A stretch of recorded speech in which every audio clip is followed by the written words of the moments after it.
to empower you every step of the way. Whether it's seamlessly managing your finances or planning for your future, UC is dedicated to your financial success. UC Bank, building business, growing wealth since 1868. Member FDIC.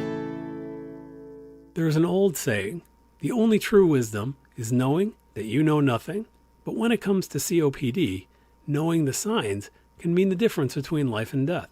COPD is a chronic lung disease that may be caused by genetics, frequent lung infections, or irritants like smoke, fumes, dust, or chemicals.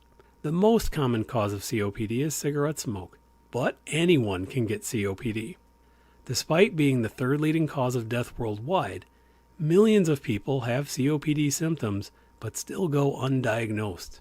Wisdom might come with aging, but symptoms like shortness of breath, tightness in your chest, coughing, and wheezing shouldn't.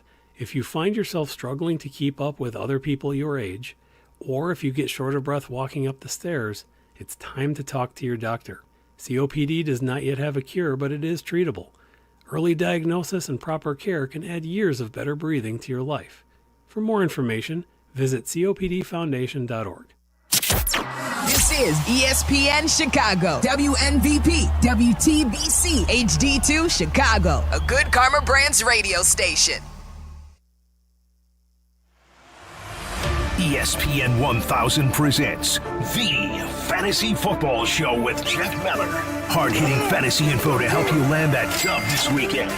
Jeff Meller shares the latest news, injury updates, and tips to help you set your lineup. The Fantasy Football Show, presented by Tullamore Dew Irish Whiskey. Your football Sunday starts now with Jeff Meller on ESPN Chicago. Indeed it does. Final regular season fantasy football week out there for you, hopefully playing in a league that is competent. This should be the final regular season week for anybody playing in fantasy football. Welcome on into the Fantasy Football Show, as always, presented by Tullamore Dew. On a snowy Sunday morning here in downtown Chicago on 190 North State Street, the Bears and Packers at Lambeau Field this afternoon takes center stage. That will be a 3:25 kick.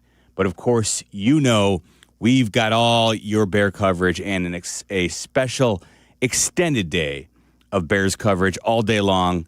After I'm done here, Tyler, Aki, and Shea Norling will take over with a special pregame show before your typical Bear coverage gets underway on your home of the Bears, ESPN 1000. So don't go anywhere. Not that you had any plans to go anywhere, but don't worry. We know that the Bears are playing at 3:25, so we're going to give you a full extra 3 hours of Bears coverage today before we ramp into our usual day of Bears, which will be Bleck and Abdalla coming your way at 11 o'clock after Tyler and Shea wrap up. And then, of course, we'll get you going with our Bears Network Waddle, Silvy, Dionne, Meller. They'll get things kicked off at 1 o'clock. Actual kickoff at 3:25 with Jeff Joniak, Tom Thayer, Jason McKee on the sidelines. And then, of course, post-game coverage with Peggy and Yurko. Had a chance to dine with Yurko last night. Had a good evening with him and several others from the station. And then, of course, I'll be back late night with the Bears post game along with Jason McKee and Pat the Designer, hopefully discussing a Bears win over the hated Packers. Speaking of which, if you're just finding us now, it's late in the season, but hopefully we'll give you some information that you can be aware of. What I do on the show, 312-332-3776. That's the number if you want to jump on in at any point to talk some fantasy football with me. But first segment, we will run through all the key injury news that you need to be aware of for today's games. So even if you're just a football fan, we'll get you caught up to date on what you need to know heading into Sunday's slate. And then, of course, after we give you all that news, we'll take your calls right here on ESPN Chicago. Let's get it started. As the lone running back, motion right, Swift. Here's the fake toss, over the middle, touchdown, back of the end zone, touchdown, Romanunze. All right, so we'll kick things off here with something that affects our local team, and that is Rome Odunze, who will not be playing today. He's already been ruled out as the Bears do go to Lambeau in what is likely to be a very frigid game with some possible snow in the mix as well. Rome Odunze will not be on the field, though. Honestly, doesn't look like a great recipe for a big passing day, which also leads me to the other side of the football. I do want to mention that Jayden Reed is expected to return for the Packers this week. We haven't seen him since very early in the season. So Jayden Reed will be back. I will advise, I think this is what, obviously, you're not playing Rome Odunze, but Jayden Reed, I would be cautious about using him. I want to see him play. We know he's not even going to step in and be the Packers' top wide receiving threat. He's never been that in his career, even though he's a dynamic playmaker who usually finds a way to get into the end zone, and Matt LaFleur does like to use him in a lot of very creative ways. I would just be reluctant about using him first week back in a must-win situation if you're counting on him. So he's certainly expected to be out onto the field, but I would be very cautious about using him this week if you really, really need a win. One on the play clock. This snap, a play fake, back to throw, in the pocket, dancing in the pocket, over the middle, touchdown Baltimore! Rashad Bateman in the back of the end zone. It's the 4th touchdown of the game for Lamar Jackson. My, where has that gone? That highlight is ancient history because we certainly haven't seen that in a long, long time. The Ravens host the Steelers today at M&T Bank Stadium in Baltimore. All right, so why am I playing a Lamar Jackson highlight? Well, he was actually removed from the injury report on Friday, full participant, so he's not even listed. But the question I've been getting a lot lately is, what do I do with Lamar Jackson? 3 straight sub-double-digit scoring games in fantasy football. Can you really trust him? My read on the situation, unless you have an absolutely stud backup option to turn to, I have a hard time advising anybody not to use Lamar Jackson. It's a tougher matchup because it's, of course, the rivalry against the Steelers, but we've seen all year that the Steelers' defense is not living up to the highest paid unit that it is in all of football. If you watched the Thursday night Thanksgiving game, a lot of people I had the read that Lamar Jackson just doesn't look the same. And I'll tell you what, I watched that game, and I did not come away with the exact same read on the game. Lamar looked a little bit more spry to me in that game against the Bengals.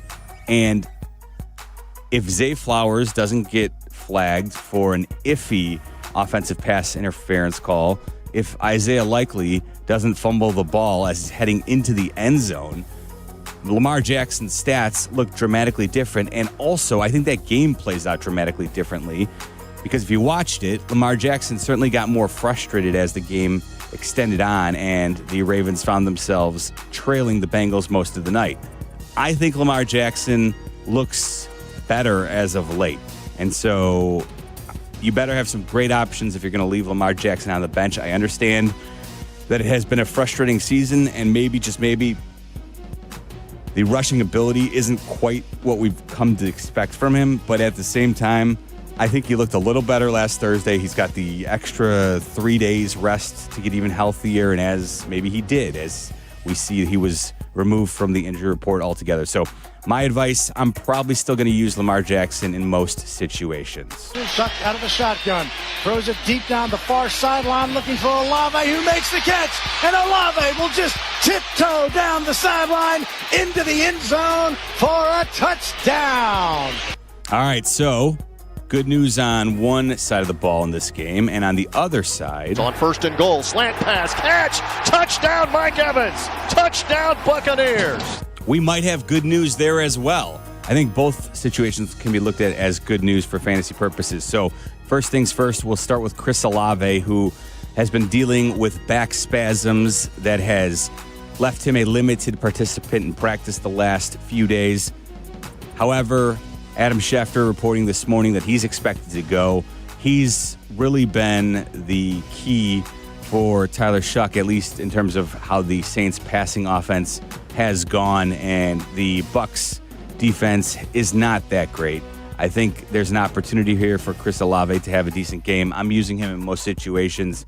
Again, he's back, and he even caught a touchdown last week, if you saw, in the same week where he was dealing with a back injury, where I think his status was much more up in the air last week. He was a game-time decision, so he's been a little bit more lively in practice this week. I think Chris Olave, you get him back into your lineup.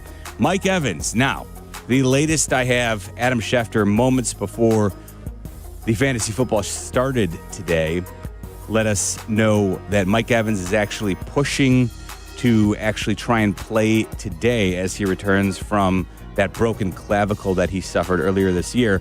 So, Mike Evans trying to get back into action today. I'm call me a little bit skeptical as to whether or not I believe Mike Evans gets back into the lineup today, especially because if you look ahead to next week, the Bucs actually play on Thursday against the Falcons. Now, I will say Schefter also left the door open for him not returning on Thursday as he works his way back into football shape. But keep an eye out. I think the best approach for this with Mike Evans, especially, again, if you need a win to get into your fantasy football playoffs today, I have a hard time trusting Mike Evans sight unseen if he happens to be active this week. But again, that doesn't look like that's going to be the case.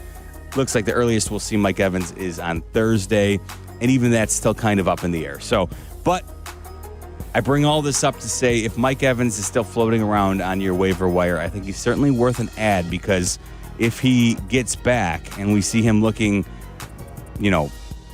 close to what he looks like, what we expect from Mike Evans, he is somebody who I think we could potentially talk ourselves into using at least in the second week of your fantasy football playoffs if you get there. So if you need some wide receiver help and you're already in a good spot for the fantasy playoffs, then I think Mike Evans is definitely worth an add and putting on your roster kind of to see how it goes. He might be an option we can consider later in the season here for the Bucs as he makes his return. Also, I'll mention it. This is completely much deeper leagues, but Jalen McMillan also, his practice window was opened earlier this week for the Bucs, so they could be receiving a little extra jolt in their receiving room, and that could certainly bode well for Baker Mayfield as well. I mentioned the Falcons, who the Bucs get on Thursday. Here's London from the left in motion. Penix wants to throw on first and goal. He'll spin it for London, who makes the catch, and an Atlanta touchdown.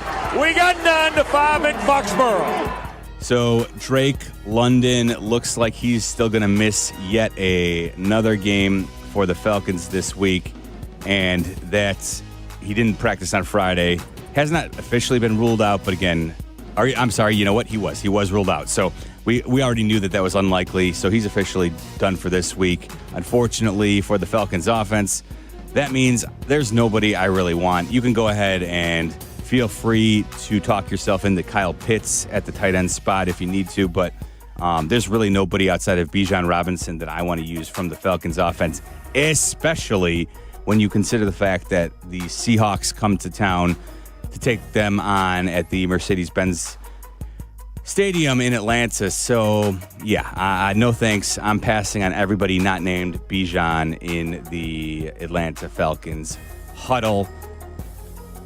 Takes the snap, hands it off. Benson running left, dives into the end zone for his first touchdown. All right, so first touchdown there for Trey Benson, and it has been quite a while since we have really talked about his name. So also moments before this show started, Adam Schefter giving us the latest on Trey Benson, who has not played since week 4. From Schefter, I think we all knew this, but in case you didn't, this is the final chance for Trey Benson to be activated off of injured reserve if he's going to return at all this year. If he's not activated today, his season is over. He has not practiced this week, so according to Schefter, looks like there's a real strong possibility that Benson is going to be on ice for the remainder of the season, which means for fantasy purposes, Bam Knights back into the fold. And I'll say, if you're in a little bit more of a shallow league, perhaps a 10-teamer, there is certainly a possibility that somebody cut Bam Knight trying to get ahead of it, and maybe they needed a roster spot. maybe they were thinking, okay, Bam's him being useful, that period has now been removed. Well, I think we go right back to Bam Knight. I think if you need some running back help, just take a peek at your waiver wire. Make sure that Bam Knight wasn't dropped, because if you're in a desperate situation and he's out there, he could be a really nice option, even in a tough matchup against the Rams today at home.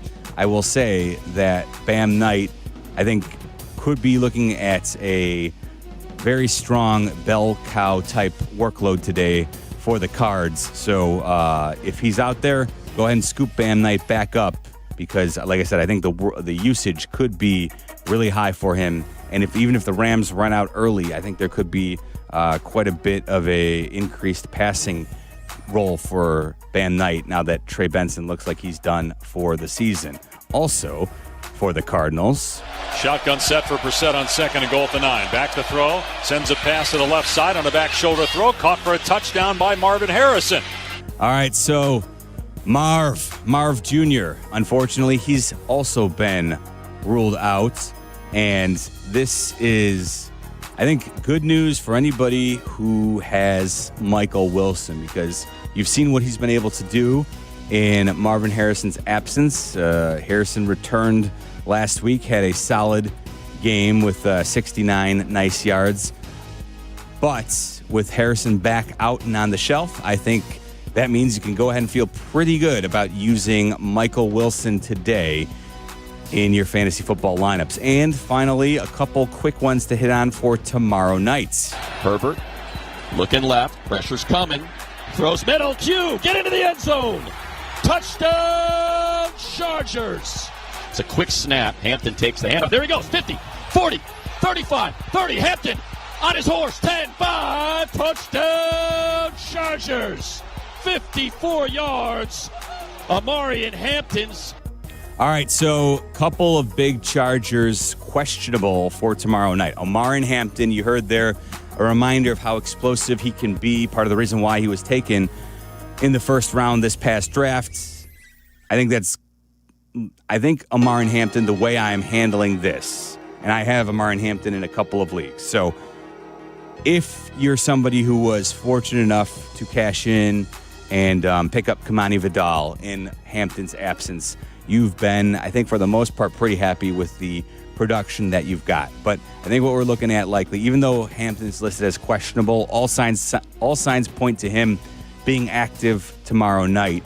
And I think we're in a spot where, after having seen what happened to the Eagles last week against the Bears, you have to imagine the Chargers are going to lean heavily on their run game if they can get that going at all. I think, in all likelihood, Hampton and Vidal are probably likely to split touches here, which is just a headache for fantasy purposes. If I'm choosing between both, if you need to make a decision between Hampton or Vidal, I'm betting on Hampton. I think as long as he's active, the rookie was explosive, and honestly, he's more likely to give you a performance that you're happy with. It's certainly possible Hampton gets out there that they don't like what they see, and all of a sudden Vidal's back into the workload that he's seen in Hampton's absence, but I think that's less likely. So if you're choosing between the two tomorrow night, I would roll with Hampton. Again, as long as he's active, you got to check that before the game starts, but you know that. And then finally, Justin Herbert.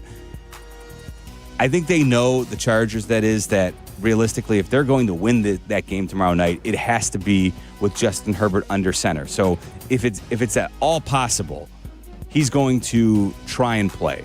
And the Chargers, even though right now they're in a decent spot for a playoff spot, it could go away pretty quickly if they lose a couple games here down the stretch. So tomorrow night's going to be a big game for the Chargers at home against the Eagles. But what I'll tell you is I don't want to wait on Justin Herbert. I don't know how you can, he had surgery earlier this week.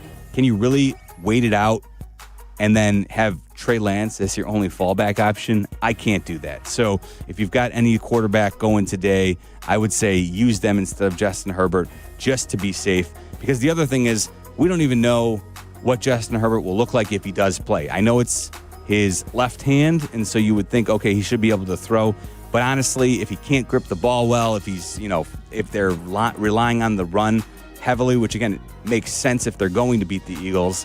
I just don't like the situation that's setting up for Justin Herbert tomorrow night, so I'm getting out of that. And then finally, no more injuries to talk about, but I think today's the first real weather weekend that we need to be aware of, especially if you're listening in Chicago. If you've looked out the window at all, you see there's no game here, but obviously if you look around the country, lots of games with weather very likely potentially affecting them. Buffalo, we always know, we get to December. The good news is that Josh Allen, he seems to be immune to, snow games, but at the same time, you could very easily see the Bills running to attack the Bengals. I do want to mention, Dalton Kincaid looks like he's going to play today. Now, check this before the game starts, but if you don't like your tight end options, and Kincaid, maybe he's out there on your waiver wire, he's worth adding because the Bengals have been atrocious against tight ends all season long. You've got Trey McBride, the best tight end in football, in fantasy football, and then the second best tight end in fantasy football has been the combination that has played the Cincinnati Bengals all season long. So the Bengals against the Bills with Kincaid returning, he could be a sneaky play. Other weather games I just want you to be on the lookout for. Of course, you know that the Bears at Lambeau against the Packers, which we will talk about all day long here on the station, that game looks like it's going to be frigid conditions, so that could maybe influence your decision on whether or not you want to use any of the Bears pass catchers. We already covered Rome. You're not using him. He's out. But DJ Moore, do you really want to use him? Do you really want to use Colston Loveland in tough conditions? Not sure I feel great about that. And I'll also say Jordan Love. Even though he's been on a great run during Toyotathon, not sure I love the situation for him today in Lambeau Field. And then finally, keep an eye out on the Jacksonville game, the Jags hosting the Colts in what might be an absolute monsoon. And sneakily, I think when we think about football and bad weather games, our minds immediately go to these blizzard-like conditions. But having played fantasy football and watched football for a long, long time now, I will tell you, terrible rain, wet conditions, I think are far worse than blizzard-like conditions because you can still grip the ball sometimes in the snow, but when it is just pouring rain that's where it gets really dicey. So Daniel Jones and Trevor Lawrence and all the pass catchers being played in that game, don't love that right now, the way it's looking. So keep an eye out. That game's a noon kick, so just check in on that. Look at some of the visuals prior. If you got some better options than Daniel Jones, Trevor Lawrence, hopefully you do. Maybe consider using others this week. All right, so there you go. All the pertinent information that you need to be aware of for Week 14. Now it is your turn, my friends. 312-332-3776. You want to jump on in and talk some fantasy football with me, Jeff Meller. Presented, of course, by our fine folks over at Tullamore right here on ESPN 1000. Don't go anywhere. The Fantasy Football Show with Jeff Meller, presented by Tullamore Dew, will be back with the answers to all your fantasy football dilemmas on ESPN Chicago. Here comes Week 14 of the NFL takes the Bears up north to take on the Green Bay Packers.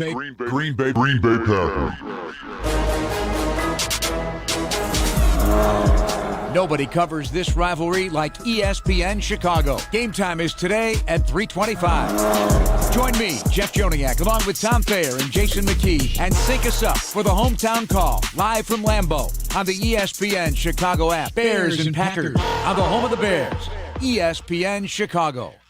Has the excitement of betting turned into worry? Feeling overwhelmed every time you roll the dice? Problem gambling doesn't just affect your wallet. It can impact your health, relationships, and peace of mind. But there's hope. Gateway Foundation is here to help you take back control of your life with personalized treatment options. You don't have to face this alone. Call Gateway Foundation today at 844-444-5780. That's 844-444-5780. Yurko and I did something rare. Rare and ridiculously good. We picked our very own barrel of rare character whiskey with Joe's Beverage Warehouse in Romeoville. And we're throwing a rare character tasting party Wednesday, December 17th from 6 to 8 p.m. at Joe's Beverage Warehouse. The rarest part? Our barrel bottles are extremely limited. Come hang with us. Reserve your bottle while you can. Sample some rare expressions and score Joe's gift card. We'll see you December 17th at Joe's Beverage Warehouse in Romeoville. Is your roof underperforming? Saggy shingles, leaky spots? Sounds like someone needs a little Avondale roofing. They don't just patch things up, they go all the way. Tight, sealed, satisfied. It's the kind of roof that'll have your neighbors going, now that's a roof. Avondale Roofing. They get on top so you don't have to. Call now. Your house deserves it. A certified GAF roofing installer. Hey guys, it's Silvy. The end of the year is coming fast, and so are your insurance benefits. So use those dollars to actually take care of yourself. Go visit my friends at Cairo One Wellness Centers. I've been going to Cairo One for a couple of months now, and I'm telling you, I feel better. Cairo One offers personalized chiropractic care that gets you pain-free with no drug and no surgery. If you've already hit your deductible or have health benefits remaining, check out ChiroOne.com. 50 locations across Chicagoland. That's ChiroOne.com. Did you know that Fry the Coop is now using Vienna beef pickles on their epic chicken sandwiches? Vienna beef sells pickles? What, do you live under a rock? Yeah, Vienna beef is celebrating 100 years of selling pickles. Where have you been? Right here. Well, they are the bomb.com. Fry the Coop uses their zesty pickles, which are a sweet and spicy crinkle-cut pickle. When I tell you they are epic, they are epic. If you haven't tried Vienna beef pickles, do yourself a favor and head to Fry the Coop today. The holidays are rolling in, and if men in your life are struggling with their holiday wish list, tell them to add Manscaped to make gift giving easy, fun, and completely stress-free this year. From the beard hedger to the lawnmower trimmer, Manscaped's precision tools keep you looking sharp, feeling confident, and ready for every event and celebration all season long. These aren't just stocking stuffers, they're upgrades for your daily routine. And right now at Target, you can save 20% on the Lawnmower 4 and 3 kits, Handyman, and the beard hedger. Hurry up, supplies won't last long. The post-career day press conference, brought to you by Progressive. Anthony, can you tell us what happened during career day? I'm a biomedical researcher. The kids just weren't impressed. How did you feel when your son called in the backup? Embarrassed, and I knew it would be a fireman. It's always a fireman. It's cliche, but a crowd favorite. He had an axe and everything. I can't compete with that. And will the fireman be helping your son with his science fair project? Hope not. I'm literally a scientist. Like it or not, sometimes you need a backup. That's why there's Progressive to protect your home and auto. Progressive Casualty Insurance Company affiliates and other insurers. Not available in all states or situations. You're listening to The Fantasy Football Show with Jeff Meller. Presented by Tullamore Dew on ESPN 1000 and the ESPN Chicago app.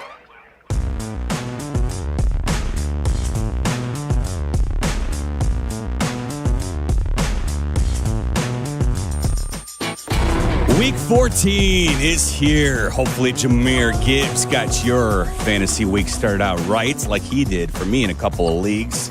Hopefully you're not playing against Jahmyr Gibbs if you need a win, because obviously 3 more touchdowns for the man who I think should be the NFL Offensive Player of the Year will not help your situation if you need a win to get into your fantasy football playoffs. I'm Jeff Meller here on the Fantasy Football Show each and every Sunday morning during the regular season. And Shea Norling, I just saw him walk in already in the house. As I mentioned earlier, Shea and Tyler with a special pregame show for Bears and Packers, which gets going at 3:25 with the kickoff today. But we've got you covered all day long here in your home of the Bears, ESPN Chicago, with some extended pregame coverage starting right after we wrap up the Fantasy Football Show on ESPN 1000. All right, taking your calls right now. Let's get it going with Dave, who's in Elkhorn, Wisconsin. Wisco, Dave.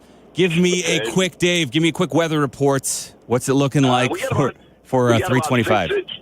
We got about 6 inches up here. Okay. And it says 24 degrees on my car right now. All right. So not too bad.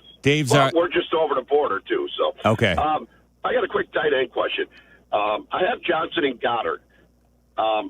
Would you start one of them, or would you possibly pick up Fannin or Barner and you scared me with the Indy game. I was going to play Pittman over Flowers today. Would you still do that, or would you just go with Flowers? No. So let's address that first before we get to the tight end issue, Dave. Yeah, I would use Zay Flowers. I know it's been frustrating. I kind of mentioned it, though, on Lamar. My thoughts, just watching him, I do think he looked a little bit better on Thursday night. And, if Zay Flowers doesn't get the OPI call, all of a sudden everybody's kind of looking at it differently. So that's and it's partially because also, hey, by the way, for those who haven't noticed, Alec Pierce has kind of emerged as the alpha in the receiving room for the Colts, and Daniel Jones dealing with that that hairline fracture. Nothing about that is good for me in the Pittman situation. And then it could be a monsoon that he's playing in. So Zay Flowers pretty easily for me. I like him. And then you said you've got Theo Johnson, Dallas Goedert, or potentially Harold Fannin or Barner, right? Yes. We need one of those. This is what you're giving me, right? Yeah. Boy. Yeah, that is like throw a dart. The problem with you'd think the way he started the year, Dallas Goedert would be the option. God, I don't know. Do we trust? I don't trust Shedeur Sanders throwing the football to Harold Fannin. But strangely, that's actually been somehow it almost feels like a better move for Fannin. Maybe because you can only trust Shedeur to complete the football 5-8 yards down the field, and that's kind of where Harold Fannin lives. Give him the ball and let him make a play. So as I kind of talk it through of those options, I guess I'd go with Fannin against the Titans today, just because, unfortunately, Goddard and that passing offense in Philly has really struggled over the last month or so. So I think I'd go with Fannin because I don't trust that Goddard's going to score a touchdown. Thanks, Jeff. Good luck in your games today. Thank you, Dave. Thanks for the weather reports as well. Let's try Scott, who's in Maryville. Scotty, what's going on, man? Hey, it's good to hear from you, my man. It's a full PPR, and it's between Christian Watson, who I've had in my lineup this week. Mm-hmm. Now the guy I'm kind of thinking about replacing him with is DK Metcalf. The only thing is they both had bad weather. Yeah. Is DK now done? Because, I've talked to you earlier in the year, and I know you tend to not like the boom or bust kind of guys like a Watson or a Jameson Williams. And you've said well about DK. And early on, he was great. Sure. But, the last couple of weeks, I had him on my bench. So I was wondering between one of those two, who you like. No.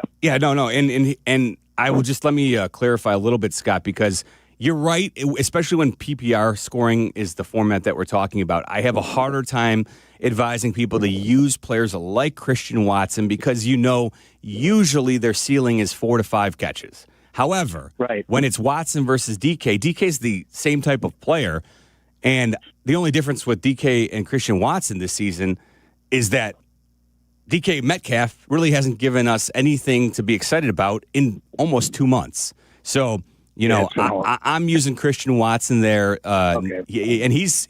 I think from what we've seen since his return, Jordan Love has been targeting him in the end zone maybe even more than last year. So I like Watson pretty significantly over Metcalf today.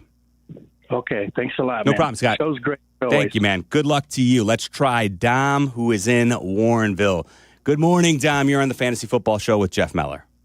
Hey, Jeff. Have a good show, as always. But I have 3 good quarterbacks. I just need one: Joe Burrow, Jordan Love, or Patrick Mahomes. Dom, this one hits close to home. I have literally the exact scenario for myself in a situation. And I will tell you, I didn't hit on it earlier, but I am honestly, I don't feel good about anybody using Patrick Mahomes tonight. That Texans front 4, they don't even need to classify it as their front 7 getting after you because they do it with 4. The pressure has been insane. We saw them absolutely wreak havoc with Josh Allen. And unfortunately for Patrick Mahomes owners, his offensive line is absolutely dealing with so many injury issues. Looks like they could be down 3 starting linemen today. That is not a good situation against the Texans tonight. So, yeah, I'm not using Mahomes. Burrow versus Love here. And honestly, I'm going to use Jordan Love. I look at the defenses, and I also look at the potential game flow here because, yeah, both are likely to be bad weather situations. But if you look at it, the Bills, very, very likely, I would think, are going to lean into that run game, which I think will limit the chances for the Bengals on offense. And, I'm rooting for a Bears victory. I want them to come up and, find a way to beat the Packers. But I'm also agnostic when I'm talking about fantasy football. And you look at Jordan Love and you look at the opportunity that he might have against the Bears secondary, which when they're not creating turnovers, they've been very gettable for fantasy quarterbacks this season. So I'm going to use Jordan Love in this instance, but it's a great question, Dom, and I have the same dilemma. So I just don't like Mahomes against the Texans tonight, and I don't think anybody really, if you've got some decent alternative, I think you should definitely be looking elsewhere other than Patrick Mahomes tonight. Let's try Isaac, who is in Colorado. Denver. Isaac, my man, what's going on? Hey, good morning, Jeff. Love your work. Bear down. Hey, I need one of these 4.5-point PPR. So I'm looking at Zay Flowers, who I'm kind of leaning towards, even though he had a dud last week. Yep. And then my other three options are John Mechie, Woody Marks, and then Kyle Monungai. Bear down. Bear down, as always, Isaac. Appreciate it. Boy, this is that one's tough because even though I just outlined the case why I would start Zay Flowers in a certain scenario, this always is, I think, leads us to the conversation about not every situation is the same. And even though it's PPR, I think of those options, I'm going to use Kyle Monungai because kind of what I talked about with the Bears and why I think Jordan Love's a decent play today. I think the Bears and Ben Johnson know that, hey, if they're going to win this football game, they're going to have to lean into their run game. And we've seen Kyle Monungai have quite a bit of success. So of those options that you threw out there, Isaac, I actually like Kyle Monungai the most. And, oh, by the way, if we haven't taken notice here, he's scored a touchdown in 4 straight games. He has been kind of he's taken over the goal line back role for the Bears. That's not all he does, obviously. It's a nice 1-2 punch that they've put together. However, I think Kyle Monungai probably the most likely to score a touchdown of those options there, Isaac. And if he does get into the end zone, that kind of makes your week right there. All right, 312-332-3776. We'll take a quick timeout and more of your calls right here on ESPN 1000. This is the Fantasy Football Show. Back after this on ESPN 1000. It's the most wonderful time of the year. The All-State CTA Holiday Fleet is traveling through Chicagoland. Now in its 34th year, they can't wait for you to come aboard the decked-out and dazzling holiday train and bus. Every train line and 18 bus routes will have Santa visiting them. Tap to Pay is available on all CTA trains and buses, making riding a breeze. So grab the family, take some selfies, and celebrate the holidays with CTA. See the entire schedule and plan your trip at transitchicago.com/holidayfleet.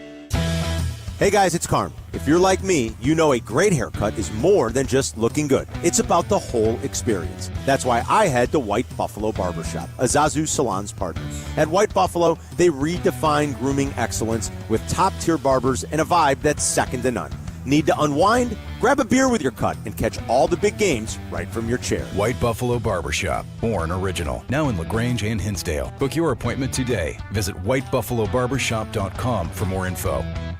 This is Courtney Cronin, talking with two of Chicago's top personal injury lawyers, Julio Costa and Anthony Iavone of Costa Iavone. See that? The name works. Keeping it simple. Well, of course, it's your last names. But the real point is that we can keep it simple because we are Chicagoans and our clients are Chicagoans. We know the city and we have a strong sense of the Chicagoland clients we represent. And that puts them at ease right from the start. Bingo. Bottom line, we get you, and we're here when you need us. Costa Iavone. Keep our number in your phone. 708-4 Roofers and Waterproofers Local 11 provides quality value and service in all facets of the commercial, industrial, and institutional roofing and waterproofing industry. Promoting skilled craftsmen and craftswomen through apprenticeship training, Local 11 members are trained in the application of the latest roofing and waterproofing techniques. They are at the forefront of design and installation of environmental-friendly solar, green, and garden systems. To find a highly skilled roofing contractor today, go to ChicagoRoofingContractors.org. Save big on everything for your next project when you shop at Menards. treatments. Refresh your home today with window images, blinds, and shades. We have everything you need for updating your window treatments. We carry vinyl, aluminum, and faux wood blinds, cellular shades, and more. Plus, you can get them trimmed to width in-store for free. Also, be sure to check out the weekly flyer on Menards.com for all our great deals happening this week. We all hear the radio ads about the IRS. They tell you to be afraid, to be scared, and they try to frighten you into calling. I'm not here to do that. Tax Relief Advocates is different. TRA is here to tell you that if you owe money to the IRS, whether it's $5,000, $50,000, or $500,000, we have a solution. It doesn't matter if you're sitting in your car, at work, or with your kids. No matter where you are, call now. 800-575-6759. Don't lose hope. TRA can eliminate or reduce what you owe to the IRS. Generous programs are now available that can give you a fresh start. Our passion is taxes and helping individuals fix their IRS problems. We have over 1,000 5-star reviews on Google and an A+ with the Better Business Bureau. You don't need to be afraid of the IRS any longer. End your tax nightmare today by visiting us online at TRA.com or call 800-575-6759. That's 800-575-6759. Tax Relief Advocates. Real solutions for real people. The Fantasy Football Show is back with a guru of fantasy football, Jeff Meller. He's listed as questionable. Questionable. What does that mean? No one knows what that means. Dial us up at 312-332-ESPN. I mean, they know if they're playing. They know. They should tell us. That's 312-332-3776. This is the Fantasy Football Show on Chicago's home for sports, ESPN 1000 and 100.3 HD2.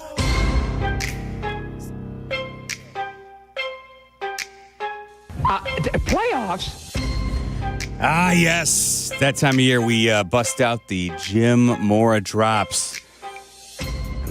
I'm old enough now where I realize that I've got plenty of listeners out there now who probably have no idea who Jim Mora is. They also probably have no idea where that originally comes from. Back in 2001, Indianapolis Colts head coach Jim Mora, as the Colts, then with Peyton Manning as their quarterback, were scuffling along, trying to find a way to make it to the playoffs.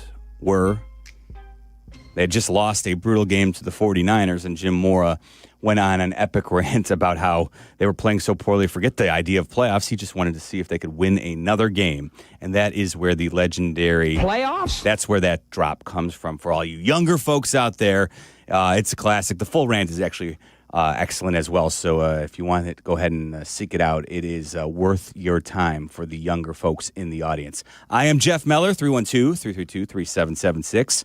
Taking your calls, talking fantasy football with you, as hopefully we can go ahead and clinch that playoff berth for you today and keep you listening through the remainder of the regular season on the Fantasy Football Show right here on ESPN 1000. Let's go on out to Rosedale and say good morning to Mike. Mikey, you're on the Fantasy Football Show, friend. Hey, what's up, Jeff? You already answered that question about Mahomes and Burrow. Can I change my question? Yeah, go ahead. It's for a flex spot. Alec Pierce, Franklin, or Deebo Samuel. It's a full-point PPR. Boy, so if it weren't for the weather, I would say Pierce. But, okay, Franklin, I think we have to say he is out of the circle of trust at this point, especially with what we saw last Sunday night. All of a sudden, Pat Bryant's in the mix for the Broncos. So I'm going to stay away from the Broncos passing game headache, which leaves us with Deebo Samuel by default. So it's Deebo unless, for some reason, Mike, you look at the pregame coverage and around 11:30, or if you're just checking on social media, if somehow, some way, the Jacksonville Colts game doesn't look like an absolute monsoon, maybe you can go ahead and trust Alec Pierce. But I personally would say that I'd probably just use Deebo in this scenario. Thanks, Jeff. Thank you, Mike. Let's try Larry, who's in Plainfield. Hey, Larry, what's going on? Hey, good morning, Jeff. I have a half PPR question between Ashton Genty or Kimani Vidal. Okay, Kimani Vidal. Boy. No worries. I just want to know, let people know what we're talking about here. So Genty, he's been on the struggle bus all season long, or Kimani Vidal. I kind of touched on the Amarian Hampton, Kimani Vidal situation earlier in the show here, Larry, but I don't feel good about it, but especially because you're getting some points for receptions, I think you have to go ahead and trust Genty. He's been getting they've been using him as the safety valve, security blanket a little bit because the Raiders can't really function offensively. So I think you probably just go ahead, bite your teeth, grin and bear it, and say, I'll use Genty another week because, again, I think Waddle very much could be limited with Omarion Hampton's return on Monday Night Football. Let's try Craig, who's in Michigan. Craig, what's up, bud? Hey, what's up, man? Playoffs. I love it. It takes me back to the other famous one because to get to the playoffs, you got to work hard. And now we talking about practice. And, we talk about practice. That's the other one. Love it. Good stuff, bro. So, I have read over 100 articles trying to figure out Sam Darnold, Tyrod Taylor, who do I start? Keeper league, standard scoring, no penalties for touchdowns and for interceptions and 6 points for touchdowns. And you know what? The thing that scares me is I would love to start Darnold, controlled environment in the dome, but yet this Atlanta defense is Jekyll and Hyde. And another thing is, if Seattle's defense gets going, and they can do that, we've seen that last week. Of course, they're not going to get Mac Brosmer again. But if they get going, can they do the same thing to Cousins? And I think they can. So, I'm nervous about a takeover of defense, but I just want one more opinion, and I'd really appreciate it, man. No problem, Craig. And you know what? You hit on it, though. What the key factor for me is you hit on it, right? Controlled environment. It'd be different. Tyrod Taylor's going to be playing in some pretty frigid conditions today in New York as the Jets host the Dolphins, and I don't love trusting my fantasy playoffs on the line with Tyrod Taylor. Now there's certainly the possibility that he could go ahead and put up some garbage time numbers. That's the hard thing about fantasy football. For me though, I generally try and take that out of it because nobody's going to be able to predict those situations. Football, it's a crazy game played with an oblong-shaped ball, right? So weird things happen. All of a sudden, if the Dolphins end up throwing a couple of picks, which Tua is certainly capable of, the Jets get up early, we could see very easily Aaron Glenn trust the football to Breece Hall running quite a bit. So I'm going to roll with Sam Darnold in the controlled environment. You're right. The Seahawks could get up and then they just choke them out. But I think just having, Cousins has at least looked serviceable. He's not good. He's past his best days, but at least he's been serviceable for the Falcons. So I think in the controlled environment, Bijan, I think, at least keeps the Falcons in the game a little bit. So I'm going to go with Sam Darnold over Tyrod Taylor. And it's honestly, sure.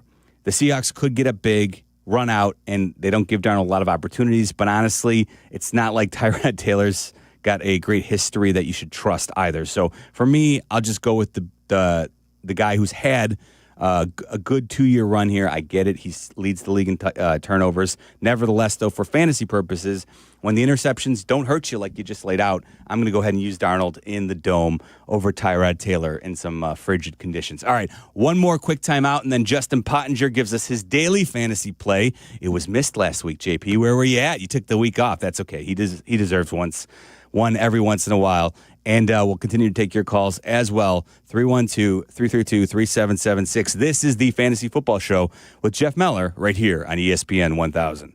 Don't go anywhere. The Fantasy Football Show with Jeff Meller, presented by Tullamore Dew, will be back with the answers to all your fantasy football dilemmas on ESPN Chicago.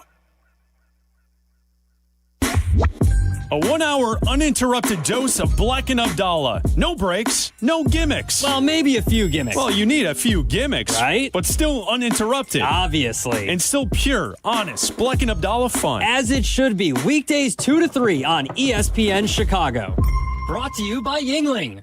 Hi, this is Dave Musial, owner of Four Seasons Heating, Air Conditioning, Plumbing, and Electric. When emergencies happen, who do you call? Broken pipe, power outage, furnace failure, no hot water? The answer is always the same. Call Four Seasons. We guarantee same-day service and installation on all heating, cooling, plumbing, and electrical needs with no extra charge for nights, weekends, or holidays. That's why over 30,000 customers have given us a 5-star Google review. For all the right reasons, call 866 4 Seasons.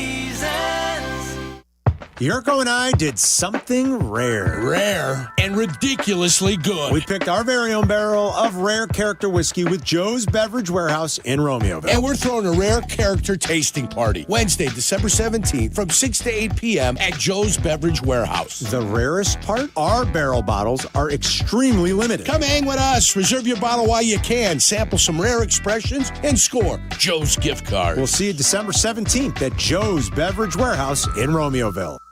Illinois State University offers more than 150 majors, from accounting to zoology, and we're adding new areas of study all the time, like engineering, sports communication, and data science. Check out all our offerings at illinoisstate.edu/majors and apply today.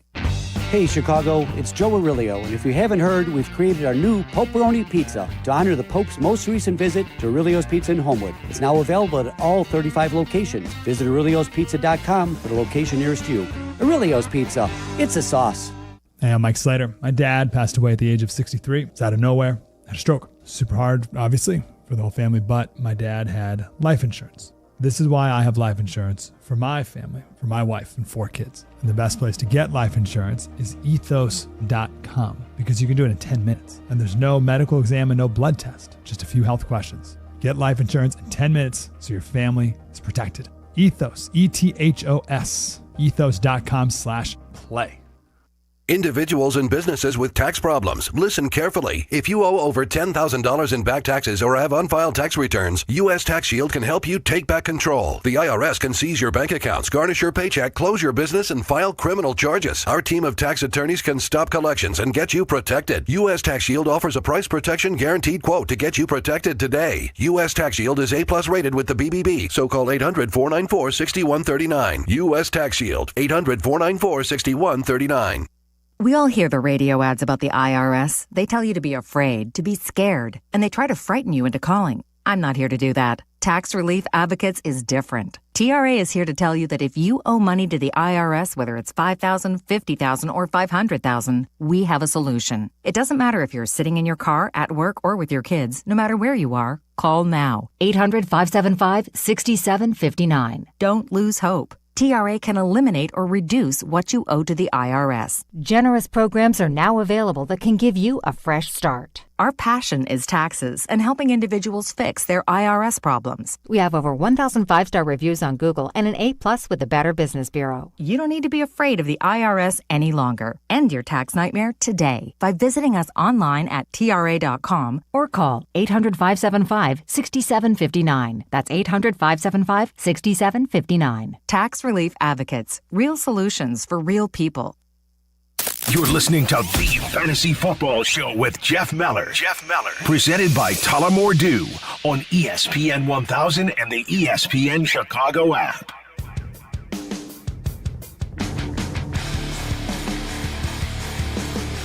Catching up with Tyler Aki, Shea Norling in the break as they're getting set to take over as soon as we're done here on The Fantasy Football Show.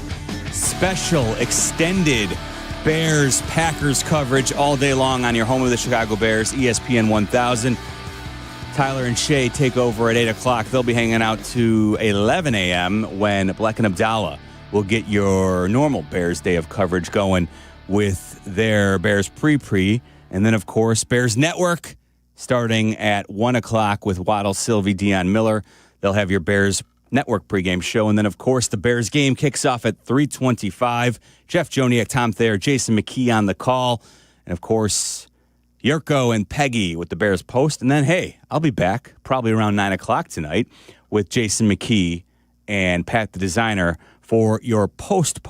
Hopefully, we're talking about a Bears win, a convincing Bears win, where finally everybody who has been doubting the Bears will now have to take them seriously. But I promise you it's going to be a tough game up at Lambeau Field today. All right, now is the time when we bring in Justin Pottinger on the Fantasy Football Show to give us his daily fantasy play.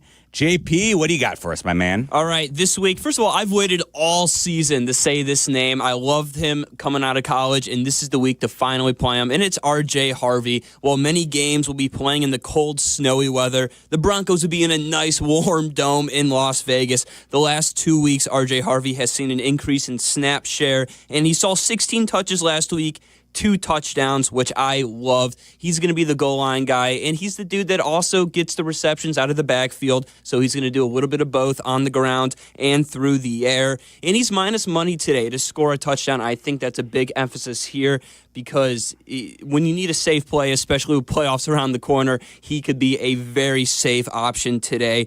This week, it's a great matchup against the Raiders, who rank 17th against RBs this season. And the game script should be perfect today, Jeff. Broncos are -7 today, and I think it's going to be a blowout. Denver's going to win by at least a couple scores, so late games should be in favor for Harvey. On FanDuel, you're paying a little bit of a price, but I think it is worth it. $6,500, DraftKings, $7,100. I'm starting RJ Harvey today, and I'm going to say he's going to be a top 10 guy this week. Mark it down and start him. I like it. Justin Pottinger's daily fantasy player right there. Attack the matchup. You know that the Raiders are absolutely atrocious this season, both offensively and defensively. Max Crosby's been dinged up. He is going to play today, but nevertheless, that Raiders defense has been giving the opposition basically anything they want this year. So I like it. RJ Harvey is Justin Pottinger's daily fantasy recommendation this week. All right, we'll wrap it up with calls here. We'll go out to Rogers Park and say good morning to Ali. Ali, what's up, my man? Hey, how's it going, Jeff? It's going well. All right. Well, I'm into the fantasy football playoffs and Playoffs? Already? Yes, playoffs. Early 14? I don't know. Listen, Ali, real quick, I got to take a little umbrance with playing the playoffs in week 14 when you've still got teams in their bye weeks. That's a little crazy, but hey, that's something you need to address with your commissioner. Yeah. No. But you also have to say the second part of that is like week 17, there are a lot of teams that are probably playoff bound that are also resting their starters as well, and you probably see that. No. I guess the bye week, but I would say, Ali, I completely understand. Week 18, by the way, because don't forget they added that 17th game. You're right. Oh, week right, 18 is usually a disaster. You do not want to be playing in week 18. I would agree with you there. You just have to figure out a way to fit it in before 17. Anyway, I digress. That's not why you called, Ali. Go ahead, my man. Who you got? Wide receiver 2. I need 2 from these 3: Debo, Luther Burden, and then Devon Vale from New Orleans. Sure. Vale, sorry. You need 2 of those 3? Yes. Oh boy, I don't feel good. I mean, I know. Yeah, I don't. I know Vele all of a sudden, but still, Olave's playing today, so Debo definitely is somebody I'm using. But the question is Luther Burden versus Vele. I think I'd probably tough weather. You know what though?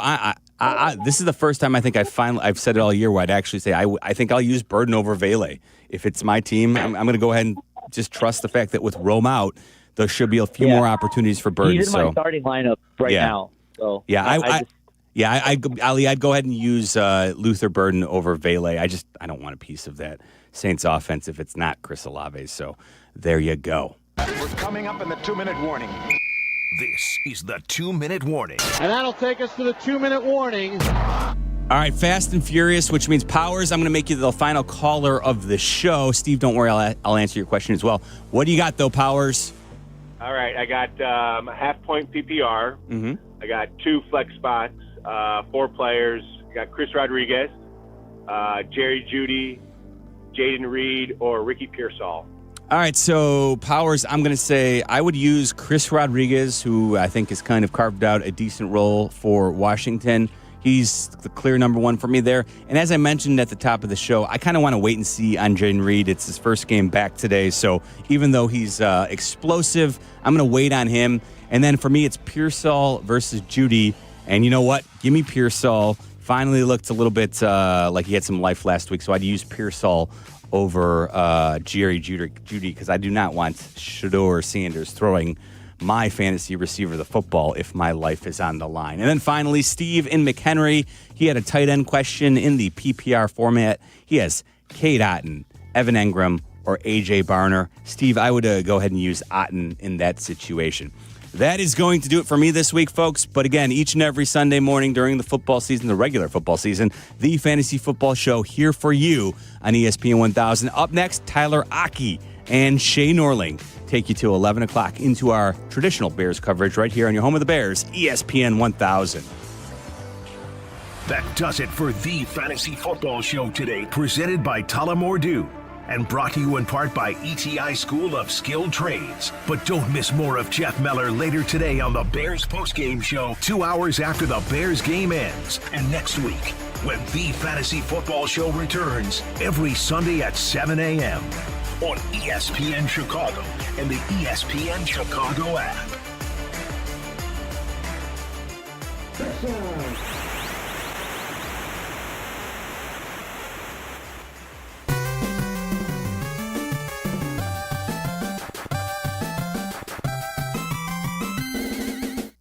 Is your roof underperforming?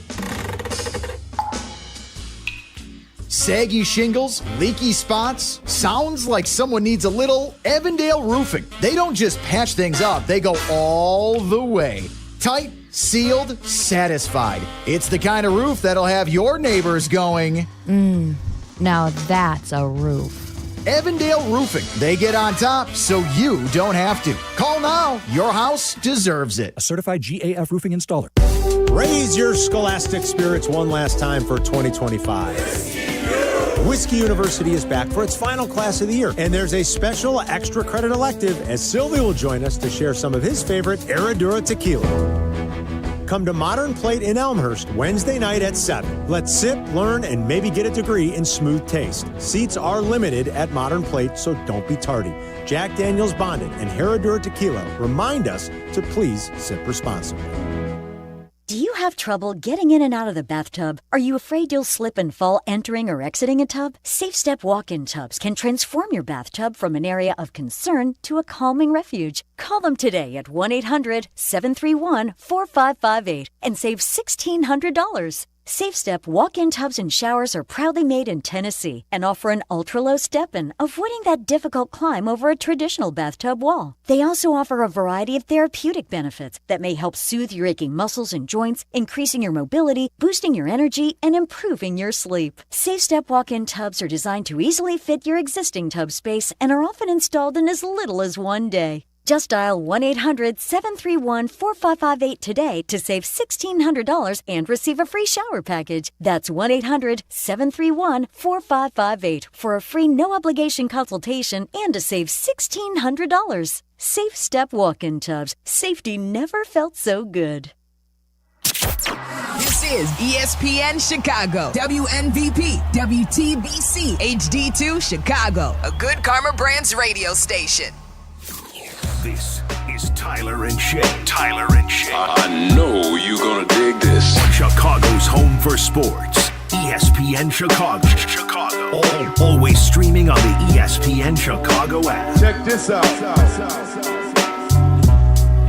Good morning, and it's a special edition of Tyler and Shea with you till 11 a.m., leading you into Bleck and Abdalla's pregame tailgates as the Bears take on the Packers. 3:25 up at Lambeau, and if what's taking place in the city right now is any indication, it feels like football outside today, Shea. Yeah, it looks, every bit of it looks like December football. It's major.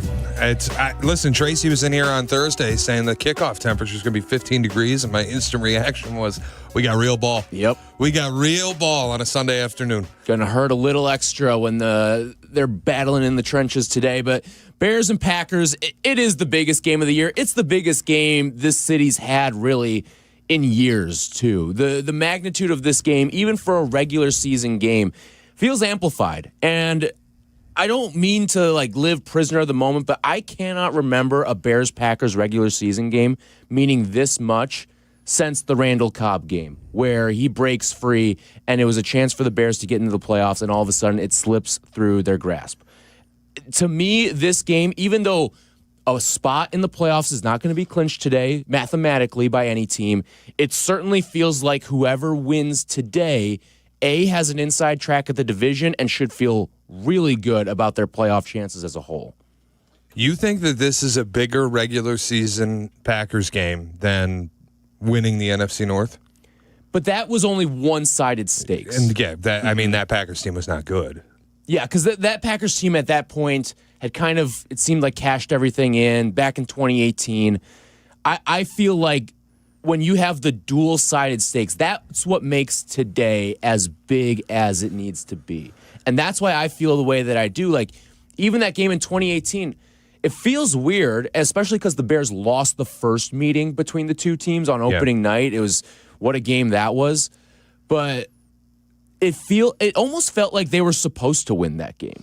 Like this game, I wouldn't even say it feels like the Bears are supposed to win this game. No. Because, first of all, you're a damn near touchdown underdog in the game. You're going on the road. You're going on the road. You're going to Lambeau. You know it's going to be one of those type of environments It's today. Toyota-thon. It is Toyota-thon. Have you seen also the dueling stat with that too? No. Caleb during Happy Honda Days is like just as good. Oh, really? Yeah.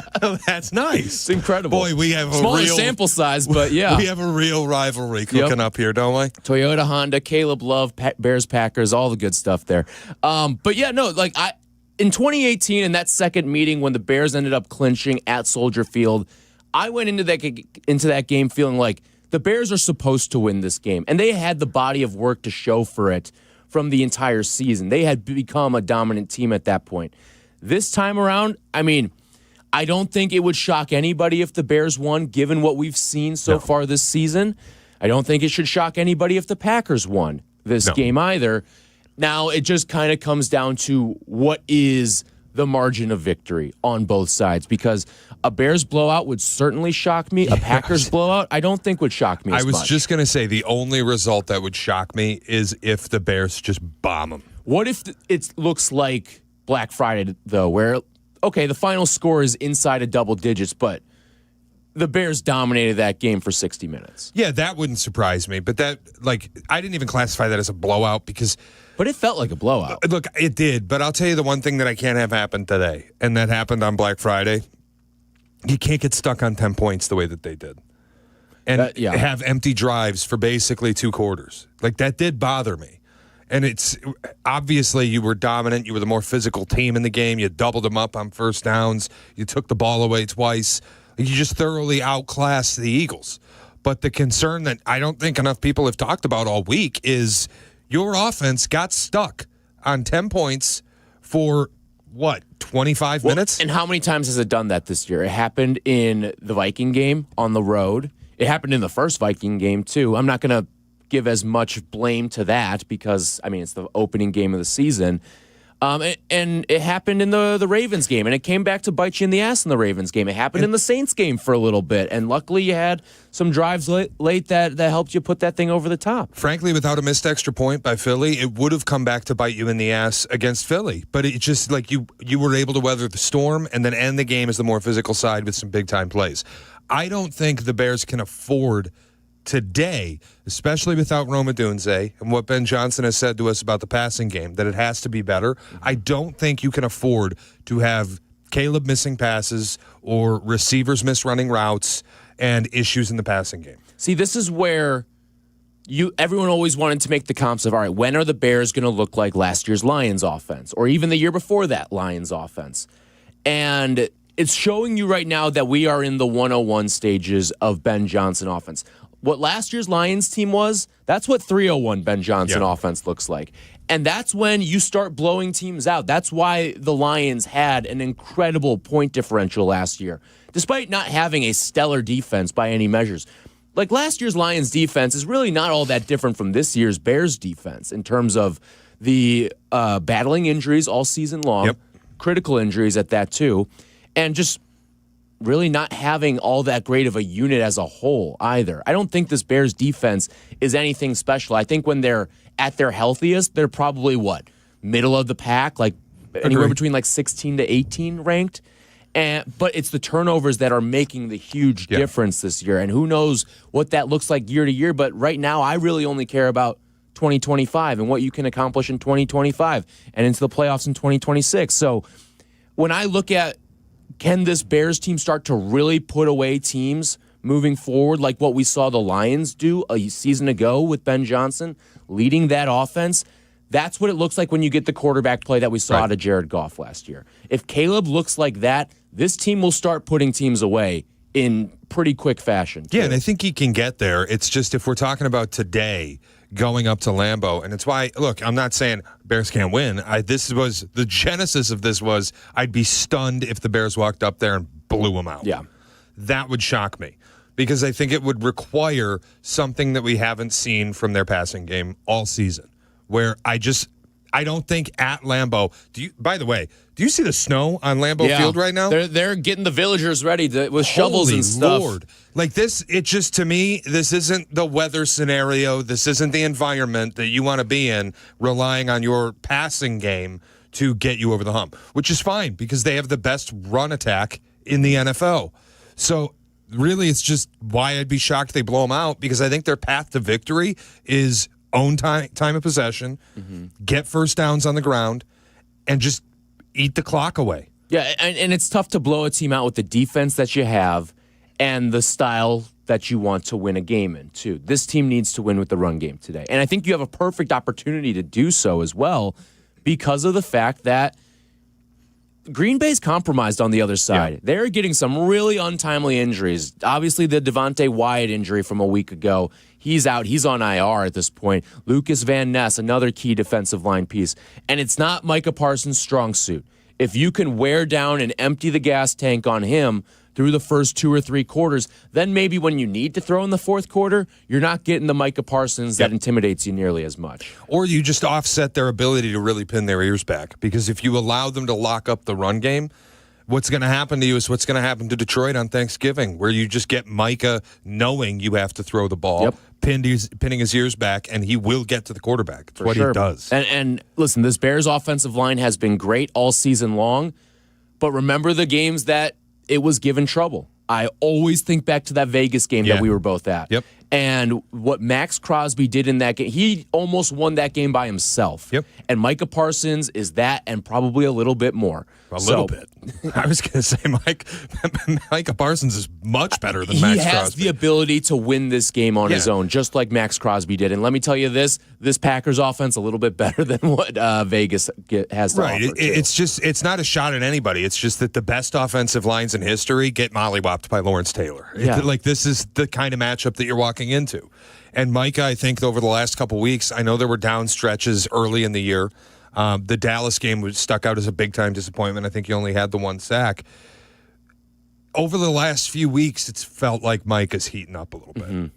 For sure. And he's one of those guys, he'll move in waves. And really all pass rushers, they'll move in waves and have these flows where they're just getting 1.5, or like maybe they only get 1 sack in a game, but it almost felt like because of the pressure that they had on the quarterback and maybe how some of the other teammates got involved along the defensive line and got to the quarterback, it feels like they have a 3-sack type of game because of the pressure that they're applying. Bears fans, we want to hear from you. 312-332-3776. It's Packer Day. How you feeling heading into Lambeau today? 312-332-3776. Let's kick it off with Isaac in Denver. How we doing, Isaac? Hey, good morning, gentlemen. Love your work. Yeah, man, it is Packers week. It's Packers Day. Let's go, baby. So I know people, I think after beating the Eagles, it was a general consensus, all right, the Bears are pretty much legit. And I'm pretty confident because I do think running game and turnovers do travel. So even if the Bears defense isn't great, they seem to find a knack for getting turnovers. I just still have a question. If the Packers find a way to shut down the Bears running attack or at least limit it, can that passing attack find a way to get the job done for us? And I think if the Bears can make a statement and do that, I know the weather conditions aren't great, but if they could do that, I would have no problem being like, all right, man, let's go into the playoffs with some confidence. But if they can't, I'm still going to have those questions. So let's go. Let's get it done. Bear down. All right, bear down, Isaac. Thanks for the phone call. I think the problem here, if anybody's trying to analyze this and if we lose, then it's a reality check. We aren't that good. If we win, we're a Super Bowl team. I think the latter's true. I don't think if you lose, it's some reality gut check. We're actually not as good as we thought we were. No, you're going to lose games in the NFL. Yeah, this is the whole point. I feel like the Packers are going to win today. And it's not that I don't think the Bears are good. It's just you don't get to wake up and win every game that you play in the NFL. Yeah, it's not the way the league works. Right. And especially for this Bears team that's kind of up and coming too. Listen, we see marquee matchups in the NFL every week, right? Like, when the Rams played the Seahawks, one of those teams had to lose that game. And for the Seahawks' sake, it was unfortunate that they did, but it doesn't, to be honest, we came out of it saying, you know what, I kind of feel a little bit better about this Seahawks team than maybe before. Like, go out and make a statement today, even if it's a loss. And I'm not here to play the moral victory card, because I think when you beat the Eagles, you kind of throw that stuff out the window. Of course. But go out there and show you belong on the same field, because at the beginning of the season, both you and I looked at this Packers team and said, that's the best team in the NFC. Now, things have changed. The Rams are clearly looking like that best team in the NFC. But I think the Packers are still 2. Yeah, I would agree with you. And I look at, if you go out there and prove that you can hang with the number 2 team in the NFC on their home field, you've shown something to the rest of the league, I think, at that point. Yeah, it's a huge prove-it spot. And it's what last week was to the nth degree, where you go out today and you win this game. We are going to be coming in tomorrow morning talking about this is a Super Bowl team. Mm-hmm. Like, this is your opportunity to make a statement that defensively the issues are overblown. And you can put a lid on the Packers offense. And offensively, you can hang with anybody on the road in iffy weather conditions and win an NFL game. That's Super Bowl stuff. Mm-hmm. That's championship stuff. Yeah.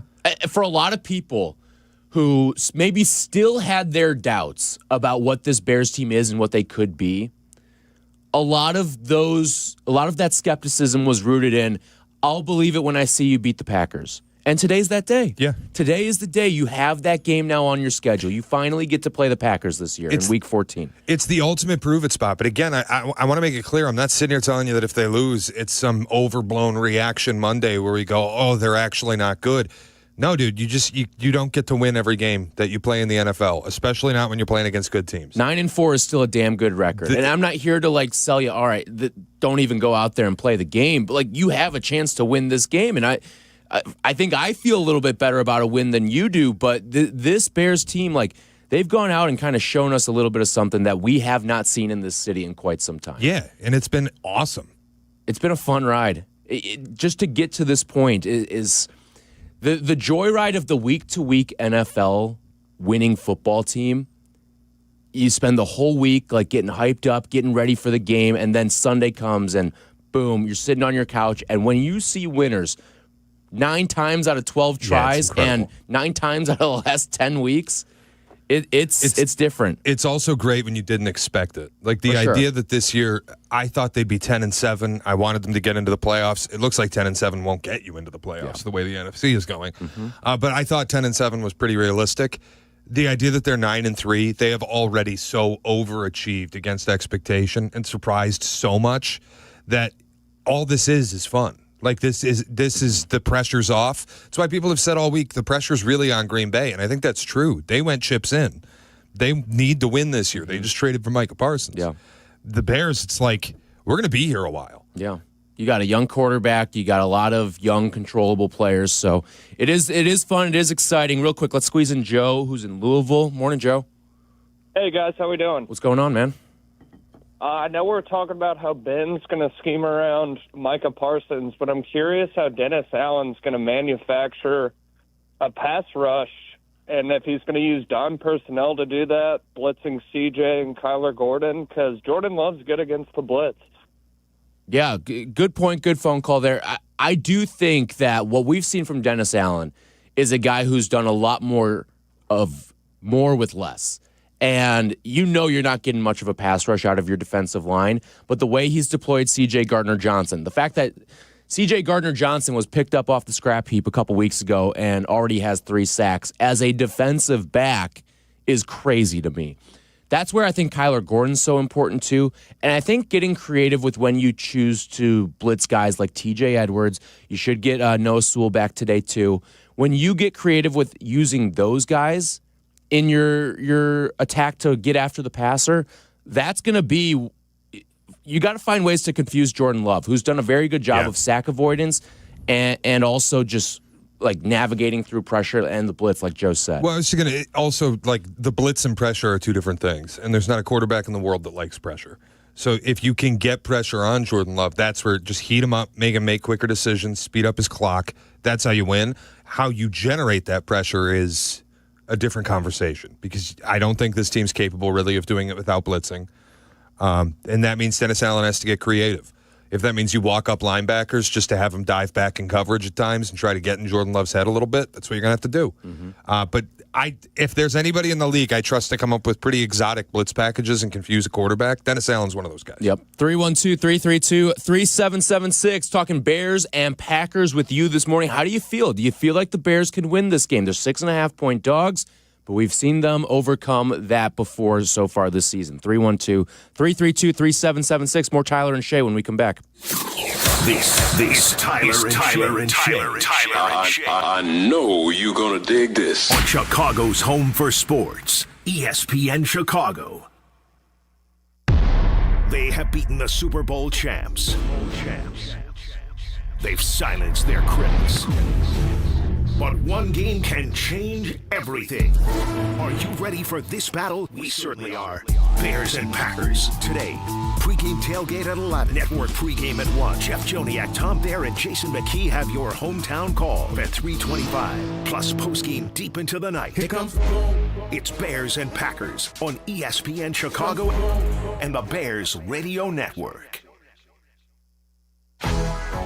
This holiday season, don't let aches and injuries keep you on the bench. Illinois Bone and Joint Institute helps you move better so you can live better. From state-of-the-art imaging to convenient rehab locations, and with 14 Ortho Access immediate care facilities, you can get same-day orthopedic treatment close to home. Score the care you deserve. Visit ibji.com for locations and services. And keep moving this season. Attention basketball fans, the DePaul basketball season is here, and tickets are on sale now. Don't miss your chance to see the Blue Demons live as they take on some of the top teams in the country. There's no better place to experience a game than Wintrust Arena, home of the DePaul Blue Demons. Get your tickets today at DePaulBlueDemons.com/tickets and be part of the action. That's DePaulBlueDemons.com/tickets. Go Blue Demons! Yurko and I did something rare. Rare and ridiculously good. We picked our very own barrel of rare character whiskey with Joe's Beverage Warehouse in Romeoville. And we're throwing a rare character tasting party Wednesday, December 17th from 6 to 8 p.m. at Joe's Beverage Warehouse. The rarest part? Our barrel bottles are extremely limited. Come hang with us. Reserve your bottle while you can. Sample some rare expressions and score Joe's gift card. We'll see you December 17th at Joe's Beverage Warehouse in Romeoville. This holiday season, lock in something that lasts. Astound Wi-Fi, starting at just $19.95 a month, forever. Not a temporary rate, no hidden fees, just your price forever. Check off one more thing off your to-do list this season and stop stressing about your internet. Fast, reliable Wi-Fi for every device, every holiday, every year. All for $19.95 a month. But don't wait. Visit astound.com today to sign up. Restrictions apply. See astound.com for details. Save big on everything for your next project now at Menards. Upgrade your bathroom today with our great selection of bath fans. Browen's Roomside series provides powerful ventilation with a quiet performance. They're available in a white or matte black finish. Get a Browen Roomside series bath fan today. On sale for $139.99. Good through December 14th. View our entire selection of Browen bath fans on Menards.com. Plus, check out our weekly flyer for other great deals happening this week. Warm season's greetings to you all from Menards.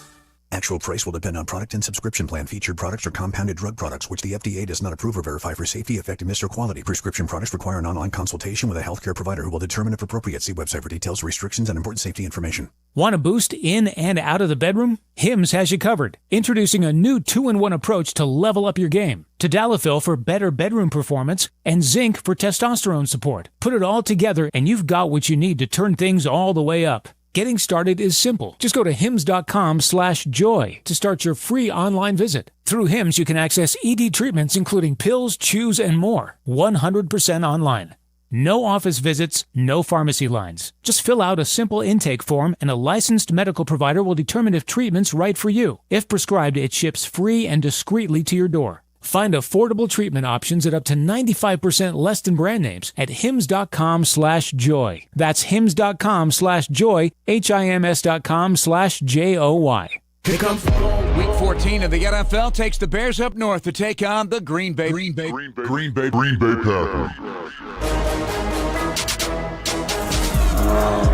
Nobody covers this rivalry like ESPN Chicago. Game time is today at 3:25. Join me, Jeff Joniak, along with Tom Thayer and Jason McKee, and sync us up for the hometown call, live from Lambeau on the ESPN Chicago app. Bears and Packers on the home of the Bears, ESPN Chicago. Welcome back to Tyler Rocky and Shea Norling. We're back on ESPN Chicago.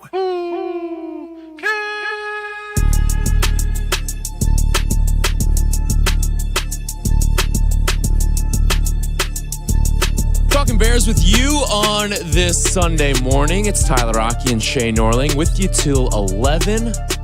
And then it's Bleck and Abdalla taking over with the pregame tailgate. That'll lead you into Waddle, Silvy, and Dionne on the network pregame. And then don't forget, after the game, it's Peggy and Yurko, network postgame. And then after that, the post-game with Pat the Designer, Jeff Meller, and Jason McKee. And of course, you'll hear the call of the game starting at 3:25 with Jeff Joniak, Tom Thayer, and Jason McKee on the sidelines. So full day of action here, over 12 hours of coverage on this Bears-Packers Sunday rivalry day, as it's the first meeting between these two teams. Remember last year when all of the divisional games were so backloaded?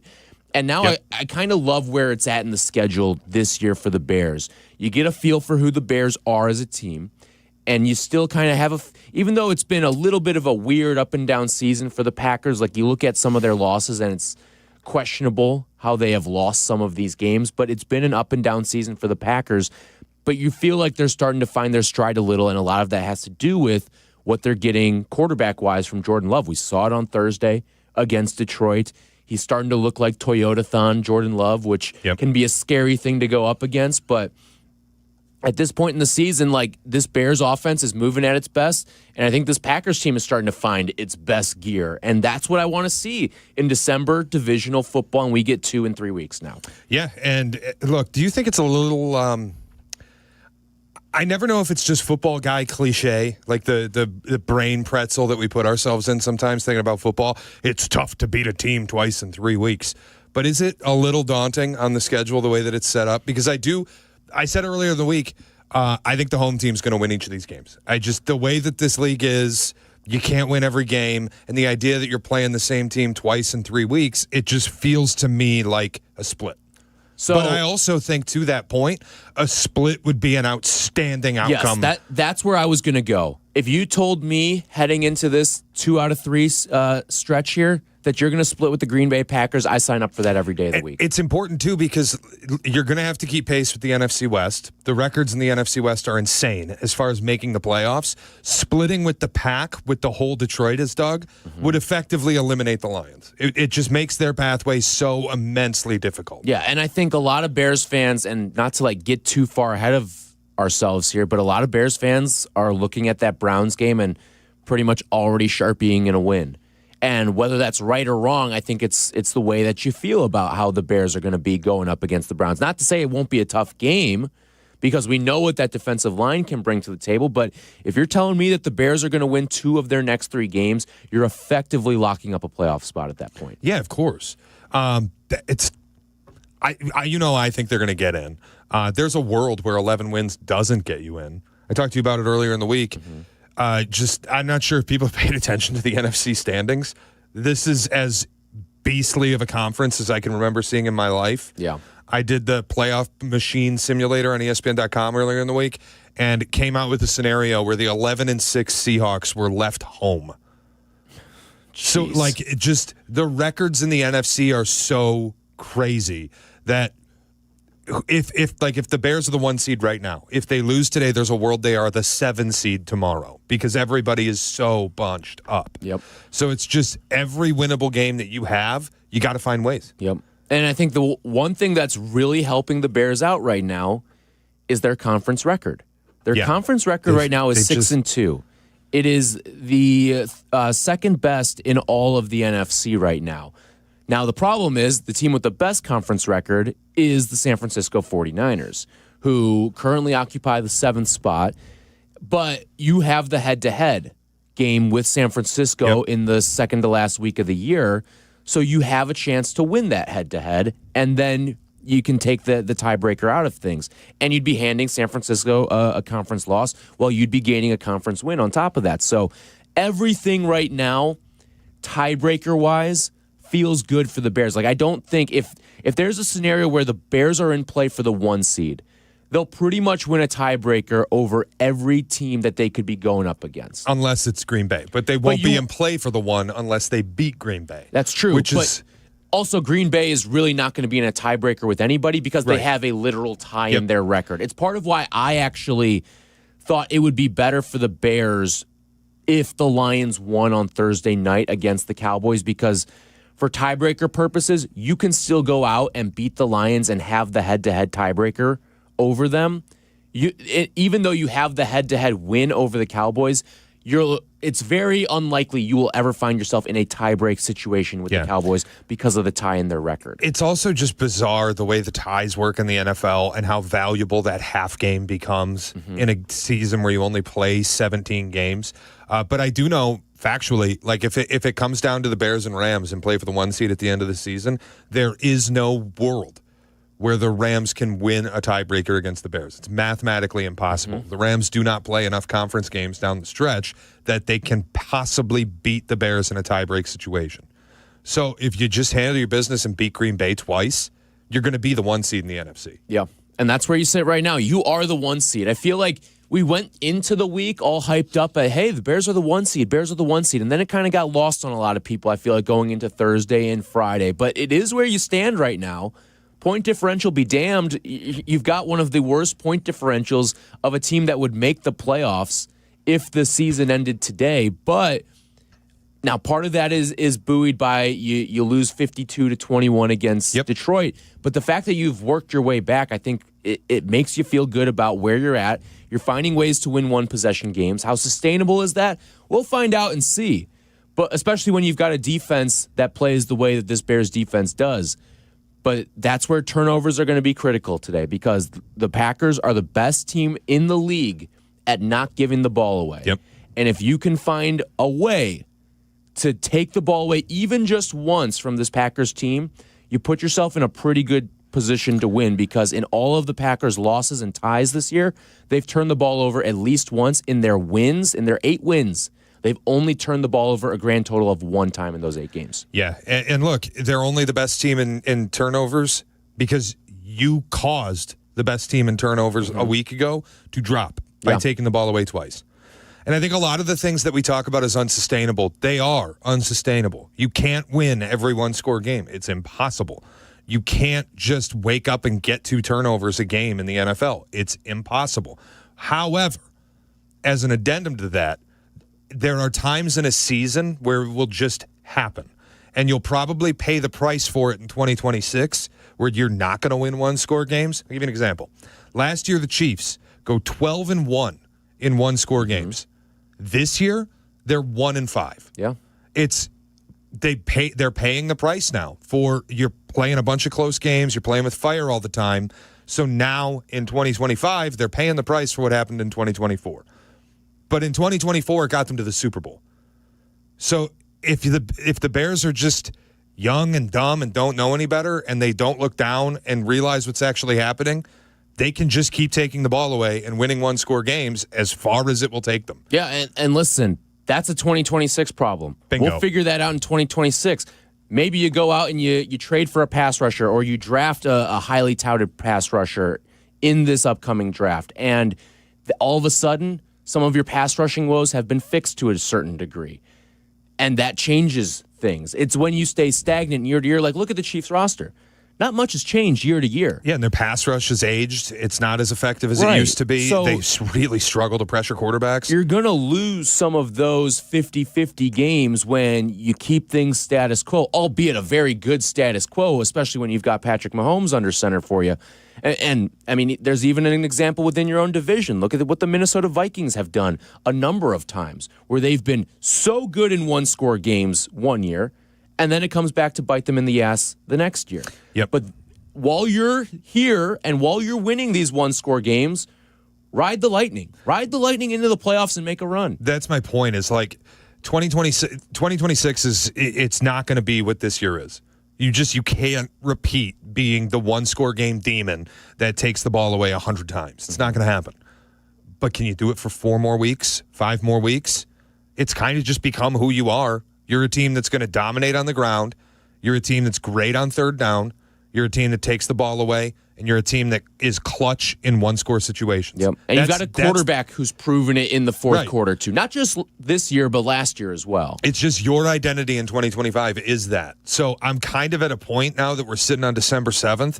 I'm going to stop with the you can't keep winning this way. It's who they are in 2025. Mm-hmm. At some point, you just got to accept this is what they are. Yep. Whether it works in a playoff scenario, we'll find out.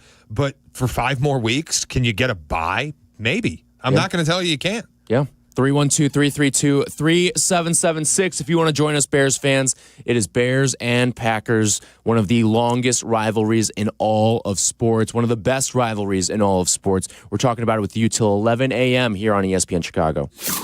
This is Tyler and Shea. Tyler and Shea. I know you're going to dig this. On Chicago's home for sports, ESPN Chicago. A 1-hour uninterrupted dose of Bleck and Abdalla. No breaks, no gimmicks. Well, maybe a few gimmicks. Well, you need a few gimmicks, right? But still uninterrupted. Obviously. And still pure, honest, Bleck and Abdalla fun. As it should be. Weekdays 2 to 3 on ESPN Chicago. Brought to you by Yingling. Guys, you've heard me talk about Window Nation for a while. I used to have cold floors in the kitchen. It's because my windows were drafty. My energy bills were through the roof. It's why I called Window Nation, and I got new windows. And right now is the perfect time for you. 50% off plus 0% interest for 5 years. These windows keep that Chicago cold out. Go to windownation.com today. That's windownation.com and feel the difference this winter. Hey, usual haircut? Yeah, but make it quick. I gotta go pay my ComEd bill. Yeah, I just mailed my check this morning. There's an easier way, fellas. Get the ComEd app. I just paid my bill while getting this trim. For real? You can pay your bill, check your energy usage, even report and track an outage 24/7. How did I not know about this? Because y'all are too busy filming dance trends on your phones. Make life easier. Download the ComEd app today at ComEd.com/app. Roofers and waterproofers Local 11 provides quality value and service in all facets of the commercial, industrial, and institutional roofing and waterproofing industry. Promoting skilled craftsmen and craftswomen through apprenticeship training, Local 11 members are trained in the application of the latest roofing and waterproofing techniques. They are at the forefront of design and installation of environmental-friendly solar, green, and garden systems. To find a highly skilled roofing contractor today, go to ChicagoRoofingContractors.org. If a Lenovo computer for your business is on your holiday list, don't shop around. Just go directly to the source, Lenovo.com. It's your last chance to get exclusive deals on the PCs you want for your business, like the ThinkPad X9 14 Aura Edition and Yoga 7i 2-in-1. So avoid all that shopping chaos and price comparing, and just go directly to the source, Lenovo.com, where PCs are up to 35% off. That's Lenovo.com. Lenovo. Need parts fast? Need them now? O'Reilly is fast. Just one part that makes O'Reilly Auto Parts stand apart. Get one free set of brake pads when you buy 2 Brake Best Select rotors. Upgrade to Brake Best Select pads for just $10 more. Or upgrade to Brake Best Select Pro or import direct pads for just $20 more. Restrictions apply. See store for details. O'Reilly Auto Parts.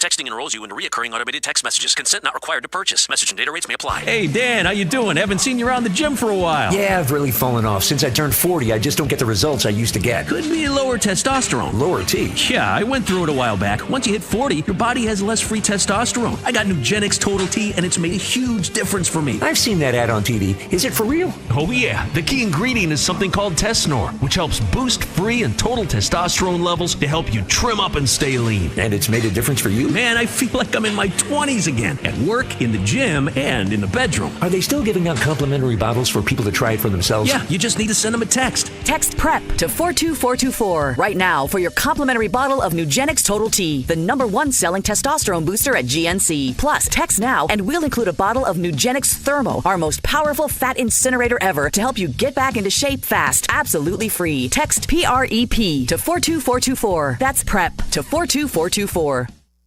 Welcome back to Tyler Rocky and Shea Norling. We're back on ESPN Chicago.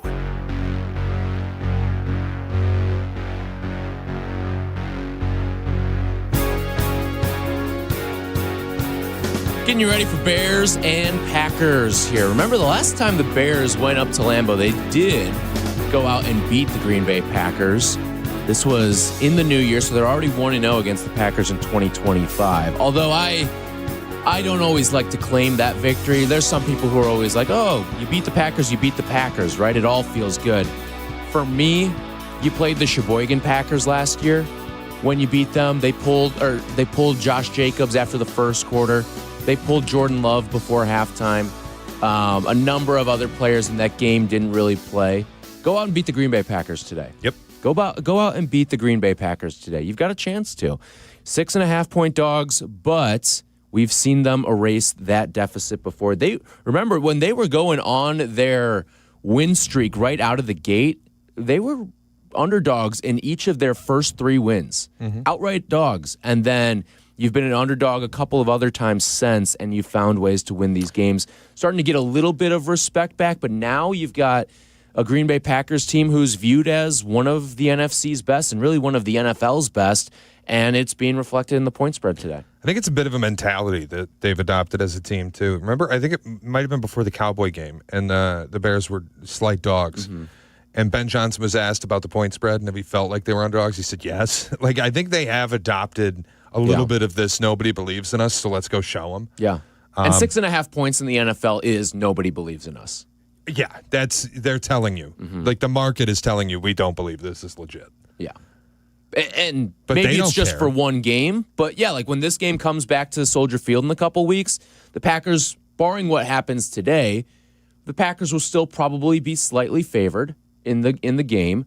I'd imagine probably in the neighborhood of like 3 or 4 points. But go out and then defend your home turf in 2 weeks. And the other thing, too, is like the Bears don't need people to believe in them.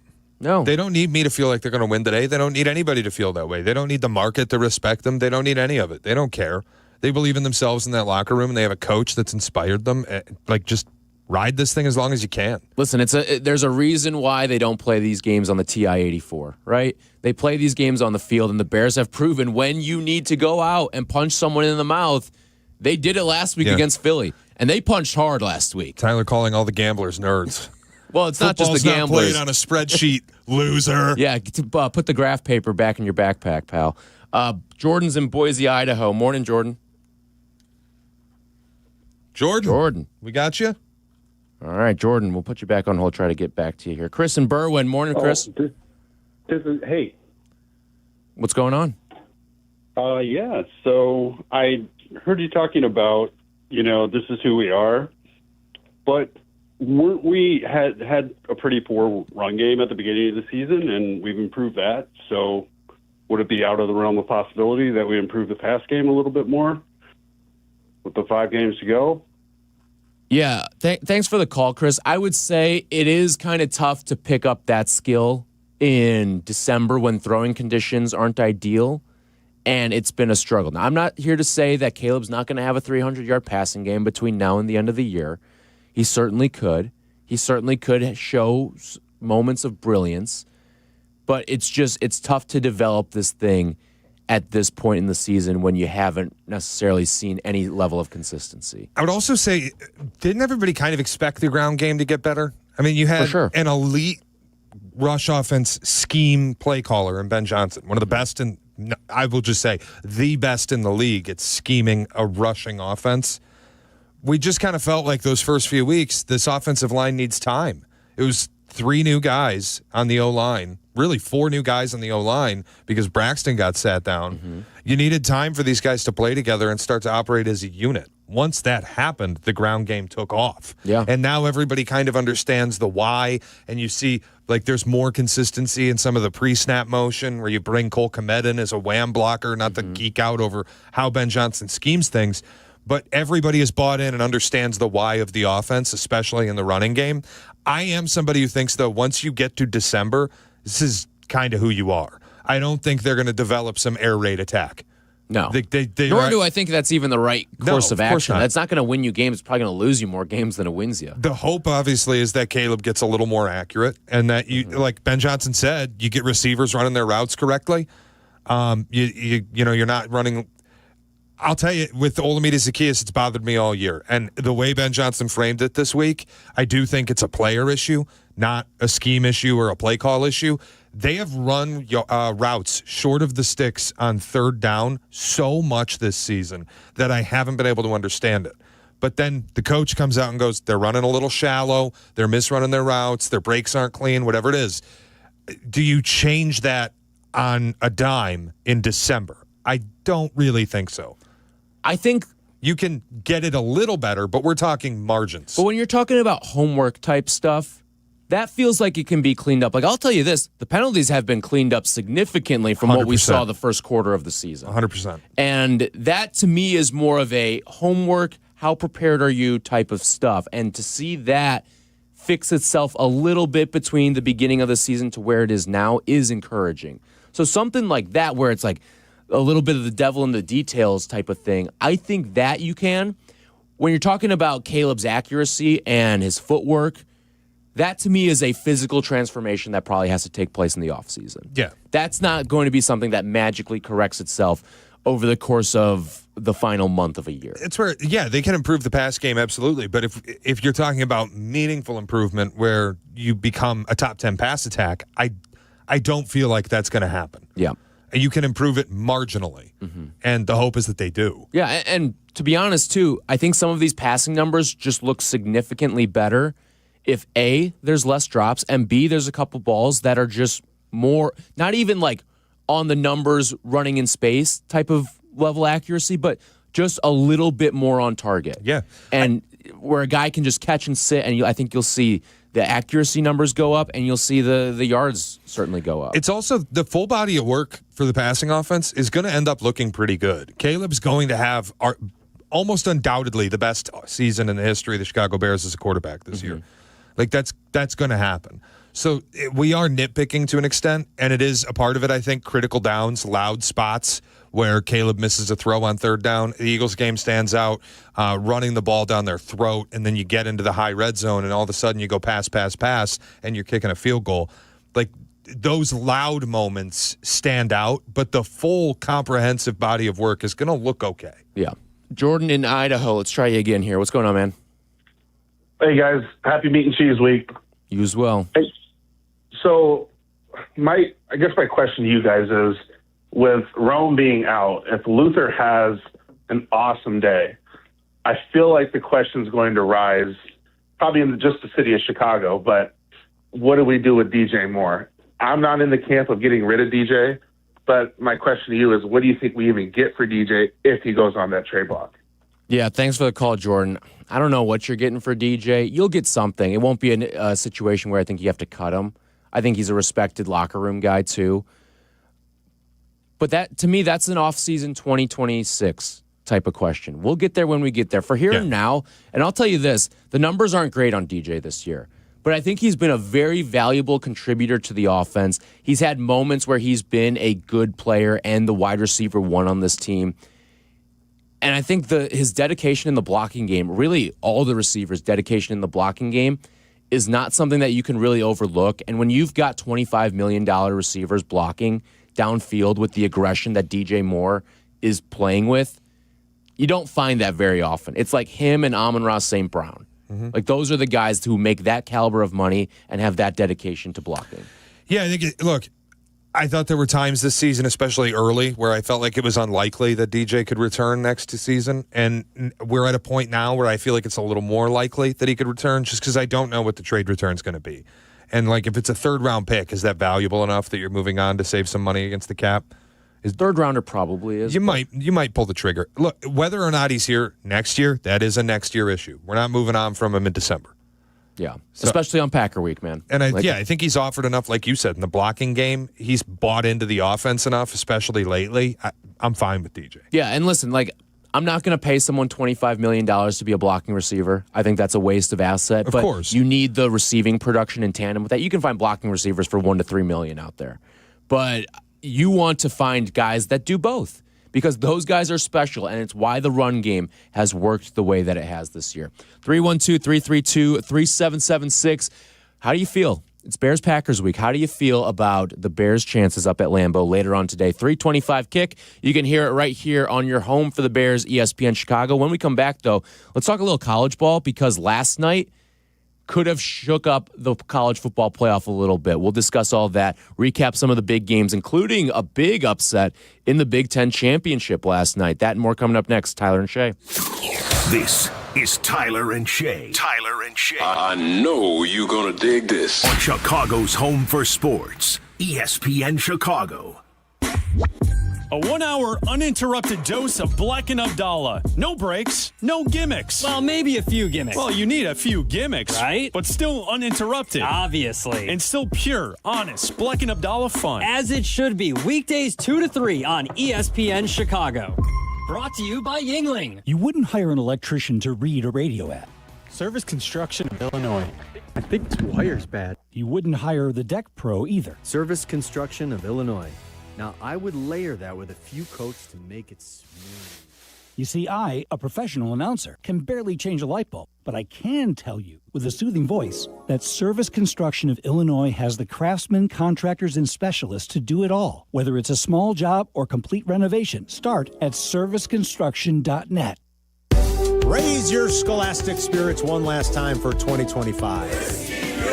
Whiskey University is back for its final class of the year, and there's a special extra credit elective as Silvy will join us to share some of his favorite Herradura tequila.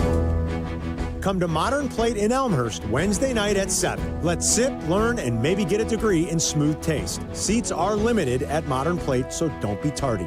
Jack Daniel's Bonded and Herradura Tequila remind us to please sip responsibly. Hey, you want to talk about your stuff? You know, the things you as a sports fan have collected over the years. Talk about it with a pro. Sports Collecting with Tom Morgan. Saturday mornings at 7 on ESPN Chicago. Presented by Huggins & Scott Auctions, ERC Delivery, and REA. ESPN Chicago's Sports Business Minute, hosted by Danny Ecker from Crane Chicago Business, is heard Mondays, Wednesdays, and Fridays, and is presented by Chicagoland BMW Centers. Fellas, it's the season to shine, and not just from the holiday lights. Manscaped is here to keep you looking sharp for every holiday party, family photo, and mistletoe moment. The Lawnmower 5, groin and body trimmer, and the Chairman Plus face shaver deliver precision, comfort, and control worthy of Santa's nice list. I've been good and nice. Whether you're tidying up before a big night out or preparing for New Year's Eve, Manscaped has your back. And your face too, to be exact. So gift yourself with some grooming greatness this season, because looking good is the best gift of all. And now you can find Manscaped products at your local Walmart. This one's for the flavor fanatics. Sour apple 5-hour energy shots don't mess around. They bring the bite. Tart, tangy, and packed with tasty caffeine, this little 2-ounce bottle punches above its weight. With zero sugar and as much caffeine as your favorite 12-ounce coffee, it's the kind of pick-me-up that keep your taste buds happy without the crash. And it doesn't stop at sour apple. There are 17 bold flavors waiting for you to discover. Pick one up in store or stock up online at 5hourenergy.com or on Amazon today. Caffeine doesn't have to be bitter or boring anymore. 5-hour energy shots are bringing the flavor and the energy. One of my personal favorites, Strawberry Banana, is giving smoothie vibes in a compact caffeinated shot. Whether you like your energy sour, fruity, or tropical, with 17 flavors, there's something for you. And yeah, it's got as much caffeine as a 12-ounce coffee, but zero sugar and no crash. Big flavor, tiny bottle, tasty caffeine done right. You can grab yours in store or hit up 5hourenergy.com or order on Amazon today. A Progressive Home and Auto Bundle can protect you round the clock, but we can't protect you from those painful moments in sports. Oh, I can't believe we blew a 5-touchdown lead. Sure, but you got to feel like they were going to win for almost the entire game. But I was about to buy playoff tickets. So you were prepared for a good time. That's pretty nice. It's the worst loss any team has ever had. And you got to witness history. Okay, we're done here. Well, at least your home and auto are protected with a bundle from Progressive. Progressive Casualty Insurance Company affiliates and other insurers. Not available in all states or situations. Welcome back to Tyler Rocky and Shea Norling. We're back on ESPN Chicago.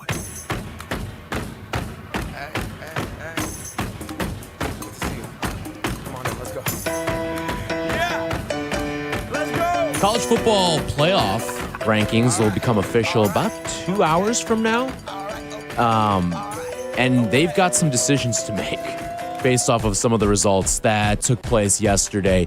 You had Georgia go out and thump Bama. That game was never close in the SEC title game. Georgia wins 28-7. Dominant fashion there. The big result from Friday night was Tulane beating North Texas. So that all but locks up a spot for Tulane in the college football playoff. Texas Tech handled BYU. This was the most dominant performance of yesterday. 34-7 down in Dallas. And then I'll say this. I think this was the greatest 4-point upset of all time. With what Indiana did to Ohio State, I don't think anyone really gave Indiana a chance yesterday in the game. But the spread was only showing 4 when it closed yesterday. And they go out and win against Ohio State in Indianapolis, 13-10. It was, I don't want to say it was an ugly game because I don't necessarily think that's what it was. It was just a game that felt like Saturday or felt like Sunday being played on Saturday. And that's what we saw in the Big Ten Championship. And then the real stunner of last night, Duke and Virginia in a game that could really turn the college football playoff on its head. To be a fly on the wall in Jim Phillips' office right now, I would just love to. Did you see the pain on his face when he had to give Duke the trophy last night? Yep. Knowing we just zero-bid our league. Yes. It's incredible. It felt like the call was in on that final drive. Like Virginia was down 10 with like 4 to play.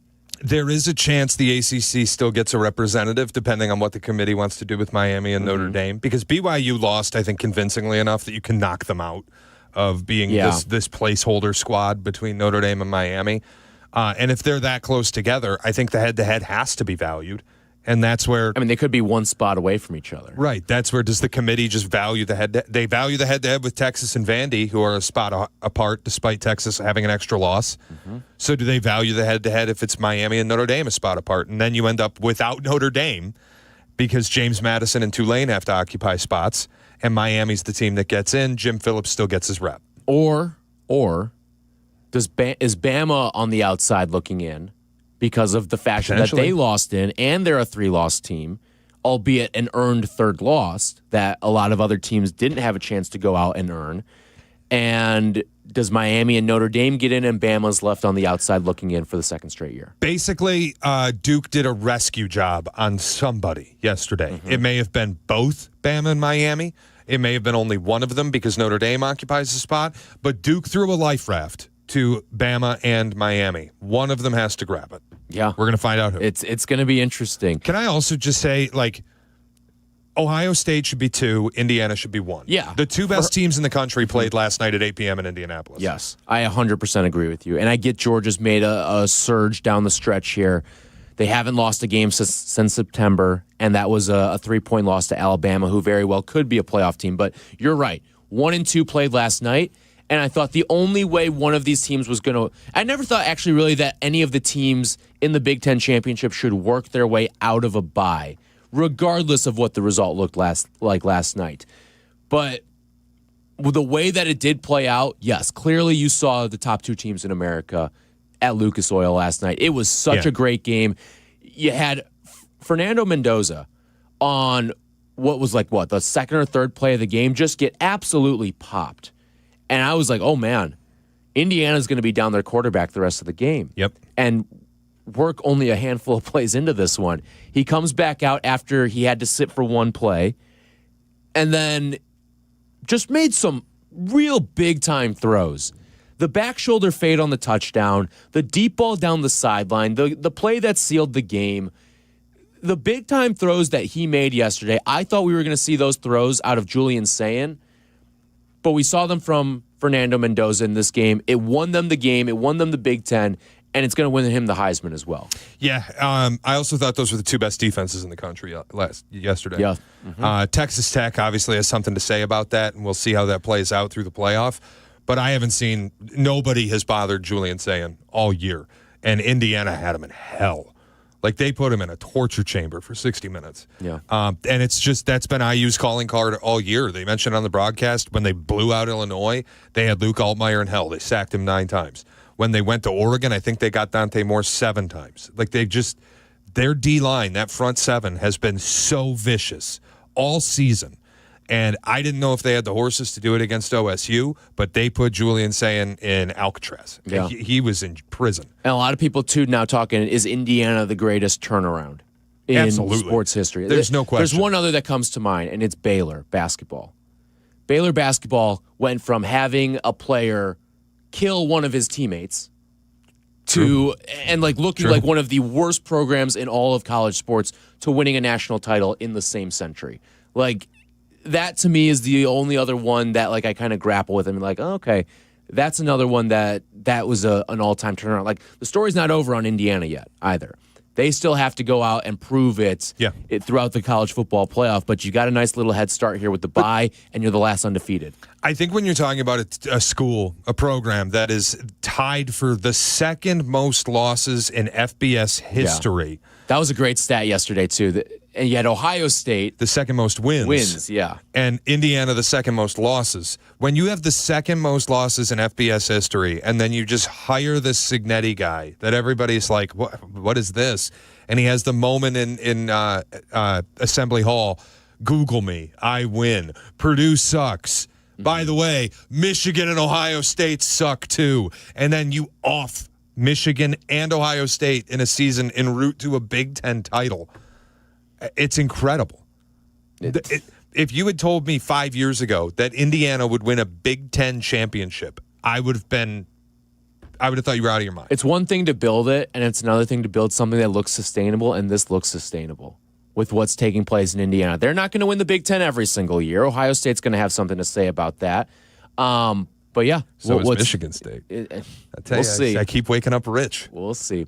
Our video stream brought to you by your Chicagoland and Northwest Indiana Chevy dealers. During Chevy Red Tag, get 0% APR financing on a 2026 Chevy Silverado 1500 pickup. Visit ChevyDriveChicago.com. Chevy Silverado, the official truck of the Chicago Bears. When we come back, we will get into more Bears conversation. I want to dive into the passing game a little bit more because there is the significant injury today. No Roma Dunze for the Chicago Bears. How is that going to impact what they want to do through the air? And what can Caleb Williams do to get this thing on track as well? All that coming up in 2 minutes. This is Tyler and Shea. Tyler and Shea. I know you're going to dig this. On Chicago's home for sports, ESPN Chicago. The holidays are here, and so is the best deal of the season. Get Astound Gig Wi-Fi for just $40 a month forever. No, seriously, $40. Your price forever. No hikes, no hidden fees. Just super fast Wi-Fi that keeps up with everything you stream, shop, and share this season. And right now, you'll even get a $200 gift card. It's our biggest holiday deal, and it won't last long. Lock in your forever price today at astound.com. Restrictions apply. See astound.com for details. Hey guys, it's Silvy. You ready to take your sports action to the next level? You need Circa Sports Illinois, the world's largest sportsbook now right at your fingertips. Circa does it the right way. High app limits, low holds, incredible customer service, and no bet fees. Ever. Other books might charge you to get you in the game, but not Circa. With Circa, every play is your play. Download your new bookie today at circasports.com. It's the only place I play. Got to be 21 years or older. Gambling problem? Call 1-800-GAMBLER. Get the help you need with Skill Power Tools from Menards. They're built for power, precision, and portability. From drills and drivers to sanders and saws, Skill delivers performance and durability with the convenience of cordless technology. Plus, the PowerCore 20 battery powers every Skill 20-volt tool for ultimate versatility. Save big and all Skill Power Tools at Menards. Plus, check out our weekly flyer on Menards.com for great deals happening now. Warm season's greetings to you all from Menards. Good Karma Brands is proud to be an equal opportunity employer, providing equal employment, development, and advancement opportunities to all teammates and applicants. To learn more about careers with us, please send an email to talentacquisition@goodkarmabrands.com. That's talentacquisition@goodkarmabrands.com. is ESPN Chicago, WNVP, WTBC, HD2 Chicago, a Good Karma Brands radio station. Welcome back to Tyler Rocky and Shea Norling. We're back on ESPN Chicago.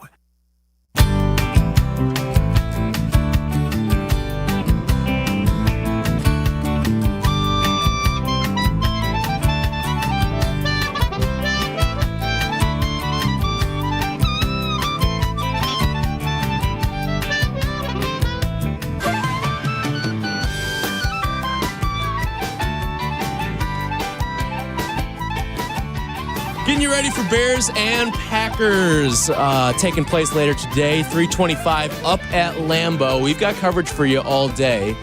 After we're off the air at 11 o'clock, it is Bleck and Abdalla's pregame tailgate from 11 to 1. Then the network pregame with Waddle, Silvy, and Dionne Meller kicks in at 1 o'clock, leading you into kickoff. Jeff Joniak, Tom Thayer have the call of the game with Jason McKee on the sidelines at 3:25. Then after the game, we're wall-to-wall, getting you all wrapped up from this Bears-Packers game. It will be the post-game show on the network with Yurko and Peggy, and then post-game show with Jeff Meller, Jason McKee, and Pat the Designer. So wall-to-wall Bears and Packers coverage for you today. Tyler and Shea in with you till 11 a.m. Talking Bears with you, and I do want to dive into the pass game this week because I don't know how much Caleb Williams is going to be asked to do today. I really don't. I think it's up in the air. You look at the weather conditions of today. We've had snow. We've seen the shots of Lambeau Field from all of the NFL Network and the ESPN shows today. There's a lot of snow on the ground. The locals will be asked to bring their shovels in exchange for tickets today. But I look at what Caleb Williams has done so far this season. It hasn't been good enough. I will also say this. It hasn't been bad enough either. He hasn't turned the ball over. He's been pretty good in these fourth quarters of making sure you have a chance to win football games. And I think part of it is the body of work that he puts together through quarters 1 through 3. I also think that there's a word that people don't like to use with quarterbacks, especially their own quarterbacks, that I think he's lived to a T and I don't think should be frowned upon as much as it is. I feel like it's been treated as a football slur, but he is a game manager. Yep. And I think that with what this team is right now, that's a good thing. He hasn't lost them a single game this year. He hasn't. Now, would you have liked to see him contribute a little bit more to winning when he is the number 1 overall pick from a season ago and he's got the infrastructure around him, he's got the weapons, he's got the offensive line, he's got the running game? Yeah, I would like to see a little bit more. I just don't think today's the day where it's going to happen for him. But what I would say about Caleb, too, is like he has the it factor. You know what I mean? Seen in the fourth quarter, yep. So you ask, would you like to see him contribute a little bit more to winning? It's winning in a blowout versus winning at the end. But I know that if the game is managed well enough that I'm in a one-score situation entering the fourth quarter, I feel pretty damn good with who I have under center. And maybe it's I'd like to see my blood pressure be a little bit lower as we enter the fourth quarter type of game. Like the game against the Giants, it probably now, and I will say, the game against the Giants, Caleb is the reason the Bears won that game. But you would like it to be more convincing against a 2-win team. Well, that was a legitimate comeback win. Everything. It had all the ingredients for a big-time comeback win. Even that Bengals game, too, where he makes the play to Colston Loveland, and he just rips that ball across the seam, and then Colston does the rest. Those are games where I'm like, all right, Caleb really contributed to the win, specifically in the fourth quarter. But what about the Viking game? What about even the Steeler game? And I would even throw in the Eagle game as well. And he did make the play in the Eagles game. The throw to Cole Kmet was sort of a put-away shot for the Bears. But it's felt like in all of these games, there have been moments, I'd throw the Saints game in there as well, where you could have put these teams away a little bit earlier and not made it a one-possession game and not had to stress through a fourth quarter. And the nature of the NFL generally is that fourth quarters are going to be close games. You're going to have to either come back from down 3-7 or preserve a 3-7 point lead. It's just the nature of what the NFL is. This isn't college where you're looking at 49-7 on the scoreboard when you go into the fourth quarter necessarily. Right. So there is that element to it, but there's also the factor of there have been key plays on third down where it's like see receiver, throw to receiver, and he's been off target on it. And those are the things that need to be completed. I'm not even saying some of these drives have to end in points. They just have to be sustained for an extra 90 to 2 minutes and take that time off the clock so that the opposition doesn't have that time to go out and score. Yeah, it's what I was saying earlier, too, about, like, I think the body of work will show that Caleb had a pretty good season. The completion percentage is going to be ugly. And it's going to be worse than it was last year. It only got worse against Philadelphia, which I get was really difficult conditions, high winds. It wasn't a great opportunity to throw the ball in the air. I would say he played smarter in that game because, remember, throwaways are incompletions. And I think there were moments, and there have been moments really all season long where he's done a better job of getting rid of the football. Yep. And that's going to be reflected in the completion percentage, but it's one of those where your completion percentage goes down, but I think your coach's happiness with how you're playing elevates. Yeah, I think it's why Ben Johnson even mentioned, like, people who are bashing Caleb, they shouldn't be. Because, look, I'd rather have an incomplete pass than a sack. And I think you've seen the sack numbers drop so much, and the sack avoidance has become such an elite trait that I can explain, like, if I can go to the why is the completion percentage so bad? Part of it is you lead the league in drops. But it's not like we're at a point anymore where that would get you from the 58% up to like 70%. No. I mean, or even 65. You'd be 58% to like 62%. And 62% still isn't where we want to be living. And 62% is assuming all of your drops are completions. But if the other part of the why is he's getting rid of the football when he's pressured and throwing it away, and it's not being intercepted, and it's not resulting in a drive-killing sack, I can live with some of those incompletions. So, look, like Patrick Mahomes has never had a 70% completion percentage. If Caleb is just going to be a guy who can complete low percentage throws but isn't going to be overly accurate, that might just be what we have here. You will trade incompletions that aren't interceptions or aren't sacks for the occasional big play. I think the other part, too, is if he plays his style, and by his style, I mean a blend of like what Ben Johnson wants him to be and also who he innately is as a quarterback. If he plays in that style and is completing 64, even 65% of his passes, you're going to be looking at an MVP candidate because you'll see it reflected in his numbers. They will get pretty gaudy at that point if he's just completing a couple hairs more of his completions that he should be having. So I'm intrigued to see what it looks like today. Another thing, too, I wouldn't be surprised if he uses his legs a little bit more today in some of these situations. If they try to get him into some play-action boots, because he has been an effective runner this year. He picks his spots, and I think Ben Johnson also picks Caleb's spots, too, of when he wants to deploy him as a runner. But it's something that I always thought was a very underrated trait of his coming out of college. He was running for double-digit touchdowns in college at USC. I get it's a different game there, but I do think that utilizing his legs, especially out of a game in Philly where you ran the ball as effectively and as powerfully with your running backs, it wouldn't be the worst thing in the world to see him use his legs in this game against Green Bay where you know they may be selling out to stop Swift and Monungai. All right, here comes Caleb out the back door and picks up 15. Could this be a spot where, like, I'll use the Bills as the example, Josh Allen being a running quarterback, but Joe Brady has made it like we don't want you to run until we're playing the Chiefs. Or in a game where we need it. Yeah, and in the playoffs. You've got to go superhero mode. Like, that's where we're going to unleash you. Could this be a spot for Caleb where Ben Johnson's like, look, we're going against a top 10 rush defense. And I know they don't have Devontae Wyatt, but they have plugged the rush all year. And it's not like they lost Devontae Wyatt on Thanksgiving. It's not like after he left the game, Jahmyr Gibbs was suddenly gashing them. They still plugged up the run pretty well. Yeah.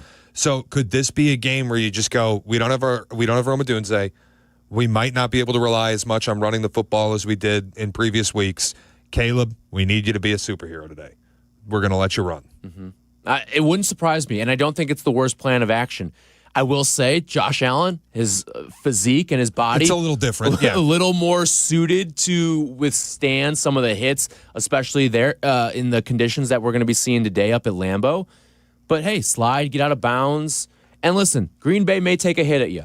All right, they may be doing everything in their power to try to make Caleb feel like it's 15 degrees outside today. But that's where you got to be smart. And that's where you got to see if there is a late shot, linemen get in there and make something happen, mix it up a little. Don't be Jackson Dart. That's the other part. Don't be Jackson Dart and take extra hits. Don't be Jaden Daniels and run yourself into contact. Like, this is a day to get out of bounds. This is a day to give yourself up.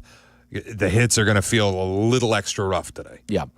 On the Rome Odunze front, so he's going to miss the game. He's been dealing with a foot injury, and this seems like it's different from the heel that was bothering him from earlier in the season. The heel injury, it seemed like was more of like a plantar fasciitis type of issue from earlier in the year, and now you've got the foot.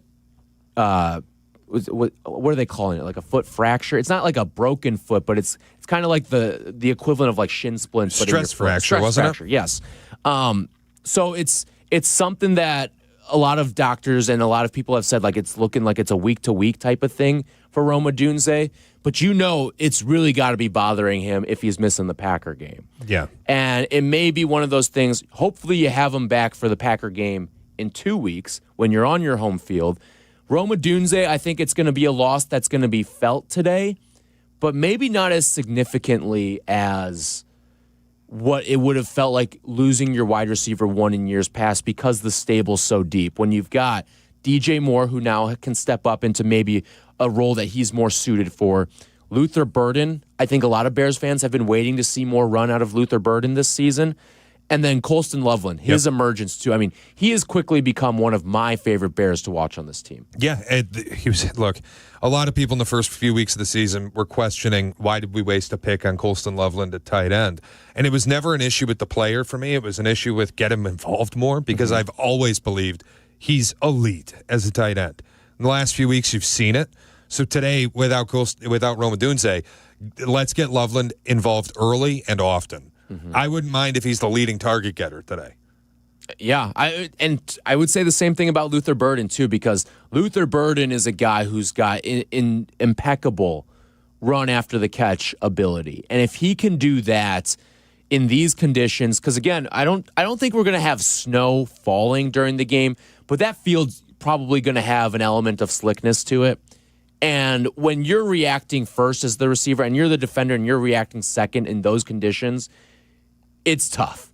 And for guys that can make people miss, like DJ is a more I'm going to run through you type of guy. I'm going to bounce off of you to get my extra yards.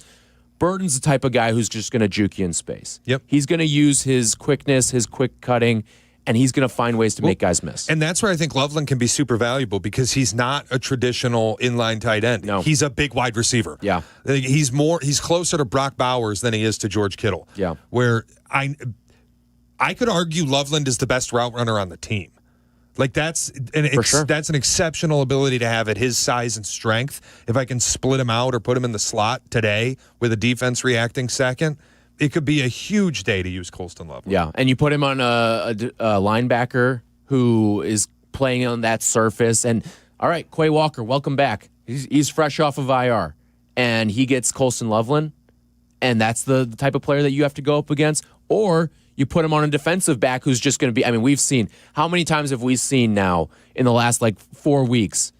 You see the matchup of Colston Loveland in the slot. We're going to take you on the inside, and it's just, you've got a smaller defensive back on the guy, and he just plays basketball with them. Yeah, it's a size and weight mismatch with a guy who's an elite route runner. It's so incredibly difficult to guard, and it's even more difficult when there might be snow on the field, when it's this cold, and you have to react to a guy who already knows what he's doing.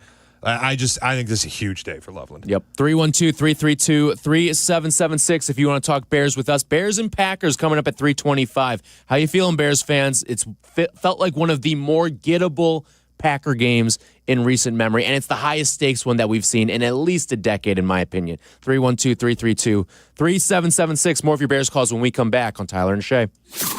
This is Tyler and Shea. Tyler and Shea. I know you're going to dig this. On Chicago's home for sports, ESPN Chicago. Here comes It's the first of two clashes in 3 weeks. A rivalry game with so much at stake. It's Bears and Packers live from Lambeau Field. Kickoff today at 3:25 with the best play-by-play team in the game. Brought to you in part by Hard Rock Casino, Northern Indiana. Stay right here. We are the home of the Bears. ESPN Chicago. It's the most wonderful time of the year. The Allstate CTA Holiday Fleet is traveling through Chicagoland. Now in its 34th year, they can't wait for you to come aboard the decked out and dazzling holiday train and bus. Every train line and 18 bus routes will have Santa visiting them. Tap to Pay is available on all CTA trains and buses, making riding a breeze. So grab the family, take some selfies, and celebrate the holidays with CTA. See the entire schedule and plan your trip at transitchicago.com/holiday fleet. This holiday season, don't let aches and injuries keep you on the bench. Illinois Bone and Joint Institute helps you move better so you can live better. From state-of-the-art imaging to convenient rehab locations. And with 14 Ortho Access immediate care facilities, you can get same-day orthopedic treatment close to home. Score the care you deserve. Visit ibji.com for locations and services. And keep moving this season. Hi, this is Dave Musial, owner of Four Seasons Heating, Air Conditioning, Plumbing, and Electric, and I want to guarantee you a breakdown-free winter. Did you know that a dirty furnace costs more to operate and can lead to higher utility bills and untimely breakdowns? Now is the time to schedule your Four Seasons furnace tune-up and save $50. A Four Seasons furnace tune-up includes a 35-point inspection, complete cleaning, and we calibrate every component of your furnace. So call today. For all the right reasons, call 866-4 Seasons. Hey, it's your buddy Tom Waddle, and I drive a Hawk. Go see my friends at one of their 12 Hawk Auto locations at Forest Park, St. Charles, Plainfield, Joliet, Carroll Stream, and now LaSalle, Peru. Shop thousands of vehicles from 13 big brands and save with 0% financing for 60 months or make no payments for 90 days. That's no interest for 5 years or no payments till next year. Now's the time to save thousands. Find your next car at hawkauto.com. Drive what I drive. Drive a Hawk. HawkAuto.com. Financing on select models with approved credit. Roofers and Waterproofers Local 11 provides quality value and service in all facets of the commercial, industrial, and institutional roofing and waterproofing industry. Promoting skilled craftsmen and craftswomen through apprenticeship training, Local 11 members are trained in the application of the latest roofing and waterproofing techniques. They are at the forefront of design and installation of environmental-friendly solar, green, and garden systems. To find a highly skilled roofing contractor today, go to ChicagoRoofingContractors.org. Individuals and businesses with tax problems, listen carefully. If you owe over $10,000 in back taxes or have unfiled tax returns, U.S. Tax Shield can help you take back control. The IRS can seize your bank accounts, garnish your paycheck, close your business, and file criminal charges. Our team of tax attorneys can stop collections and get you protected. U.S. Tax Shield offers a price protection guaranteed quote to get you protected today. U.S. Tax Shield is A+ rated with the BBB, so call 800-494-6139. U.S. Tax Shield, 800-494-6139. The holidays are rolling in, and if men in your life are struggling with their holiday wish list, tell them to add Manscaped to make gift giving easy, fun, and completely stress-free this year. From the beard hedger to the lawnmower trimmer, Manscaped's precision tools keep you looking sharp, feeling confident, and ready for every event and celebration all season long. These aren't just stocking stuffers, they're upgrades for your daily routine. And right now at Target, you can save 20% on the Lawnmower 4 and 3 kits, Handyman, and the beard hedger. Hurry up, supplies won't last long. Welcome back to Tyler Rocky and Shea Norling. We're back on ESPN Chicago.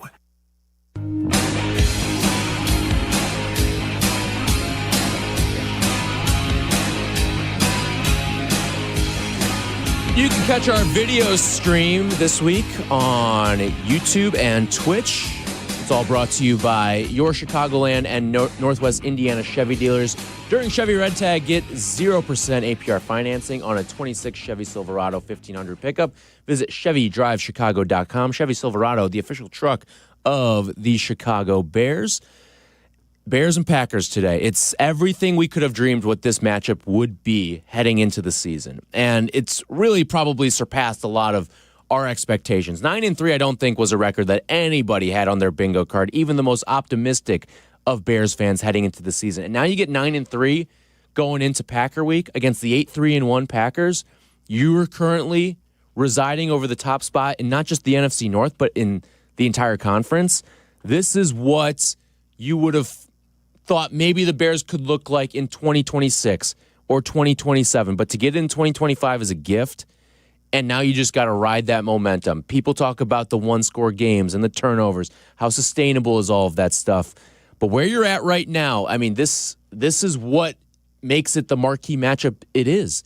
This is why the game got flexed to 325. This is why the Fox #1 crew's in the building today, because you did the work through the first 12 games, and now the final 5 are going to determine really how people view you heading into the playoffs, assuming you get there. You have an opportunity to seal up the 1 seed in the final 5 weeks of the season. If you do that, then nobody will doubt that this is a Super Bowl contending team. Whether or not they pull that off, who knows? Today's a mega step for that, too. But yeah, today, you go win today, then the conversation tomorrow nationally will be the Bears are a championship team. Yeah. I think you win today, and it's almost like the expectation becomes that you win the North, right? Because the expectation then becomes you're going to beat your remaining 2 divisional opponents on your home turf. Yeah. When you face the Packers in 2 weeks, and when you close the season out against the Lions. Frankly, you win today, you will make it so that you can lose to the Packers at home and still win the NFC North. For sure. For sure. Kevin's in Lincolnwood. What's going on, Kevin? Hey, gentlemen. Thanks for having me on the show. I am on my way to enemy territory. Love it. Here on the blue and orange today, so I'm super excited. And if you just look at what I was thinking about in the earlier part of the show, and you guys were talking about some of the differences between last year and this year. Obviously, we're winning the 1-score games. There's a big difference in how the team kind of carries itself. I think it all just points to one guy, and I think you know where I'm going with this. He's brought the energy. He's brought the accountability more than anything. And I think the Bears may have finally gotten the head coaching call right. Yeah, it's certainly trending that way, Kevin. And that's what's so important, too, right? Even thinking about the Vikings, too, when they had that dream regular season, not in 2024, but rather in 2022, they brought in Kevin O'Connell. That was the first year under O'Connell. Yep. And he went out, won 13 games. They won the North. Sure, did it feel flimsy with all the 1-score wins and stuff like that? But 1-score wins, while some of it's luck, I do think there is a mentality to it. 100%. We feel good about our team in the fourth quarter, and we feel built to beat teams in the fourth quarter. And I feel like that's the type of team Ben Johnson is trying to build with the toughness where we're going to beat the hell out of you for 3 quarters, and if you've got anything left in the tank in the fourth quarter, I guarantee you we're better equipped to beat you at that game. Yeah, I think, too, the Kevin O'Connell Vikings team, 2022, that won a bunch of 1-score games and got to the playoffs, it felt like it was duct tapes and glue holding everything together a little bit. It never felt real or sustainable long term. I'd also argue the 2018 Bears kind of in the same vein, where you were winning all these games and it just kept happening. And people expected maybe the floor to fall out of it at some point, and it never did. But it happened in a way that you weren't sitting there going, we're going to be really good for a really long time, because there was no offensive sustainability. It was a lot of trick plays, manufacturing yards, manufacturing scores, and choking teams out, winning games scoring 15 points.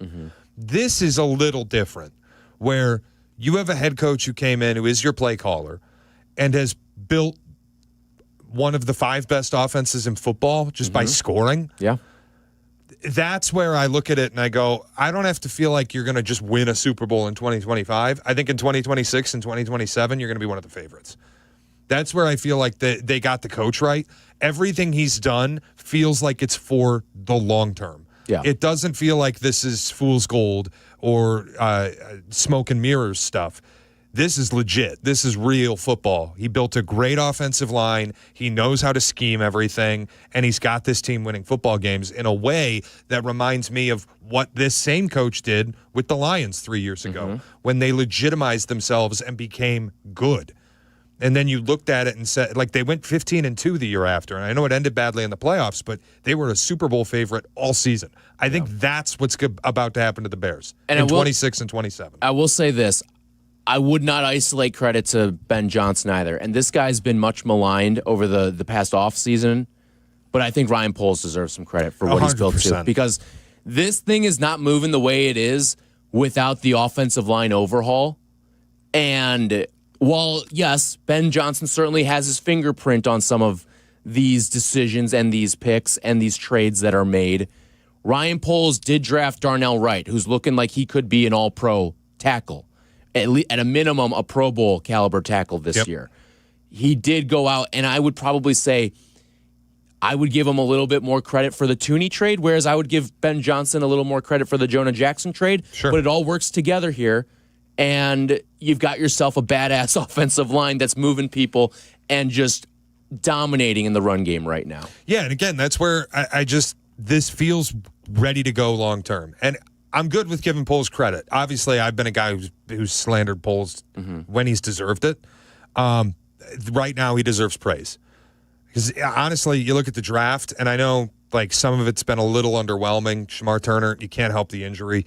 But Ozzie Trapillo has stepped in, played really well at left tackle. That's a win for Poles in the draft board. Colston Loveland, over the past 2 months, has been one of the 5 best tight ends in football. That's a win for Ryan Poles on the draft board. Like, he did well this offseason, and he deserves credit for it. But I'm not ready to put him on a pedestal until I see the one thing that's critical for me. There has to be a philosophical adjustment.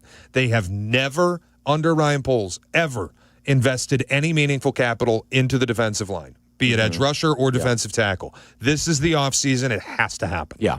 And listen, we'll attack that problem when we get to the offseason. It seems like they did their due diligence to try to land a pass rusher at the trade deadline, but it seemed like they were going more big game hunting than the intrigue of a Jalen Phillips, who has become a very, very vital piece of what Philadelphia has been defensively since the trade deadline. I know it didn't look great last week, but like Jalen Phillips has certainly made an impact. So Mike is also on the way to Lambeau. What's going on, Mike?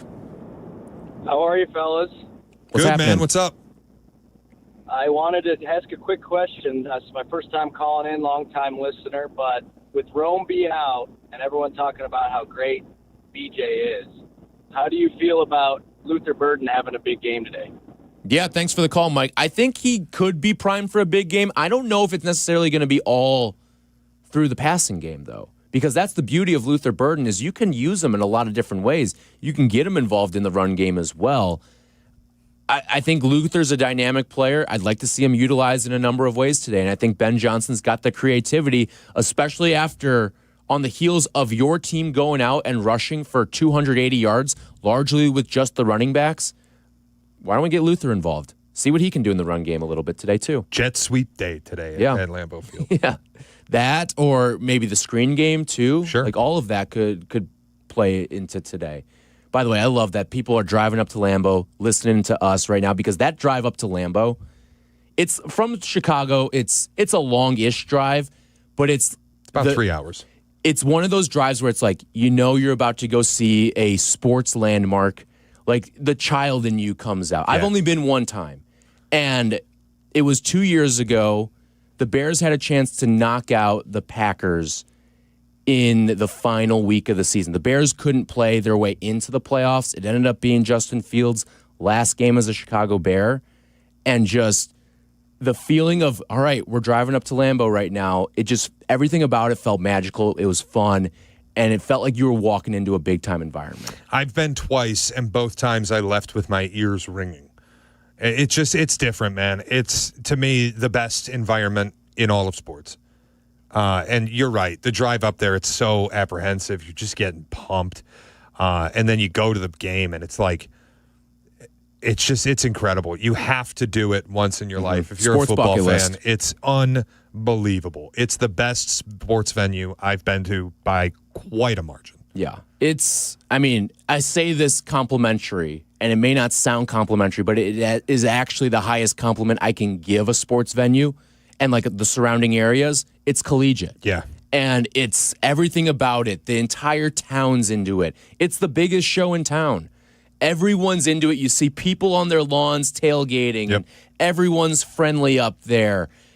It's just a great time. And if you're a Bears fan, you have to make it up to Lambeau Field at some point for a Bears-Packers game, because just the rivalry of it, the jabs that are thrown across the way, but it's all out of love, too, with these Packers fans. And now that things are looking like they're going to be meaningful games for the foreseeable future, I'm not just talking about this year, but really for the next 3-4 years, it's looking like you're going to be playing meaningful games against each other. The ticket may be a little pricier, but it's worth it. It's so worth it. I mean, what this rivalry brings when it is good, it is as good as anything. It's the best, and it's just, we haven't had that really. We haven't had these moments where you get into a December game between these two teams, and the stakes are what we're looking at today, where both teams are jockeying to win the North. And to have that finally again is fantastic. I love it. Yeah. Love every bit of it. And it's made extra special, frankly, for me by the weather. I think this is going to be, at some point, Lambeau will be the last of the outdoor stadiums where the weather plays a part and you get cold weather games like this. It's special, man. It's such an incredible place. Yep. All right, when we come back, a little bit of NFL fact or fiction as we get you ready for the rest of the football day as well. That's coming up next, Tyler and Shea. This is Tyler and Shea. Tyler and Shea. I know you're going to dig this. On Chicago's home for sports, ESPN Chicago. Here comes the boom. It's the first of two clashes in 3 weeks. A rivalry game with so much at stake. It's Bears and Packers live from Lambeau Field. Kickoff today at 3:25 with the best play-by-play team in the game. Brought to you in part by Hard Rock Casino, Northern Indiana. Stay right here. We are the home of the Bears. ESPN Chicago. When the lunch hour hits, fuel up like you mean it with Lunch at the Lodge at your local Twin Peaks. Dig into hearty, crave-worthy classics that hit the spot fast, like their juicy cheeseburger and fries, grilled fresh to order and stacked high. Go lighter but loaded with flavor with a fresh chicken Caesar salad or the fan-favorite turkey avocado smash. Really hungry? The crispy golden chicken tenders and fries are ready when you are. Quick from the kitchen, satisfying on the plate. It's Lunch at the Lodge. Twin Peaks, eats, drinks, scenic views. Calamitous mishap, anticipate compensatory damages, subrogation relief, or tort claims under... Guys, what are they even saying? Coast Ivoni ads don't sound like that. Lawyers like that are exactly why people call us. No legal mumbo-jumbo, just real talk. We're from Chicago. We talk like you, we fight for you, and we have real conversations so we can help you. They get where you come from, they get what you need, and they get you. Coast Ivoni, your local personal injury lawyers, because they are Chicago. 708-4million. Hey, it's your friend Tom Waddle. And as you well know, I wasn't the biggest or fastest guy on the field, but I did make a career out of being prepared, paying attention, and never letting defenses catch me off guard. And that's the same way Trend Micro protects businesses. With AI-powered proactive security, they see threats before they happen, and they shut them down fast. In football and in business, it's not about size, it's about smarts. Trend Micro is the smart defense trusted by enterprises worldwide. Your business works too hard to get blindsided. Go to trendmicro.com today. Apt, your number one destination for the holidays, has all your last-minute gifts in one place. From speakers to jewelry, find just what you need for everyone on your list. No time to shop? An Apt gift card is the perfect solution. In a hurry? Order online at apt.com and get free same-day delivery on thousands of products. Or stop by for curbside pickup, and they'll bring your items right to you. For free local delivery, professional installation, and complete satisfaction, shop where I shop at apt.com. Pleasing people since 1936. Raise your scholastic spirits one last time for 2025. Whiskey University is back for its final class of the year, and there's a special extra credit elective as Silvy will join us to share some of his favorite Herradura tequila. Come to Modern Plate in Elmhurst Wednesday night at 7. Let's sip, learn, and maybe get a degree in smooth taste. Seats are limited at Modern Plate, so don't be tardy. Jack Daniel's Bonded and Herradura Tequila remind us to please sip responsibly. We all hear the radio ads about the IRS. They tell you to be afraid, to be scared, and they try to frighten you into calling. I'm not here to do that. Tax Relief Advocates is different. TRA is here to tell you that if you owe money to the IRS, whether it's $5,000, $50,000, or $500,000, we have a solution. It doesn't matter if you're sitting in your car, at work, or with your kids. No matter where you are, call now. 800-575-6759. Don't lose hope. TRA can eliminate or reduce what you owe to the IRS. Generous programs are now available that can give you a fresh start. Our passion is taxes and helping individuals fix their IRS problems. We have over 1,000 5-star reviews on Google and an A+ with the Better Business Bureau. You don't need to be afraid of the IRS any longer. End your tax nightmare today by visiting us online at TRA.com or call 800-575-6759. That's 800-575-6759. Tax Relief Advocates. Real solutions for real people. Welcome back to Tyler Rocky and Shea Norling. We're back on ESPN Chicago.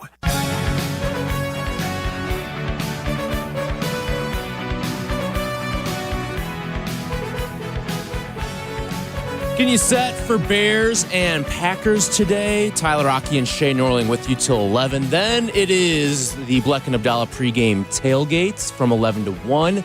Leading you into our network pregame coverage of Bears and Packers. Waddle, Silvy, Dionne, Meller with you, leading you into kickoff. Jeff Joniak, Tom Thayer, Jason McKee. And then after the game, the network postgame show with Peggy and Yurko, followed by the postgame show with Jeff Meller, Jason McKee, and Pat the Designer. So wall-to-wall Bears and Packers for you today. But we're going to get you ready for the rest of the NFL slate. And Shea, we've got a little NFL fact or fiction. Yes, What's on the docket here, my friend? All right, so these are simple, just simple statements. Okay. We'll address them as fact or fiction, starting locally. All right. The Chicago Bears will win the NFC North. Fact or fiction? Boy, it's easier if I ask you tomorrow morning, isn't it? It is.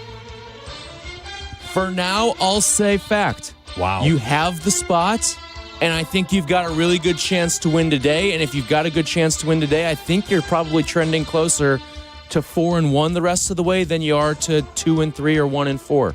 So I'll go fact. Wow. I would still say fiction, and it's not because I think the Bears are bad. It's because the Packers have that pesky-ass tie. Which I talked to you a little earlier in the week about. How is it that the Lions beat the Cowboys and the Bears beat the Cowboys, but the Packers tying the Cowboys is what gives them an advantage in the standings when you get down to the end of the season? It could also be a disadvantage, too. It could be, but it's easier that it works as an advantage if they take care of their business than that it doesn't. Fact or fiction? The New England Patriots will win the AFC and advance to the Super Bowl. I'm going to go fiction there. You know how I feel about Houston, and you, I know, feel the same way. And then I want to see what it looks like again against the Bills. And you could be looking at, you're playing the Bills twice in the span of a month with New England and Buffalo. And I think that this Bills team is just built for December. I don't know if the Patriots are built for December and January type of football, but I know the Bills can be. So I'm in wait and see mode with that. I don't think any of the, and then obviously like Denver's flimsy too. Yep. I feel better about New England than I feel about Denver. And then I feel about if Indy or Jacksonville gets in. But the one team that I think is going to cause a lot of problems for teams in December and January is Houston. So I'm going to go fiction. I would also say fiction. I think the Bills and the Texans should be the favorites to win the AFC. And the Texans, you're being really bullish if you take it now. But that defense is going to make it look like a much more acceptable pick in a few weeks. I do think they're going to make the playoffs. And look, the Patriots side of things, they're great. Drake May might win MVP. It's just history's not on your side. You go into January with a young quarterback. I will say this, though. Of all the young quarterback-led teams who are probably feeling to a degree of how the hell did we get here right now, between Chicago, New England, and Denver, I would probably feel best about New England. Part of that, too, is I think the AFC is going to be an easier slate to get through than the NFC. The NFC's a bear.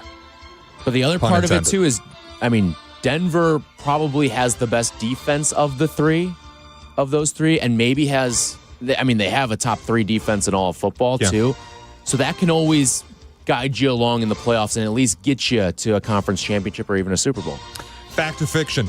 Myles Garrett's 2025 season will be remembered as the greatest pass rushing season in NFL history. That's a fact, because he is going to break the pass or the sack record, whether it's this week, next week. He's got ample opportunity to do so as long as he stays healthy. And the best part to me about him potentially breaking the record, he's 4 away. I don't think we're going to be looking at this as a situation where, these guys played 17 games. No, I don't think that's going to be the case at all. I think he's going to get this record probably in like the 15th game. He could break it today. They play Tennessee. Yep. Cam Ward takes a ton of sacks, and it's only their 13th game of the season. He could break the sack record today. Then I will just add, For all the people who are like, oh, Mason Graham, what's he done? It isn't a coincidence that Myles Garrett is having the greatest pass rushing season ever in the same year that they put Mason Graham on their defensive line. I would Those two agree. work so well in tandem. And you add in the context, it's a 2-win team that is or 3-win team that is trailing in almost all of their games, which ostensibly means there are fewer pass opportunities, and he might break the sack record in week 13 of their games. Yeah, it's obviously not leading to wins, but you're talking about a guy who may hit the trade market this offseason too, and you'd be talking about one of the most coveted pass rushers despite the fact that he's in his 30s. Fact or fiction? The Carolina Panthers will win the NFC South. That is a fact. Wow. That is Look a at fact hockey. because I think we're seeing a little bit of, and it's just a speed run of a season here. Two teams, ships crossing in the night because Tampa Bay started off so hot out of the gate and Carolina struggled. Carolina, we've talked a lot about all week about the Bears have hit their win total over. Carolina also hit their win total over after beating the Rams last week.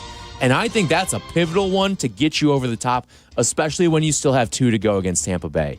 So the fate is in your hands if you want to go out and win the division on both sides.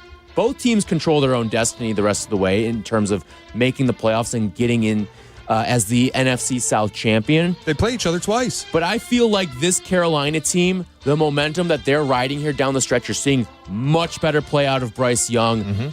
I think you've got the better play caller in Dave Canales and what he's doing to mold a younger QB and also just fit all the pieces together offensively. The running backs that they've cycled throughout the season. I like Carolina, and I think they win the NFC South. By the way, the interesting part of it with Carolina and Tampa playing each other twice down the stretch, who built Baker Mayfield? Dave Canales. Uh-oh. That is true. I kind of wonder, man. I think Tampa has fallen so much. They're so banged up, and Carolina just won't go away. They've made themselves such a pain in the ass to play with their running game and their defense. They're really physical. I kind of think Carolina's going to pull it off. It's crazy because last week showed me, Carolina had already shown me this year, you can lose any game. Case in point, losing to New Orleans outright. Yep. But then last week they show you that they can win any game too. Yep. With what they did when they went out and they popped the Rams. So they probably needed the elements to assist them in some of that. But when you're turning over Matthew Stafford the way that they did a week ago, you can certainly do that to Baker Mayfield. Fact or fiction, the NFL playoffs will feature none of Lamar Jackson, Patrick Mahomes, and Joe Burrow. I'm going to go fiction. Who gets in? I think one of Lamar or Mahomes gets in. One of them. Tonight's a big game for Kansas City. Yep. I mean, as jacked up as we are about Bears and Packers, you're getting the equivalent in the AFC. Maybe, obviously, without the historical stuff to it and the rivalry aspect to it. But in terms of the magnitude of the game, you're getting the same thing in the AFC tonight on Sunday Night Football between the Texans as well as the Chiefs. So what's interesting, though, is it isn't an elimination game for the Texans. The Texans will control their own fate in their division. They can still win it. Even if they lose tonight, they can still win their division. Beating the Colts helped them a ton. But if the Texans win tonight, stick a fork in Kansas City. They'll be dead. Effectively. And listen, Burrow's not dead either. The Bengals... And I'll tell you, losing to Buffalo today wouldn't kill them either. 8-9 might be enough to get this thing done in that division. It wouldn't kill them. It makes it really difficult. But just know, like, Ravens-Steelers is taking place today. One of those teams is getting to 7 wins today. So then you fall 3 games back in that department. You do still have a couple divisional games left. You still have your game against the Ravens. The schedule's not difficult for Cincinnati by any stretch. You can win any of these games, including today against Buffalo. I think you've got a chance to win. They've certainly shown that they can win as touchdown underdogs, as evidenced by what they did on Thanksgiving, where they didn't just beat Baltimore. They clapped them like a drum. Like, it was belt to ass for 60 minutes there. So I'm going to go with fiction because I think one of them finds their way in. If I had to order the likelihood of them, I would probably go Mahomes, Lamar, Burrow. Fair. Fact or fiction, the Indianapolis Colts will miss the playoffs entirely. If you want the table set for it, one, their quarterback has a broken effing leg. Two, 3 of their final 5 games are against divisional opponents. 2 of them against Jacksonville starting today, and 1 more against Houston with a loss to Houston already in hand. I'm going to say they still make the playoffs. I think you're going to see ultimately the Chargers fall out and they'll be subbed in by the Houston Texans.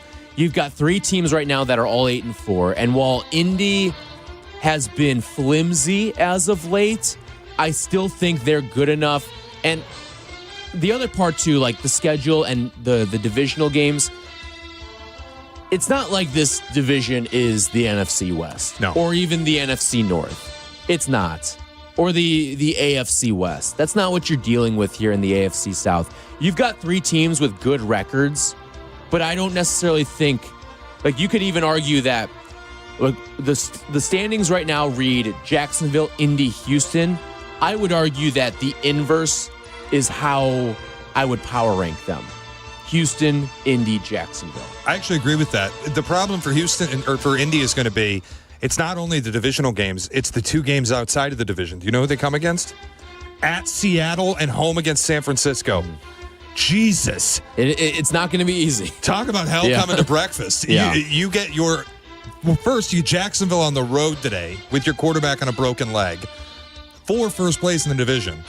And then you get a sandwich spot of Seattle and San Francisco before you get the 2 most consequential games of your season, with the last one coming on the road to a team you already lost. And the San Francisco game, it's not even like you've got the West Coast coming east for a little breakfast football. It's Monday night. Yeah, it's a brutal slate for the Colts to close this out. I'd have to look at it with some of the other schedules too, but I just think that the Chargers are too damn beat up at this point. So fair. One more? One more. Fact or fiction? Jackson Smith-Njigba will win Offensive Player of the Year and cement himself as the best receiver in football. Okay, I think first part fact, second part fiction. Because I think he will win Offensive Player of the Year. He's putting up, he could break the receiving record this year. He's putting at 1,400 yards basically right now. Incredible numbers so far this season.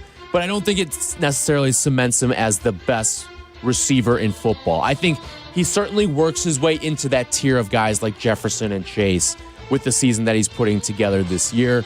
But I still would take those 2 guys over JSN right now. Where does Puka fit in? I think he's in that next rung. Like Puka is obviously damn good. A damn good receiver. But I think he's in that next rung. And I don't think it's like quarterbacks either, where we look at that top tier of quarterbacks and we say, that next year, there's a significant drop-off. Like, you're talking about very different names at that point. I don't think it's as much the same as receivers. I think we've actually gotten to a point where I used to feel that way about receivers, but the gap between Tier A and Tier B in terms of receivers has shrunk because of guys like Puka and even to a degree like with JSN too. Sure. All right. That is fact or fiction around the NFL. When we come back, I got to tell you the story about my roommate. We have to move out from each other. We have to separate. We've had enough. It's a breakup. We'll discuss coming up next. This is Tyler and Shea. Tyler and Shea. I know you're going to dig this. On Chicago's home for sports, ESPN Chicago. Courtney Cronin, the latest from Hallis Hall and wherever Bears roam in Chicago. Be an informed fan with ESPN Chicago. Brought to you by Costa Ivoni. This holiday season, make Alma at Hotel Zachary in Wrigleyville your home base. When the temperatures drop and the lights of the Chris Kindle Market Wrigleyville start to glow, there's no better winter escape than Hotel Zachary. Nestled on the 2nd floor is a cozy lounge, Alma, where you can sip something warm or watch the snowfall from a snow globe on the outdoor terrace. Whether it's a weekend staycation or fireside craft cocktails, experience Winterland and get 15% off your check at Alma by letting your bartender know the holiday code ALMA15. Is your roof underperforming? Saggy shingles, leaky spots? Sounds like someone needs a little Avondale roofing. They don't just patch things up, they go all the way. Tight, sealed, satisfied. It's the kind of roof that'll have your neighbors going, now that's a roof. Evandale Roofing. They get on top so you don't have to. Call now. Your house deserves it. A certified GAF roofing installer.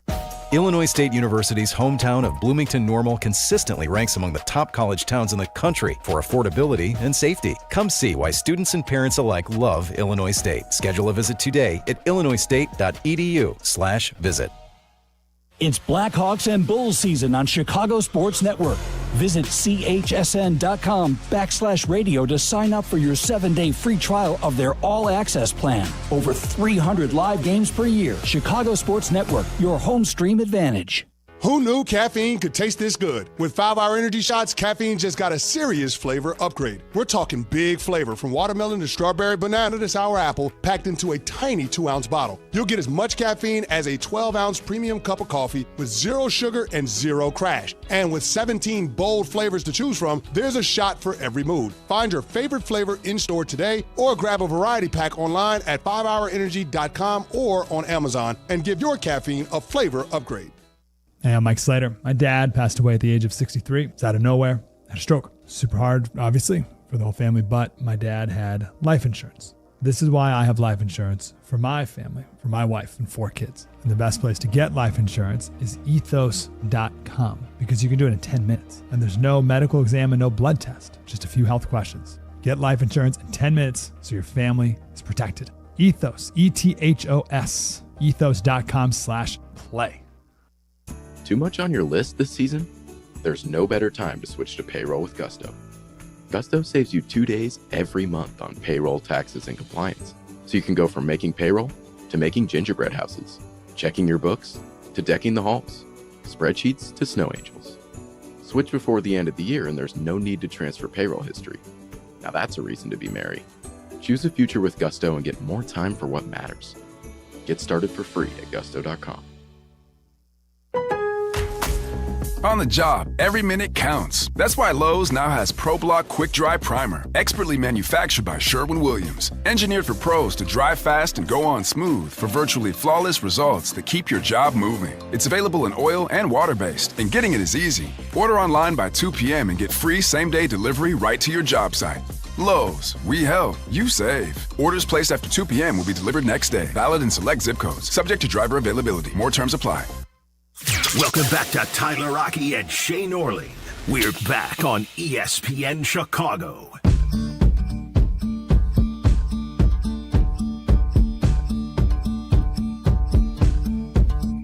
We'll get back to Bears in just a moment here. Tyler and Shea with you until 11 a.m. Then we hand it over to Bleck and Abdalla, who get things rolling with the pregame tailgate show. That'll lead you into the network coverage of the pregame show with Waddle, Silvy, and Dionne, right into Bears and Packers, and then all of your postgame festivities as well after the game. You can listen to the game here, don't forget, on ESPN Chicago, as well as the ESPN Chicago app. Just find that Bears Game Day tab of the ESPN Chicago app. Turn the sound down on the TV, turn the sound up with Jeff and Tom. All right, so this happened Thursday night. Thursday night football going on. Cowboys, Lions. At this point, it was the fourth quarter. Game was kind of out of hand at this point. There was a moment late in the game, if you'll remember. DJ Reed came away with an interception. And if you remember what the play looked like, he caught the ball and then was going down to the turf, and the ball's starting to move a little bit. It may or may not have been a catch. And I'm sitting on the couch with my roommate, and you know how all of the networks now, they have their rules analysts, right? Simultaneously, while they're showing the replay of the ball moving and stuff like that on the interception, we're both watching the game, and we at the same time go, Terry? Oh, no. Calling for the rules official. Like we were Al Michaels. Wavelengths. Trying to get a call in for what was it a catch? Was it not a catch? Was it an interception? And it was that moment we looked at each other like, did you just say Terry too? And it was not the stepbrothers, did we just become best friends moment. It was the, dude, this is enough. We got to move out. I don't know if this is an issue of you're around each other too much, or if it's just like you both watch football so much that this has become second nature. Dude, the other day, last Sunday too, we had a moment where we're watching, it was the Charger game, and I think, did Kamani Vidal get hurt at some point during the game? And my roommate just clocked it. He's like, oh my God, that's Jared Patterson. And I go, oh, the Buffalo running back? Not Bills. No, University of Buffalo. And it was another sicko moment where we're just like, this can't go on any longer. Is that Jared Verse, the U Albany DN? It was one of those moments where it's like, what are we doing here? I mean, how many times has that happened with us, though? Like, you and I in a group chat will send the same text at the same time. That's fair. On certain occasions. But it's another thing when you live under the same roof and you have the same sicko football thoughts at the same time. Like, he went to his rec basketball game the other day, and this must have been like a week or two ago, and it was when the Cowboys were on Monday Night Football, and one of his teammates was watching the game on his phone, and Cowboys number 19 caught the ball, and the guy's like, who the hell is this? And my roommate goes, oh, Ryan Flournoy from Homewood Flossmoor? And that was something that we had talked about like a couple weeks before, and it was just like, we're in a very sad football roommate existence right now. It is. But it's like if you live with a sports sicko, because the sports sicko is the only person who will feel this way about certain things. Yeah. Like only the sports sicko is sitting at home on the couch and even knowing, oh, it's the Prime broadcast. Where's Terry McCauley? You know what I mean? Exactly. Like, it's only the sicko that feels that way. So you just happen to live with somebody who's as brain rotted by sports as you are. Mm-hmm. And I've probably caused some of that too, because he's watched probably more Eastern Tennessee State basketball than he would have liked. But it's just what it is at this point. HBCU go stays on at the Aki household. On the quad box. Yep. All right. When we come back, I've got a question for all of Bears fans. If you win today against the Packers, are you officially opening the championship window? If you win today against Green Bay on the road to get to 10-3 and take a significant lead in the division, is the championship window officially open? 312-332-3776. Want to hear from you in 2 minutes. This is Tyler and Shea. Tyler and Shea. I know you're going to dig this. On Chicago's home for sports, ESPN Chicago. This holiday season, lock in something that lasts. Astound Wi-Fi, starting at just $19.95 a month, forever. Not a temporary rate, no hidden fees, just your price forever. Check off one more thing off your to-do list this season and stop stressing about your internet. Fast, reliable Wi-Fi for every device, every holiday, every year. All for $19.95 a month. But don't wait. Visit astound.com today to sign up. Restrictions apply. See astound.com for details. Attention basketball fans, the DePaul basketball season is here, and tickets are on sale now. Don't miss your chance to see the Blue Demons live as they take on some of the top teams in the country. There's no better place to experience a game than Wintrust Arena, home of the DePaul Blue Demons. Get your tickets today at DePaulBlueDemons.com/tickets and be part of the action. That's DePaulBlueDemons.com/tickets. Go Blue Demons! This holiday season, don't let aches and injuries keep you on the bench. Illinois Bone and Joint Institute helps you move better so you can live better. From state-of-the-art imaging to convenient rehab locations, and with 14 Ortho Access immediate care facilities, you can get same-day orthopedic treatment close to home. Score the care you deserve. Visit IBJI.com for locations and services. And keep moving this season. It's time for Christmas at Cantini. A time for laughter and joy. A time for cherished moments by coming together with the ones you love. Be awed by twinkling lights. Feel the thrill of gliding on ice. And enjoy the cozy warmth of s'mores by the fire. Cherish the moments together this holiday season at Christmas at Cantini. Get your tickets at Cantini.org. Sponsored by the Robert R. McCormick Foundation. This is ESPN Chicago, WNVP, WTBC, HD2 Chicago, a Good Karma Brands radio station. Welcome back to Tyler Rocky and Shea Norling. We're back on ESPN Chicago.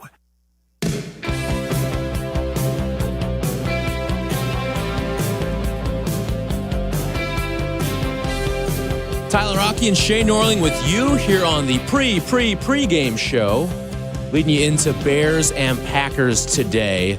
9-3 Bears, 8-3-1 Packers up at Lambeau Field. I mean, you could not draw it up any better. December football, two teams in the thick of it, not just to win the NFC North, but to win the NFC and be the 1 seed heading into the playoffs. And then on top of that, too, the venue, you couldn't pick a better one in all of football. You've got Lambeau Field. That's the backdrop today. No better venue, no better conditions. Nope. This is exactly what I want out of NFL football in December. I want to see everybody's breath every down, a little snow flurry covering up the field, maybe a little dusting, freezing temps. This is what you want. Yep. The slow-mo cut to break scenes of quarterback pumping his fist, and then you see their breath on the way out. Like it's what December football was made for, and I cannot wait to see it play out. 3:25 first kick. You can hear the call right here on ESPN Chicago. Jeff and Tom and J-Mac on the sidelines as Bears and Packers renew the rivalry for the first time this season. But I want to open the question up to everyone here because today feels like a pretty seminal moment for the Bears in the fact that I don't think losing today degrades anything that you've done this season. Nope. But I do feel like winning today, all of a sudden you're opening your championship window. It is officially open for business because now you will, in consecutive weeks, have beaten the defending champion Eagles on the road, and then the odds-on favorite to win the division heading into the season in the Green Bay Packers on the road. And current odds-on favorite. And current odds-on favorite. And one of the couple of, I believe the Packers were, after the Micah trade, the NFC favorite too. Were they not? Yeah. Like that's how impactful that trade was. Like you're talking about two of the favorites heading into the season to win the NFC and go to the Super Bowl and even win the Super Bowl. And to me, if you go out and win these two games in succession, you're officially opening up your championship window. I feel like normally this window wouldn't be opening till next year. But if you do it against the Packers this week, all of a sudden, it's like, all right, it's go time. We can beat anybody on any field in any month of the season. Yeah, I agree. It would just legitimize all of the work that's taken place. And not that it needs further legitimizing. It doesn't. I think beating the Eagles proved enough of who you are. But there are still people out there who will say, do the Eagles have some Q in them? A little quit. Mm-hmm. The 2023 team rearing its ugly head. It's a toxic locker room. Obviously, the market doesn't buy what happened. The market set the Eagles as a 2.5-point favorite at the Chargers this weekend, tomorrow night. Mm-hmm. Feels a little short to me. I think the market's saying they don't buy the Eagles as much anymore. And they're certainly saying they don't buy you because they've made you a 6.5 or 7-point dog going on the road to Green Bay. If you win this game, who will be left to say the Bears aren't Super Bowl caliber? You'll have two of the most impressive wins in the sport. It'll be like that and the Carolina win against the Rams. Among playoff teams, you'll be talking about two of the biggest wins in the entire sport this year. Yeah, I think it just goes to that length of like, you saw how long it took. The Patriots have been the best team in the AFC basically since week 3 of the season. But you saw how long it took until this week for them to become AFC favorites in the betting market. Mm-hmm. I think if you beat Green Bay today on the road as a 7-point dog, you're going to wake up tomorrow and look at the odds boards and go, wait, the Bears are what? Like, yeah. you might be up there with the Rams. Yeah. You'll probably be the second team. Like, I'd imagine you'd take over for the Seahawks. Like, this win legitimizes you to a degree that puts you in the Super Bowl contender conversation. Like, last week against the Eagles, all right, you showed me once, but you show me again in what should be a very similar spot, then you're really proving something to me. And it also answers the questions, like, first 12 weeks, you don't make your own schedule. The NFL makes your schedule for you. But now these last 2 weeks with Green Bay and Philly on the road, then all of a sudden you're talking about a team that has gone out and proven itself, and you can throw out all of the strength of record stuff, strength of victory. Your strength of record will be significantly better with a victory over Green Bay. But on top of that, the eye test will tell you everything you need to know about this team. Because you dominated Philly. Today, it doesn't matter how you do it. You walk out of Lambeau with a win today, and you have to be taken seriously by the rest of the league. 100%. like, there's really no question. You walk out of Lambeau, this isn't college. I don't need style points. Yeah. I don't need to go up there and dominate them the way that you dominated Philly. You leave victorious, whether it's by 1 or 100 points.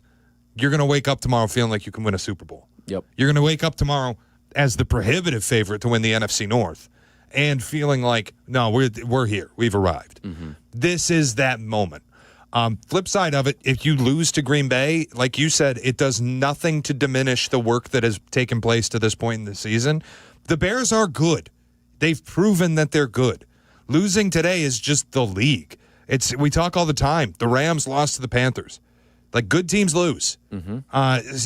You can't win every game in the NFL, certainly not on the road.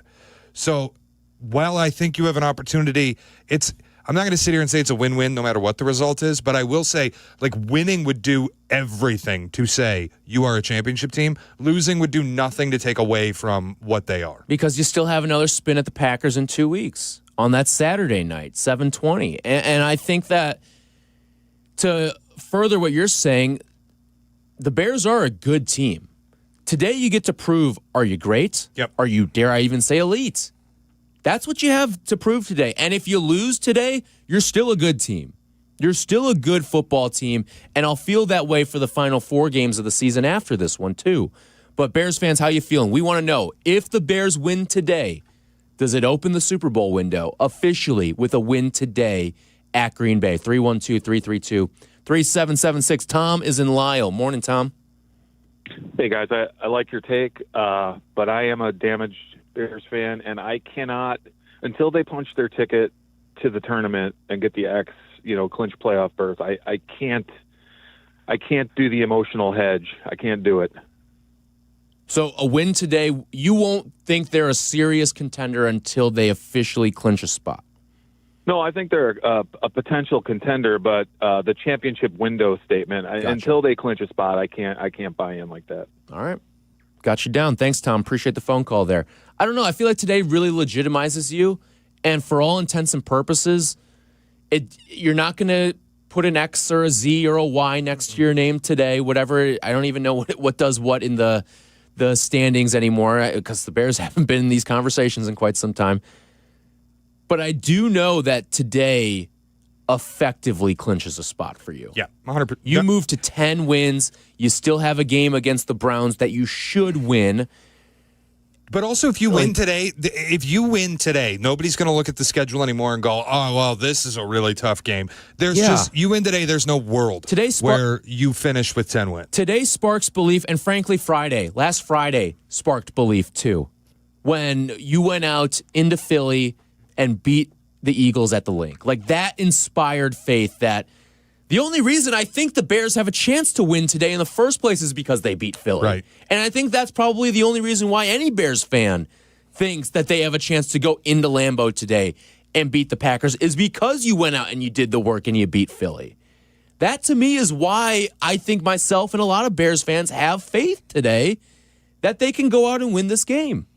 Yeah. You've earned it. They have earned the right to be talked about as a team that can go up there and win. Mm-hmm. And that wasn't true a week ago. But beating Philly made that true. And look, I do think they're a year ahead of schedule. I've said, I agree, for the past few weeks, I think 2026 and 2027 is your championship window. That's 2 years where you are going to be among the favorites to win a Super Bowl because of the work that you've done this year. But there's no shame of the head coach. And there's no shame in showing up to this party early. No, absolutely not. That's where, right now, I feel like your window opens in 2026. And we'll talk about them in the offseason as we expect them to win the division. We expect to be hosting a playoff game, and we expect to be playing for a trip to the Super Bowl. Yeah, because by putting in the work this year, I don't think are you 1 foot in, 1 foot out. No, I think you're just compensating for the shortcomings of what you could have been development-wise last year. Right. Rookie quarterback. You're getting a taste, and I think getting some of this playoff experience for a team like the Bears, a younger team, especially with some of the key skill guys, getting the playoff experience right out of the gate, and today is going to have a playoff-type atmosphere to it. Mm-hmm. It's just what it is. To have that experience under your belt in year 2 of a rookie deal quarterback and year 2 of a rookie deal top 10 pick receiver, of a number of top 10 type of guys on this roster, I think it's essential for what you want to accomplish moving forward.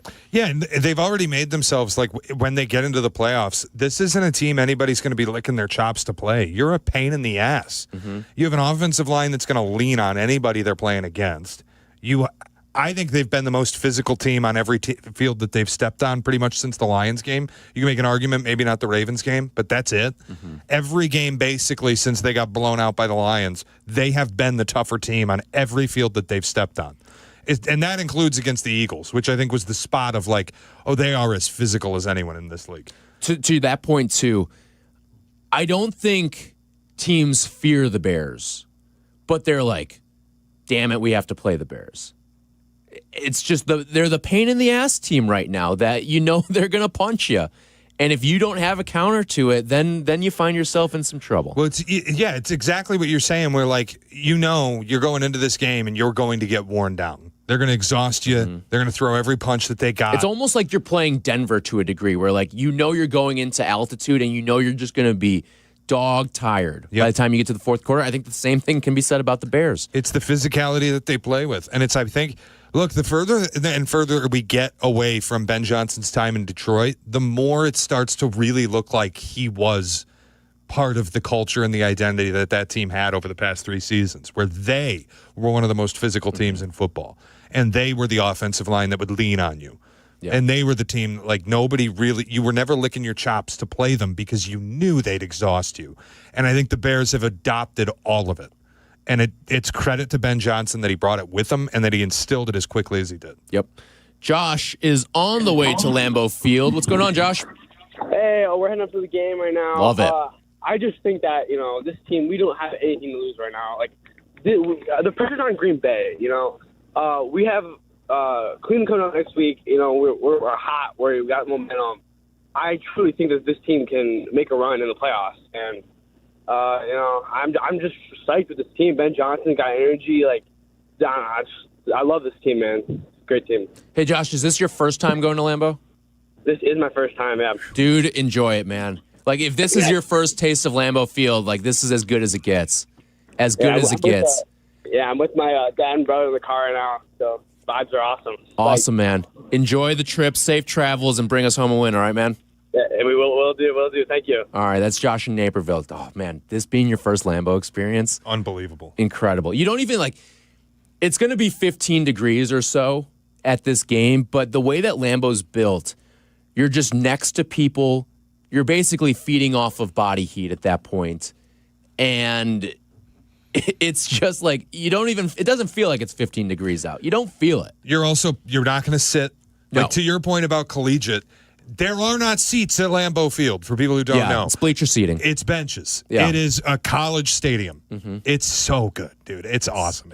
It's so fun. Yep. Rick's in Oak Park. Morning, Rick. Morning, guys. Great show. Thank you. I think you have to like the Bears' chances that they beat Green Bay towards championships, and I, of course, got my plus 4,000 to win the Super Bowl before the season, and my plus 3,500 to win the conference about 6 weeks ago. So, yeah, I think they can do it. I think they have a great attitude, and I think that's their strength. I don't think Green Bay has the culture that we see in the Bears right now, and I think that's what's going to take them all the way. But I wanted to ask, it seems as if we got an awful lot of depth in the defensive backfield and at wide receiver, and I think Rome is fine, all for him, but I don't understand a lot about the drops, and I just wonder if it's Caleb just throws that hard. But we seem to have a lot of great receivers. I'm not talking about ditching DJ. I'm just saying it seems like we have potentially a lot of capital for trading and love to get those edge rushers we want, but shouldn't we also look to get a couple of young backup offensive linemen, given the age of our offensive line now, as excellent as they are, and sort of be ready for what's next in the next few years? Yeah, and Rick, it's a good point of building up the offensive line and having someone in reserve, but I think you've already started to do that. Like, that's what Ozzie Trapillo was coming into the year. Luke Newman's a guy who came in at times when Jonah Jackson was injured, and he looked like he belonged. You're talking about, what was he, a 6th or 7th round rookie out of Michigan State? Like, you're talking about a guy who, and we've heard on this station, Tom Thayer rave about him. I think the coaching staff really likes him. I think you're starting to do some of that. So, yeah, I think having the reserves in the offensive line is good. And then to his point about Rome, listen, I would just say this about the catch percentage. Luther Burden's got a catch percentage of just north of 75%. Colson Loveland's sitting at 70%. Zacchaeus is at about 65. DJ Moore's at 60. Rome Odunze's sub 50. Yeah. Like, that's a problem. Mm-hmm. And it's not all Rome. It's not all Caleb. Probably meets somewhere in the middle, but the drops are high, and the off-target is also a problem, too. Yeah. On the offensive line point, I always believe it's important to address it early rather than late. You don't want to have, again, I'll use Detroit as the example. They had the best offensive line in football the last 3 years, and they didn't address the depth. Now they have a pretty bad offensive line. Like, it'll happen quickly. The only spot I'd really be racing to probably add depth is left guard, because I don't know how long Joe Thuney's going to be an all-pro. I don't know how long he can stay healthy at the age that he's playing at, but he's obviously great. My investment primarily this offseason is going to be the other side of the line of scrimmage. Yep. I'm right there with you. You have to find an edge rusher some way, somehow, this offseason.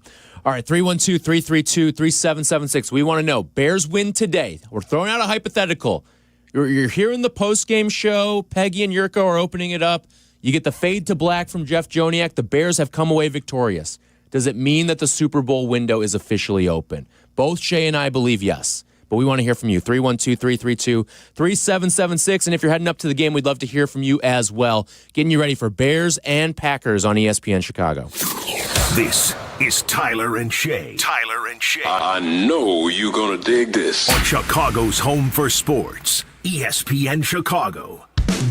When the lunch hour hits, fuel up like you mean it with Lunch at the Lodge at your local Twin Peaks. Dig into hearty, crave-worthy classics that hit the spot fast, like their juicy cheeseburger and fries, grilled fresh to order and stacked high. Go lighter but loaded with flavor with a fresh chicken Caesar salad or the fan-favorite turkey avocado smash. Really hungry? The crispy golden chicken tenders and fries are ready when you are. Quick from the kitchen, satisfying on the plate. It's Lunch at the Lodge. Twin Peaks. Eats, drinks, scenic views. Hey guys, it's Silvy. It's getting cold out there, and if you spent last winter thinking it was time for new windows, good news. You waited for the perfect moment. Right now, Window Nation's end-of-year sale is going on. Get 50% off plus 0% interest for 5 years. These windows stop cold drafts, seal out moisture, and help lower your energy bills. Installed in just 1 day, backed by a lifetime warranty and an A-plus rating from the Better Business Bureau. Don't miss out. Visit windownation.com today. Raise your scholastic spirits one last time for 2025. Whiskey University is back for its final class of the year, and there's a special extra credit elective as Silvy will join us to share some of his favorite Herradura tequila. Come to Modern Plate in Elmhurst Wednesday night at 7. Let's sip, learn, and maybe get a degree in smooth taste. Seats are limited at Modern Plate, so don't be tardy. Jack Daniel's Bonded and Herradura Tequila remind us to please sip responsibly. Stacy, are you wearing yoga pants to go shopping? Oh, we're not going out shopping. We're staying in with JTV. I love jewelry television. Their pearls, their lab-grown diamond jewelry. Oh, hello. What about their Italian gold and moissanite fire? Okay, but what about the guys on my holiday list? Relax. JTV has gifts galore, even for men, like watches and sunglasses. Watch JTV live and on streaming or shop JTV.com for up to 80% off select items. Ready to shop? Yes, but can I borrow a pair of sweats? If you've been waiting to try learning a new language with Babbel, now is the time. For just a few more days, you can unlock all of the languages on Babbel with a lifetime subscription at our largest discount of the year. Where will Babbel take you? Find out at Babbel.com. Y una cosa más. This is your last chance because our biggest sale of the year ends on December 7th. For just a few more days, you can get Babbel's lifetime access for less at Babbel.com. That's Babbel.com. Talk about stepping up. Bang! Bang! It's time to level up your game. Introducing the all-new ESPN app. All of ESPN, all in one place. Your home for the most live sports and the best championship moments. The electricity is palpable. Step up your game with no annual contract required. It's the ultimate fan experience. Level up for more on the ESPN app or at stream.espn.com. Sign up now. My name is Whitney Allen. I am a widow. My husband, Ryan, died. We never thought in a million years we'd have to use life insurance. The unexpected happened. With Ethos, it is so fast and easy. It's 100% online. You can get a quote in seconds, apply in minutes, and get same-day coverage. No medical exams, and you can get up to $3 million worth of coverage through Ethos. Get your free quote at ethos.com/game. That's ETHOS.com/game. Time spent on application may vary. Online health questions required. Tailgate. Bleck and Abdalla's pregame tailgate. Today at 11. Brought to you by Bradley University and ESPN Chicago. Welcome back to Tyler Rocky and Shea Norling. We're back on ESPN Chicago.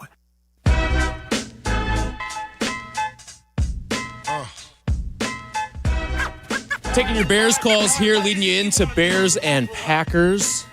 The 9-3 Bears, the 8-3-1 Packers, 1-2 in the NFC North right now.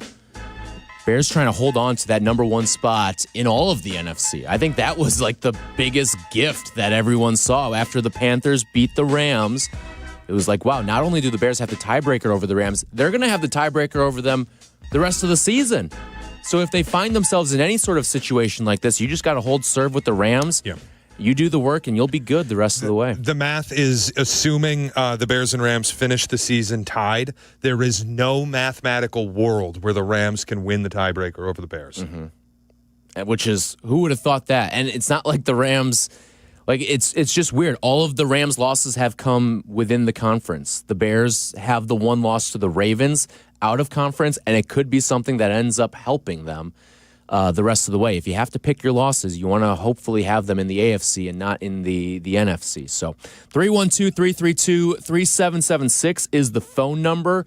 We're talking to you, and we want to know if the Bears win today against the Packers, if they pull the nearly touchdown upset, is the championship window officially open? 312-332-3776. And if you're on the way to Green Bay as well, we'd love to hear from you. Lewis and Lyle. Morning, Lewis. Hey, good morning, guys. Happy Bears Sunday. Happy Bears Sunday. Win. Hey, so first off, I think you can tell by my prompt that I believe that this championship window is already opened. The reason is, I mean, you guys said earlier that you mentioned the Vikings and Chiefs as teams that couldn't sustain those like one game, one possession games, one score, one possession game. Sorry. So the big difference, there's a huge difference between those teams and this Bears team. The Vikings were committed to Kirk Cousins with a lot of guaranteed money. The Chiefs have a $500 million contract that they have to pay Patrick Mahomes. It's a lot harder to maintain your success with that formula, just because, I mean, you can't supplement your team nearly as much. The Bears don't have that problem. So I think that they would be able to continue winning those one-possession games going into next year and the year after, as long as Caleb Williams is still on that rookie contract. Now, if they win the Packers, which I believe they're going to spank the Packers, because, I mean, all their fans have just been talking you-know-what all week. We saw Micah Parsons just basically say, hey, they're disrespecting us for playing the game, just for playing the game and wanting to go to Green Bay and win. This team's on a mission. And you know what Ben Johnson said? We're going to be playing our best football in December. We haven't lived up to our potential. Every time he said that something's going to be fixed, whether it was the run game or the penalties, he's fixed it. This team's about to just roll into Green Bay. They're going to stomp them, and we're winning this division. All right. Thanks for the call, Lewis. I like the optimism there. The one spot I'd push back on what he was saying, and this is going to be a positive. This isn't a negative for everybody who thinks it's about to be a hater. Not committing money to quarterback for the next 2 seasons has nothing to do with your ability to win one-score games, because ideally, you will supplement the roster enough that you are very rarely playing one-score games. You will be winning blowouts. That's where the team has to get. That's what the rookie contract is good for. The other part, too, is the Bears are investing a ton of money into the rest of the team right now. It's the 5th most expensive defense in football. Right. And you've got guys who aren't really living up to their money, per se, either. Like Montez Sweat has been underwhelming given the money he's being paid. He's being paid like a top 10 edge rusher. He hasn't looked like a top 10 edge rusher. I know he's starting to get. He has been better as of late. The sack numbers are up. He's forcing some fumbles too, which has been really good and feeds into the takeaways that this team is having too. But it's not like they're not utilizing that extra cap space that they have because the quarterback contract is so minuscule. They are utilizing it and pushing it to the brim. It's just. It's really got nothing to do with contract stuff. Winning one-score games becomes unsustainable long-term because the sport is the sport. Mm-hmm. You live on a knife edge. When all you play is one-score games and you're relying on turnovers and takeaways, it's a funny-shaped ball that can bounce in any given direction. A fumble is basically a 50-50 shot of recovery. Yeah. There's no promise in it. It's the same adage as if you play with fire enough, eventually you will get burned. Mm-hmm. You cannot possibly in this league just win every one-score game. Yep. So the contract stuff, I agree, but it's why I feel great about 26 and 27, the Bears contending for Super Bowls, because they should be able to supplement this roster enough that they don't have to win one-score games. They'll win blowouts. Yeah, I agree. All right, Owens and Willowbrook. Morning, Owen. Hey, guys. Hey, when the Bears first hired Johnson, I was not a big believer, and let me give you the reason why. When they lost to Washington last year, they were averaging 8 yards a carry. And he threw 50 times when there were 10 guys out on defense for Detroit. I'm thinking, why aren't they shortening the game? But the way I look at it now is I think that was more of a reflection of Campbell. What I saw last week with this guy in their offensive line, and he's committed to the run, and the NFL is about, even though they're a pass-happy league, the NFL's about physicality, running the ball, and turnovers, and that's what wins championships. I'm starting to be a believer in this team. All right. Love it, Owen. He's starting to finally buy into the Bears. And it's funny because there is so much scar tissue with this fan base. They haven't shown you much in the last 40 years. You have one Super Bowl appearance. You have a couple pop-up divisional championships. You have one other NFC title game appearance. There hasn't been a whole heck of a lot to look forward to when you get in. But now that you've got a 9-3 team, as you enter the stretch here into December, feels a little different, feels nice, and it feels like you're finally building towards something. The most inspiring thing about the Philly game, too, the play calling aspect of it, which for 3 quarters I wasn't super stoked about. As you entered the fourth quarter, Caleb threw it damn near 30 times in a game where you were getting about 7 yards a carry. Yeah, listen, Ben Johnson's been far from perfect. Right. And that's where in the fourth quarter, I loved that it was like, you know what? This is what's working. We're just going to lean on our run game and pound it. Yep. And Caleb will make throws when we need him to, but for the most part, we're just going to pound the rock. Yeah. Because I did not I think it was a third quarter possession where you ran the ball down Philly's throat and then you got into the red zone and it was pass, pass, pass. It was 3 incompletions. He had to settle for 3. I didn't love that. But the fourth quarter, it was like he brought up the Washington game last year when they threw it 50 times, getting 8 yards a carry. The fourth quarter, I was worried, are you going to keep throwing the football? And he didn't. And I thought that was the adjustment that needed to be made. Mm-hmm. Dave in Whiting, Indiana. Morning, Dave. Morning. What's going on? Yeah, I just feel confident as long as the Grizzlies up front do their job, keep running the ball. I think good things happen when you run the ball. But to go back to your question, I do think we will be a contender if we win today, just for the fact that it's pretty much an open league this year, any given Sunday. And, if we do win, that's fine. I think that would be great for the city. But if we lose, I don't think it would harm our chances for next year, because this team reminds me of the 05 season when we did good and then it propelled us the next year. So pretty much, I think if we win, we're playing with house money, basically. Yep. I don't like to use that term because Ben Johnson is pretty much, he's like Lovey. I would say he's like Lovey because he's very stern and he doesn't really show any emotion. Yeah. He's Lovey with passion. So I think we got the best of both worlds with this coach. I didn't see this coming. Hey, Dave, I didn't know he was this passionate. Dave, it's all good to say you're playing with house money, too, as a fan. You don't need Ben Johnson to feel that way, and you don't need the Bears to feel that way. They can keep their intensity, but as a fan, you're absolutely playing with house money. Yeah. Nobody saw this coming. And if you lose, it doesn't denigrate any of the work you accomplished. You're still a good football team. If you win, it's just more gravy on your mashed potatoes. Right. The way, and especially that's how I felt last week too with Philly. You were already 8-3. 8-3 is an extremely legitimate NFL record. 8-4 is too. You lose to Philly, all right, is what it is. And it's because of the work that you put in against Minnesota and Pittsburgh leading into that. If you had split those games, it would have probably heightened the urgency for winning one of these Philly or Packer games. But then you win the Philly game, and now it's like house money, but house money with belief. It's like your house money, you're rolling, and it's just like you're getting hot at the right time, and it's the right matchup on hand as well. Marcelo's on the way to Lambeau. What's going on, Marcelo? Hey, guys, how's it going? Thanks for having me on. I just want to say I'm on my way to Lambeau right now for the first time. Pretty pumped about it. That's awesome. We got to win this game. Thank you. Yeah, we got to win this game in the trenches. Yep. We got to win this game in between the tackles. We got to make our tackles. Our coverage is going to be all right.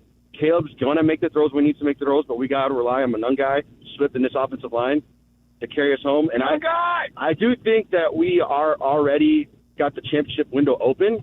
But I think the rest of the NFL world is going to see that it's legit when we beat the Packers today. Yeah. Hey, Marcelo, enjoy the game, man. And I would say this to anyone going to Lambeau for the first time today, before kickoff, just like take a moment and look around. It's and like so cool. Soak it all in. Just have the best time up there. Win or loss, it's going to be a great time, man. Thank you so much, guys. Have a great day. Let's go Bears. My boy Jeff. Shout out Jeff. Shout out to Jeff. Shout out Jeff. All right. When we come back, we'll get through some of our picks for the rest of the NFL slate. We'll go through all of the big games on the docket today, and we'll try to squeeze in some of your Bears calls as well. 312-332-3776. Bleck and Abdalla coming up at 11 for the pregame tailgate as well. The Bears conversation will be flowing all day long right here on ESPN Chicago. This is Tyler and Shea. Tyler and Shea. I know you're going to dig this. On Chicago's home for sports, ESPN Chicago. They have beaten the Super Bowl champs. They've silenced their critics. But one game can change everything. Are you ready for this battle? We certainly are. Bears and Packers today. Pregame tailgate at 11. Network pregame at 1. Jeff Joniak, Tom Baer, and Jason McKee have your hometown call at 3:25. Plus postgame deep into the night. Here comes. It's Bears and Packers on ESPN Chicago and the Bears Radio Network. Hi, this is Dave Musil, owner of Four Seasons Heating, Air Conditioning, Plumbing, and Electric. When emergencies happen, who do you call? Broken pipe, power outage, furnace failure, no hot water? The answer is always the same. Call Four Seasons. We guarantee same-day service and installation on all heating, cooling, plumbing, and electrical needs with no extra charge for nights, weekends, or holidays. That's why over 30,000 customers have given us a 5-star Google review. For all the right reasons, call 866-4 Seasons. Hey, this is David Kaplan. ComEd wants to help you manage your energy usage and save using the ComEd app. With the app, you can better understand how much energy you're using and when, so you're able to manage it more efficiently and stay in control right from your phone. Anytime, anywhere, so make your life easier and save with the added control and convenience of the ComEd app. Download the app today at ComEd.com/app. The game is on the line. You need your best play. What's it gonna be? Do you make the call for welding or HVAC? Do it now and you could complete your education at ETI School of Skilled Trades in as little as 7 months. We offer day and evening classes to fit your schedule, and financial aid is available if you qualify. Visit eticampus.edu or call 888-830-7678 to learn more. ETI, it's your future. Own it. When it comes to looking sharp, I don't mess around. That's why I head to White Buffalo Barbershop. These guys aren't just barbers, they're artists. Whether it's a classic cut, a fresh fade, or a hot shave, they do it all with precision. And the vibe is top-notch, blending tradition with a modern twist. At White Buffalo, every cut is as unique as you are, born original, just like you. White Buffalo Barbershop, born original. Now in LaGrange and Hinsdale. Visit whitebuffalobarbershop.com to book your appointment today. Hey, it's your buddy Tom Waddle, and I drive a Hawk. Go see my friends at one of their 12 Hawk Auto locations at Forest Park, St. Charles, Plainfield, Joliet, Carroll Stream, and now LaSalle, Peru. Shop thousands of vehicles from 13 big brands and save with 0% financing for 60 months or make no payments for 90 days. That's no interest for 5 years or no payments till next year. Now's the time to save thousands. Find your next car at hawkauto.com. Drive what I drive. Drive a Hawk. HawkAuto.com. Financing on select models with approved credit. Are you ready to make a difference for the environment while helping the visually impaired at the same time? Then donate your vehicle to Heritage for the Blind today by calling 1-800-983-6530. Every donated vehicle will either be properly recycled in an eco-friendly manner or given a new life through reuse. Donating your vehicle is easy. Simply call 1-800-983-6530 and Heritage for the Blind will do the rest. They'll even arrange for your vehicle to be picked up at no cost to you. And for a limited time, when you donate your car, you'll receive a $200 restaurant voucher and a 2-night, 3-day hotel stay at one of 50 locations. Call 1-800-983-6530 right now to schedule your vehicle donation and make a positive impact on the environment while helping others. Heritage for the Blind, where every car donation counts and every person makes a difference. Call 1-800-983-6530 now. This advertisement is paid for by Heritage for the Blind. Welcome back to Tyler Rocky and Shea Norling. We're back on ESPN Chicago.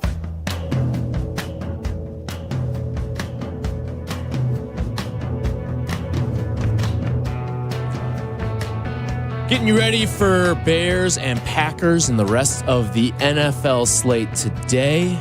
Remember, Bleck and Abdalla's pregame tailgate begins at 11. That'll lead you in to the network pregame with Waddle, Silvy, and Dionne Meller from 1 to just before kickoff. And then it's Jeff Joniak, Tom Thayer, and Jason McKee on the sidelines for Bears and Packers right here on your home for the Bears, followed by network postgame, Peggy and Yurko, followed by the post-game show with Jason McKee, Pat the Designer, and Jeff Meller. So a full slate of Bears for you today. But let's go around the rest of the league here today and give you some picks. I don't know who's leading this because we said, Potsy, you're leading the picks. And then we got the most aggressive eye roll possible out of Potsy. He handed the ball off. And then we said, all right, Potsy out, Aiden in. And then Aiden and his mustache gave the most I don't want to be here look of all time. So he's not doing the picks. So now it's back to Potsy. I see Eric in there. Maybe Eric should lead the picks. He wants nothing to do with leading the picks. So why don't we're going to have Potsy lead the picks. We're all going to be picking the biggest games today. The begrudgingly hoster of the picks, Justin Pottinger, what do we have today? Oh, I'm doing the picks. I guess I'm doing the picks here. All right. Unbelievable. Way to be prepared, man. Holy smokes. We'll start with this dumpster fire. How about the Dolphins versus the Jets? Dude, we don't need to pick all the games. Just the big one. This is a big game. Dolphins Jets is a big game. I would say so. For who? Who is this a big game for? You know what? You're honestly, hold on. Honestly, both coaches. Mike McDaniel's coaching for his job. Aaron Glenn's trying to get a little credibility. Jets, Jets. That's my pick. Are we giving spreads? What's the spread in this game? 2.5. 2.5? They're going north. I would go Jets in this game. You're going north. Miami's not good in December outside. I like the Jets. I think they outright win. Aiden just fell out of his chair. Aiden, we're all picking games here. Look alive back there. Jets. What a disaster. Who are they playing? Aiden, who are they playing? Fellas, we're doing live radio, by the way. We'll do it live. Potsy, you got a pick? I'm on the Fins. All right. A little dissenting voice. We'll do it live. F it. We'll do it live. What's next? All right. Here's an actual big game. We got the Cincinnati Bengals on the road plus the Browns 6 today. And the Titans. Here's an actual big game for you. Bengals, Myles Bills. Garrett trying to break the sack record. At Buffalo. What are we doing here, fellas? I'm laying the wood with Buffalo. Since he's a super public side today, they're like this sexy darling. They're just going to win out and win the AFC North. I'm not really buying it today. This is like a Buffalo snowball, lean on James Cook, that run game. I think Buffalo covers a big spread. I do too, and it's outdoors. The snow's going to be falling in this game. I think that hurts Cincy more than it hurts Buffalo. You've got the number 2 EPA rush offense going up against the second worst rush defense. So give me Buffalo. I think they win by 14 today. Ooh, 14, a lot of points. A lot of snow, too. Let's circle the wagons. I'll take the Bills, too. I'm on the Bengals. Too many points here. I think the Bills will win the game, but the Bengals will keep it close. Big game today from Chase Brown. All right. Commanders-Vikings, huge game up north in Minnesota. That is a big game. J.J. McCarthy back on the field. Jaden Daniels, too. Okay, we got Colts-Jags. This is an interesting one. Sloppy spread here, I'd say. Colts are 2.5 favorites. One quarterback has a broken leg and the other doesn't. I will take the home team that has a quarterback whose leg is not broken. Give me the Jags plus 2.5. He may play like it at times, Trevor Lawrence, like his leg is broken. He plays like he has rocks in his skull sometimes. But I think that this Jaguars defense, they are a top 5 EPA defense. You got on the flip side another very good defensive team in Indy as well. But Indy's going to be without Sauce Gardner. And it's supposed to be rainy conditions. I lean towards the Jaguars side of things here. I'm going to go Jacksonville as well. I'm with you, Tyler. I don't care if his leg's broken. I think he's a bad quarterback in general. Give me the Jags. This line stinks. I'm on Jacksonville big time today. I'm taking them spread and money line here. All right. Wow. Yeah. What else is on Potsy's bets? Well, we'll see in this next game because we got Steelers-Ravens, 2 teams in must-win scenarios. What are we going here? Baltimore, 5.5-point favorites. I've really gone back and forth on how I feel about this game all week. Full disclosure, I'm not going to have a bet here, but if you forced me to pick it, as we are, I think I lean Baltimore.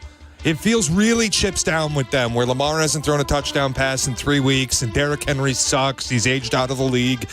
The Steelers' defense feels soft enough. This is an advantageous spot. Henry gets his yards. Henry gets a score. Lamar finally finds like Zay Flowers in the end zone. Ravens blow him out. I saw a tweet. It was like Lamar Jackson treating this like a playoff game against Pittsburgh. And it's like, oh, Lamar treating it like a playoff game? Maybe the Steelers do have a chance today to win. Fair. Little game, Lamar. I will say I'm with you. I do think Baltimore not just wins but covers in this game. But I don't feel strongly either way. Like, Ravens Steelers always has so much juice to me because I respect the teams on the field so much. I don't think I've had less respect for a Ravens or Steelers team in the last decade than these two. This matchup shouldn't be as heinous as it is. Like, at least in the past, you've been able to go, oh, Lamar's injured, or, oh, like Big Ben's a little dinged up, or there's a significant injury. No, not in this game. It's just two, frankly, in my opinion, bad teams taking the field in this one. I'll lean Ravens, but I don't feel strongly about it. You guys aren't changing your pick based on the fact that Adam Thielen is active for the Steelers? I am not, no. Yeah, I'm not either. Give me the Ravens by 1 million. The Adam Thielen disrespect. I mean, did he just catch a stray? Holy smokes. I got Baltimore today. They're due for a big win, gentlemen, and I think that's going to be today. I got Baltimore by 2+ scores. Broncos Raiders, huge game out west in Vegas. Raiders. Anything else, Shea? No, go ahead. All right. We'll skip the local game here. We'll save that for last. We got Texans Chiefs. Is this the game? The Chiefs are dead. We got 3.5 now. It was 4. Chiefs are 3.5-point favorites. Yeah, money coming back on the Texans side. I have to imagine Texans remain the public side in this. But the spread's coming down probably because the Chiefs are going to be without 3 offensive linemen against the best defensive line in football.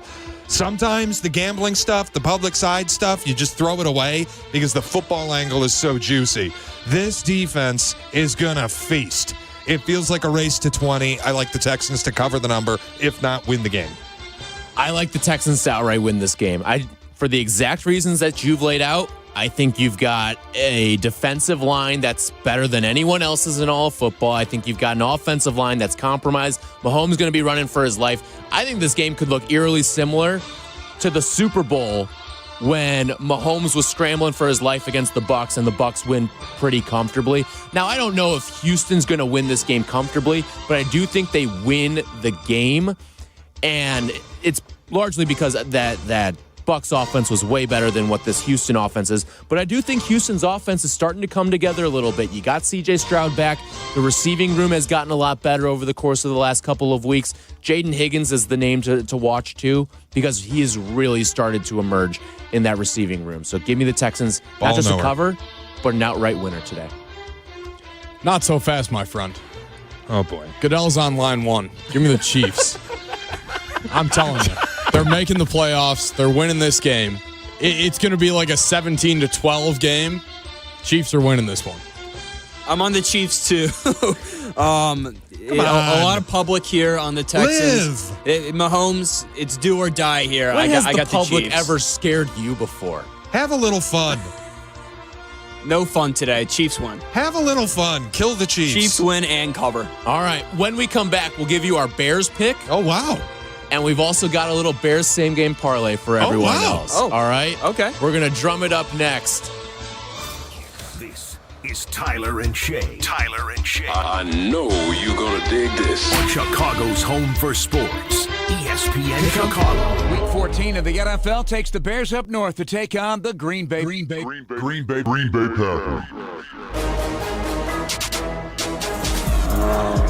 Nobody covers this rivalry like ESPN Chicago. Game time is today at 3:25. Join me, Jeff Joniak, along with Tom Thayer and Jason McKee, and sync us up for the hometown call, live from Lambeau on the ESPN Chicago app. Bears and Packers on the home of the Bears, ESPN Chicago.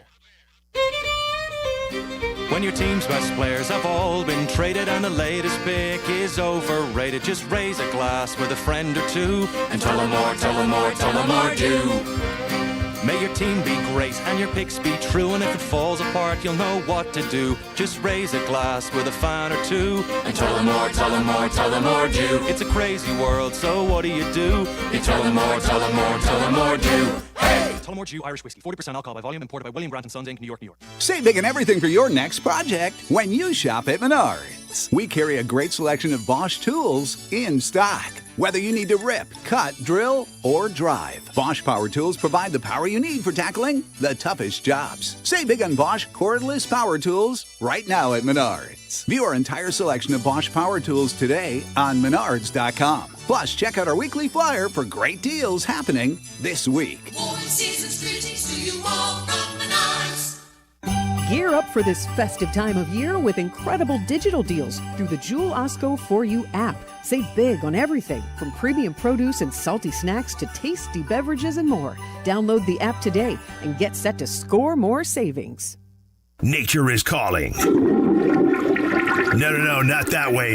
Fishing, hunting, hiking, nature. Chauncey's Great Outdoors, Saturday mornings from 6 to 7 and available on demand on the ESPN Chicago app.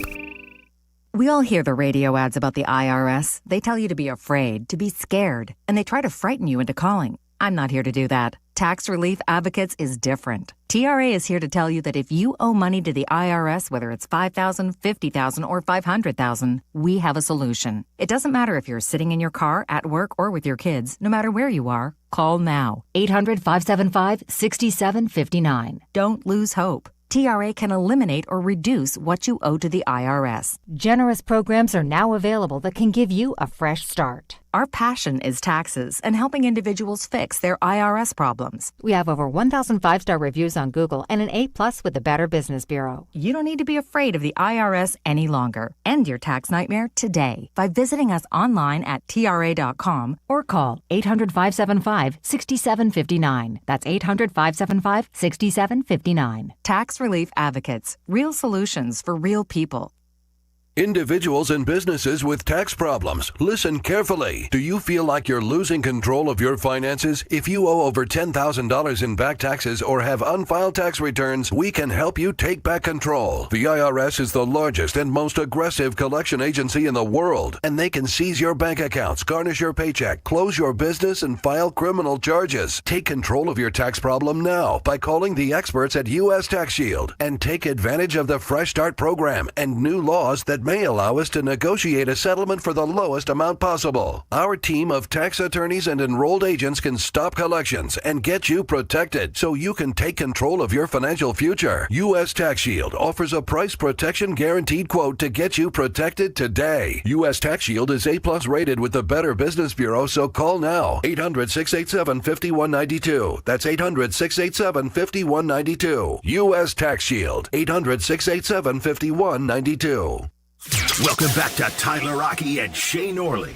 We're back on ESPN Chicago.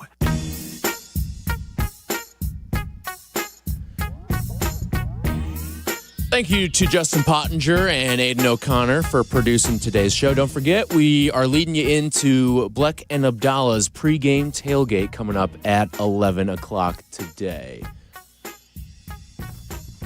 College football playoff coming out very shortly as well, so we'll know all the spots. I think I have a lean based on who is where. That was a great story from a couple of years ago.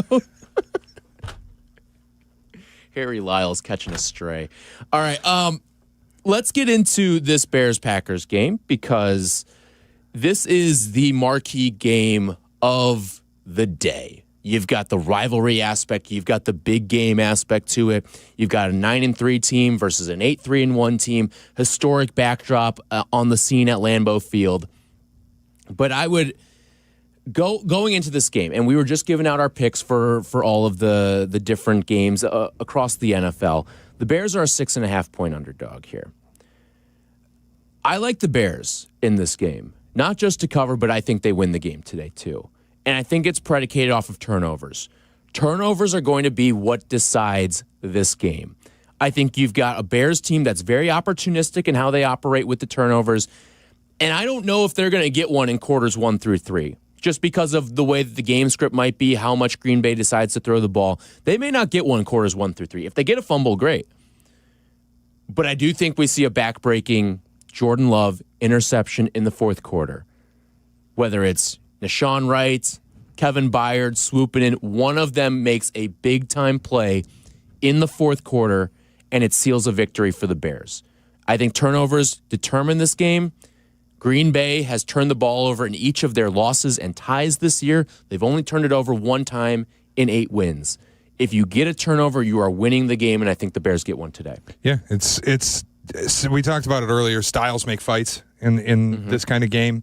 I think it's really fascinating. The Bears have a weaker D-line. The Packers have a weaker O-line. Flip side, Packers have an elite defensive line. Bears have an elite offensive line. Yeah. It's either weakness on weakness or strength on strength everywhere you look in this game. Like I said, I don't think the result means anything for the Bears if they lose. I think they are a very good football team. I just also think you can't win every game in the NFL. It's not the way it works. You don't go on the road and just win every game. I'm rooting for the Bears today. But I have a hard time, as somebody who bets this league, looking at the most publicly bet team in the sport for the day, and they're just stuck at 6.5 points as a dog. It does feel a little trappy. Like the books are just going, I got you, a great deal here. Go ahead, take it. I'm rooting for the Bears, and people should make you happy because you took the Eagles last week and you won outright. I'm taking the Packers laying the 6.5. Shea's putting his credibility on the line to bring the Bears to 10 wins. I think on the it's season. exactly. There you go. I think it's like Hedge a 20, your life a little. 27-20 final. Okay. Potsy, Aiden, what do you got? Way to be prepared, into fellas. The mic, into the mic, Justin. Handing the ball off here. All right. As much as I want to say that this is a season-defining game and this team comes out and lights the world on fire, I'm getting booed back here right now. They're going to cover. I don't know if they're going to win. Who's they? The Bears. Okay. Bears plus 6.5, 7, whatever it is right now. I'd take it. And you know what? Why not? Let's win a ball game. That whole time I thought you were picking the Packers, and then all of a sudden you picked the Bears. You wrapped your way around to pick the Bears. All right, there you go. You did a little Pat McAfee picking Alabama right there. You want me to take my shirt off too? That's all right. Yeah, we're good. That's I'm okay. good too. Potsy, who you like? Then why'd you offer? It's like you're itching for it back there. Ben Johnson's got the whole city itching to take the tarps off now. It was a McAfee joke. Yeah, I get that too. All right, what do you like, Potsy? I like the Bears today. I'm throwing my money on Caleb rushing yards today, though. Over 20.5. It's gonna be cold out there. Pressure's gonna come in. I think he's gonna escape the pocket a little bit. I think it's plus money, actually, Tyler. 25 plus is plus money. You took my leg from the parlay, but I'll cede it to you. Really? I'll find another one. I got 20.5 on Fanatics at plus 105. Okay. I like that a lot. I think there's definitely going to be ample opportunity for him to rush. So, why are you looking all disgusted now, huh? Never mind. Forget it. Okay. All right, so Caleb Potsy's leading us off. We're going to do a little four-leg Bears, Packers, same game parlay. Potsy leading us off with Caleb Williams rushing over. Where are you going, Shea? I want to make sure I have the number first. Receiving yards over under. I'm going to take Colston Loveland over 36.5 receiving yards. All right, Colston Loveland going over 36.5 receiving yards. I got to find another play now. What do you have, Aiden? I like the Caleb. I was going to go with the Caleb rushing touchdown. I think they're going to get the play action going. They're going to try to get the run game going. It might not work with this front from Green Bay. I'm going to go with Cole Kmet, 2+ receptions. Cole Kmet with 2+ receptions. All right. Interesting there. I'm going to go. Got a Loveland receiving yards over and a Kmet receptions over in the same parlay. It's the tight end day. I am going to go with. I'm going to go to the passing side of things. I'm going to go to an over/under for Jordan Love. I'm going to go under 218.5. And to be honest, I would feel the same way about Caleb in this game, too. I think it's going to be a game that is largely played on the ground, shrunk down.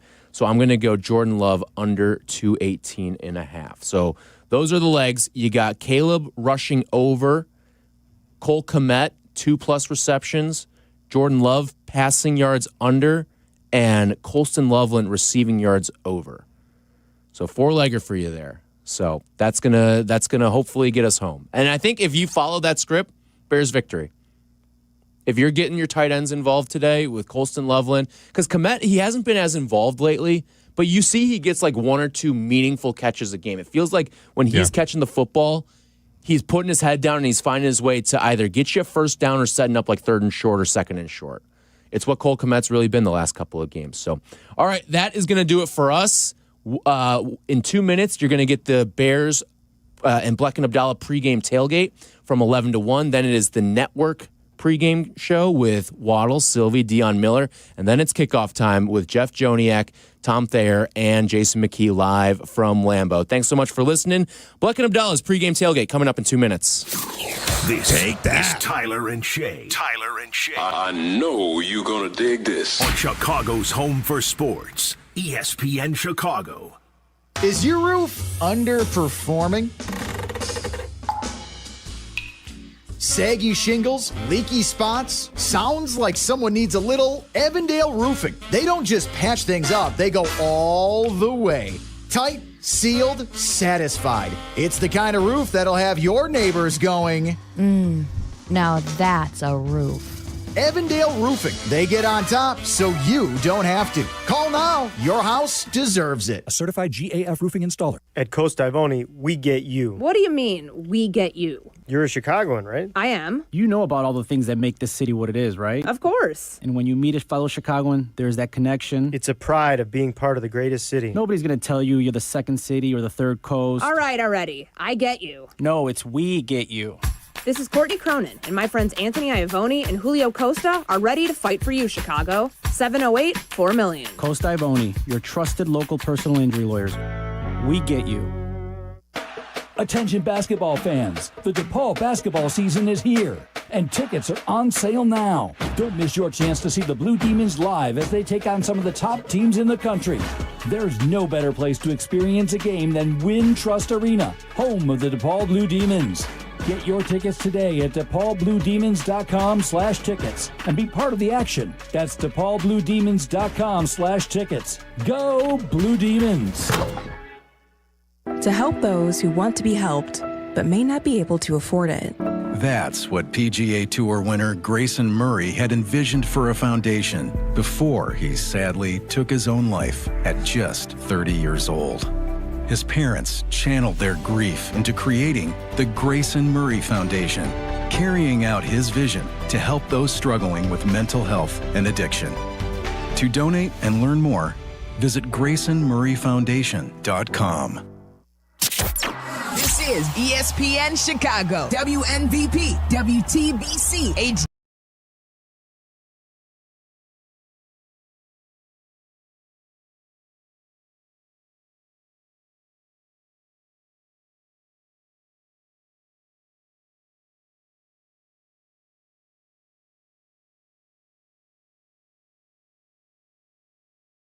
Abdalla and Chris Bleck.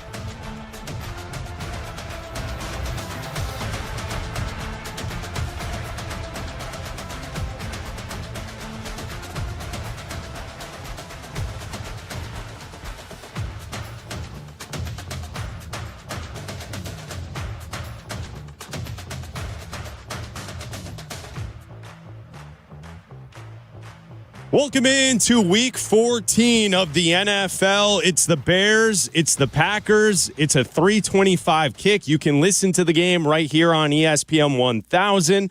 I'm Chris Bleck along with Adam Abdalla. It's the pregame tailgate brought to you by Bradley University for the 211th meeting between the Chicago Bears and the Green Bay Packers. Today, the teams enter this matchup. The Bears in first place in the North.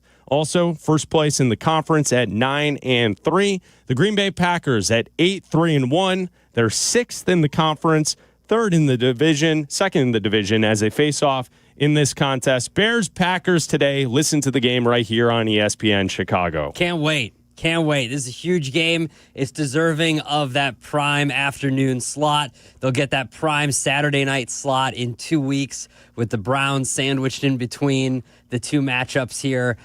Facing off for twice in the next 3 weeks is great. I love that the fact that they save these games towards the end of the year. It makes them that much more important. Obviously, division games are very important in the NFL, but when you put these games, this happened last year. The Bears didn't have a division game until like the last, 8 weeks of the season is when they played like all of their division games. It was a very weird schedule last year. It seems like they're doing a lot of that this year too. I know they started the year with 2 division games, but this is a very important game, obviously, for the Bears. It's not a must-win for the Bears, but it helps you a lot. If you win this game, your odds right now to make the playoffs are 77%. If you win this game, your odds go up to 92%. But it's not a must-win. It goes down to 65%. You still have a lot of opportunities to make the playoffs here. Ben Johnson talked about it at the beginning of the week. When he talked about it on Monday, when they started their preparation for the Packers this week, they need to get to 11 wins. He was talking about, what it's like to be at the top of the conference. Did he mention it to the team? No, job's not done, all that good stuff. They haven't earned anything yet. They haven't gotten a seat at the table yet. Nothing is clinched. Nothing has been awarded to them yet. They think they need to get to 11 wins. I believe they also need to get to 11 wins. A lot of things can change in the next few weeks, obviously, but right now, if you need to get to 11 wins, it starts today with the Green Bay Packers. If you don't win, you get another opportunity in 2 weeks. You've got obviously have a Browns game here next week. If you look ahead to next week, they're a 7.5-point favorite. Right now, they're a 6.5-point dog heading up to Lambeau. I can't think of a better atmosphere than going up to Lambeau Field today. 325 up there. It's some bear weather. You've got a great offensive line against a great defensive line in the Packers. This is going to be some old school Bears, Packers, NFC North football, Chris. It's going to be great. Yeah, and you're listening off all the games in the future. I'm not worried about that today. I mean, that's the thing is, if you want to go through, figure out whether or not you can win, you can lose this game. Here's what I have to tell you about today's game. You lose today, you bounce to 7th in the conference. That's it. You could also look at the next 3 weeks. If you get 2 of 3, you are likely to make the playoffs. And there's also a likely chance, if you then split the final 2 of the season, there's a likely chance you'll either be 2nd or 3rd in the conference when you enter the playoffs. So, there are a lot of outcomes that could take place. Don't focus on that. Today, you got the Green Bay Packers. Win a game today. And it's also not the end of the world if you lose because you face them in 2 weeks. So the concept here is you got to split, at least with Green Bay. They're going to have a tough schedule as well. So we don't need to go through every game in the next 5 weeks on how the Packers are going to win or lose. Next week, they're at Denver. That's a tough game. So I think that the key here for Bears fans is focusing on what we have today, and today's an exciting matchup. Rome Odunze is out for the Bears today. Tyreek Stevenson out for the Bears today. Outside of that, for the most part, this is probably the healthiest we've seen this club in quite some time. You got linebackers back. You have many in the secondary back. Your entire front attack on defense, the passing game, those individuals chasing Jordan Love today, they're all healthy. They're ready to go.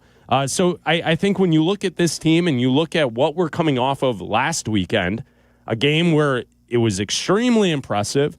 You took the game from the start from the Eagles. You controlled it throughout. I think that sets up a great scene today at Lambeau Field because once again, you're the underdog. But once again, I think we have a coach that can prepare this team and get them ready to play this game. And I'm excited to see how Caleb Williams fares in this contest. We've seen to this point in his career, he's stepped up in big moments. He has struggled at times, but we've also seen him go to Lambeau Field and play a pretty good ball game last year. Mm-hmm. So I'm excited to see that, and we'll talk to you at 312-332-3776.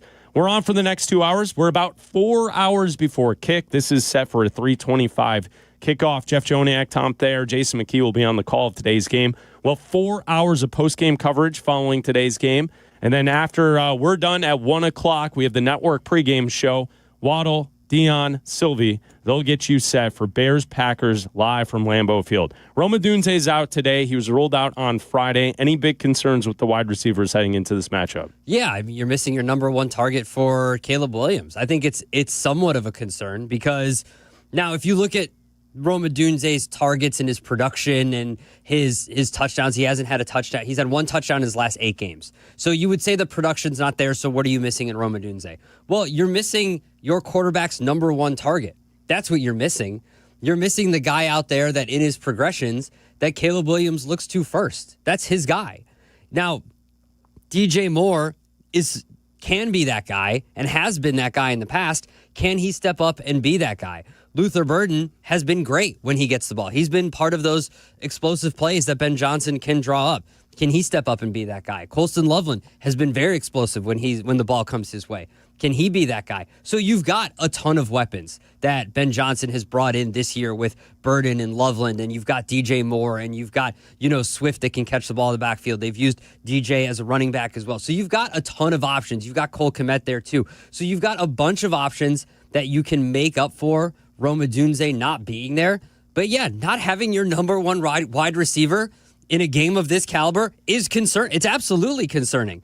I understand that the production's not there, but yeah, it's kind of a big deal to not have Rome Odunze out there, I would say. Now, it doesn't affect the point spread, and it doesn't affect anything that I would say that people look at metrics when it comes to handicapping the game or the overall outcome.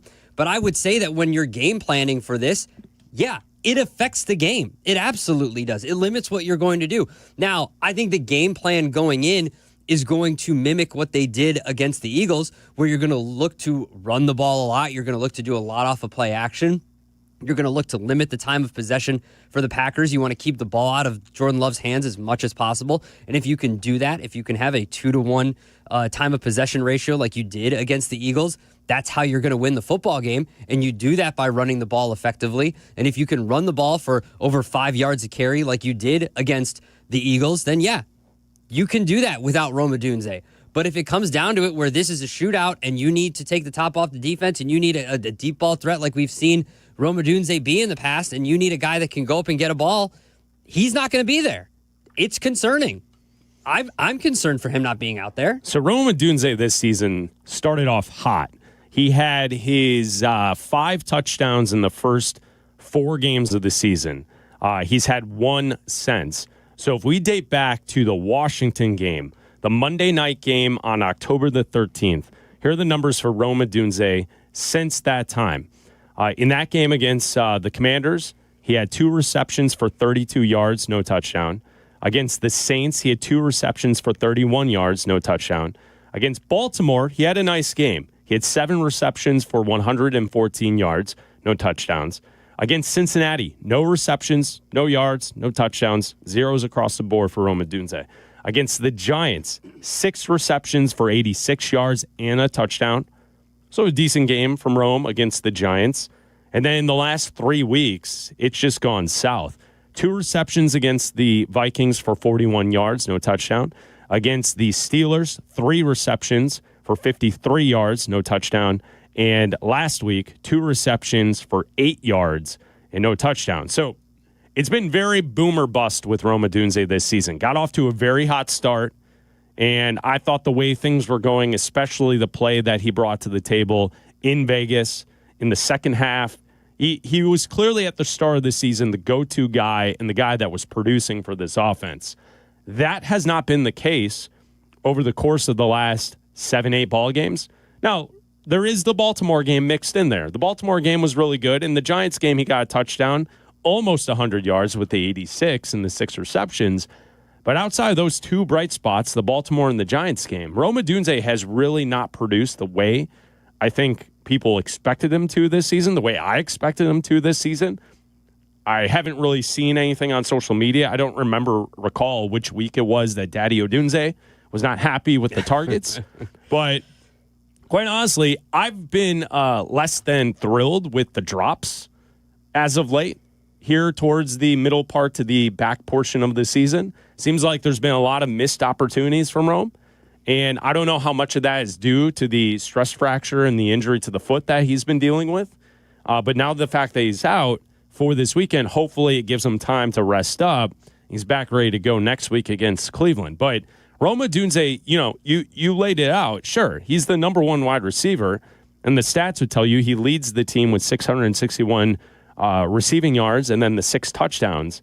But it really hasn't been that impressive since the first portion of the season. That first quarter of the season, the first 4 games, he was on way to being a leader as far as a wide receiver in the conference, but he definitely has slipped in the last 6 to 8 weeks. Yeah, he absolutely has, but it's someone you have to game plan for. He's not out there. But my point is his product in today's game. Yeah. Yes, it will be. You will miss him. You'll miss him in the run game as well. Mm-hmm. He's a very good run blocking wide receiver. My point is, are you really missing the production that you saw from last week? 2 receptions, 8 yards. Now, I think this team can still win offensively without Rome. Of course they can. But if you're the Packers defense and you're game planning for guys that can be deep threats, who are you game planning for then? Well, it's Luther Burden. Burden? Yeah, it's Luther Burden and it's DJ Moore. Okay, but DJ Moore hasn't been that they've used him more in the backfield than a deep I know threat. They have this year, but we have seen DJ Moore in the past. Zacchaeus can't be that guy either. No, it's probably not Zacchaeus. It's going to be Luther Burden. And Luther Burden, today's the day that you have a breakout game. Mm-hmm. And you prove to people why you were selected in the second round and why you're a wide receiver who's a budding superstar. Like that's what's setting up for this, is Luther Burden have a game today, and then, it'll be great when Rome gets back, but then you have 3 stud wide receivers. Yeah, absolutely. I think that when you look at what you can do without him, it's going to be a lot of Colston Loveland too. Because the way this Packers defense is going to look to attack you, they're going to look to stop the run. They've done it very effectively, and you can't get away from it. I think that Ben Johnson has gotten away from it at times, and he's going to use a lot of Colston Loveland and a lot of Cole Kmet today. And because Caleb Williams is going to have to get the ball out fast because Micah Parsons is on that side. They've got a very good defensive line, and they're going to be right after Caleb Williams. So getting the ball out quickly is going to be getting to these guys fast, and that's Colston Loveland, that's Cole Kmet, and that is Luther Burden too. And if you've got to use a lot of these screen passes too, that's DJ Moore and using these guys in screen plays too. Maybe DeAndre Swift as screens too. And so I think that maybe having Rome isn't a big deal out there, but I think it's someone that the defense has to account for. The production might be there, but it's a guy it's not like missing Jamar Chase or T. Higgins. Obviously, it's not that. But it's a guy that the defense has to account for. He's one of your top 2 receivers. And it's a guy that the defense has to account for, and not having him out there, to me, is still a big deal. And if he only misses a week, great. But we've seen with these injuries with the Bears that a week is usually not that. They're very cautious with bringing guys back. Yeah, TJ Edwards has missed a month. Yeah. And didn't go on IR, and thankfully he's back today, and hopefully he can bring a boost to this defense that has struggled to stop the run. I know they dominated the Eagles on Friday last week, but they did give up over 5 yards a carry. And if you do that to the Packers today, you might end up losing that game because Jordan Love can burn you. Now, luckily, the Bears were able to get off the field on third down. That's how they beat the Eagles. So if they can do that today, giving up 5 yards a carry won't be a problem. Yeah, and that's where I think the game plan, I would guess, instead of it being, Caleb in shotgun, having all the receivers split out wide, and you're just throwing against this Packers defense, I'm going to guess that even though Green Bay is 6th in the NFL in opponent rushing yards per attempt, I would guess that the Bears are still going to try and control the game running the football. I would guess that you're going to see a lot of 3 tight end sets and a lot of play action out of those sets using Colson Loveland like you're explaining, or Cole Kmet. We've seen Cole at different times, and the thing that I would tip my cap to Cole is when he has caught the football and his feet are underneath him, he pushes forward and he battles through guys. And so I think that's going to be the edge that we're looking for today is the Bears setting up a game where they want to run the football and play action out of running the football, even though Green Bay's run defense is very good. I think that's still going to be the objective offensively for this team.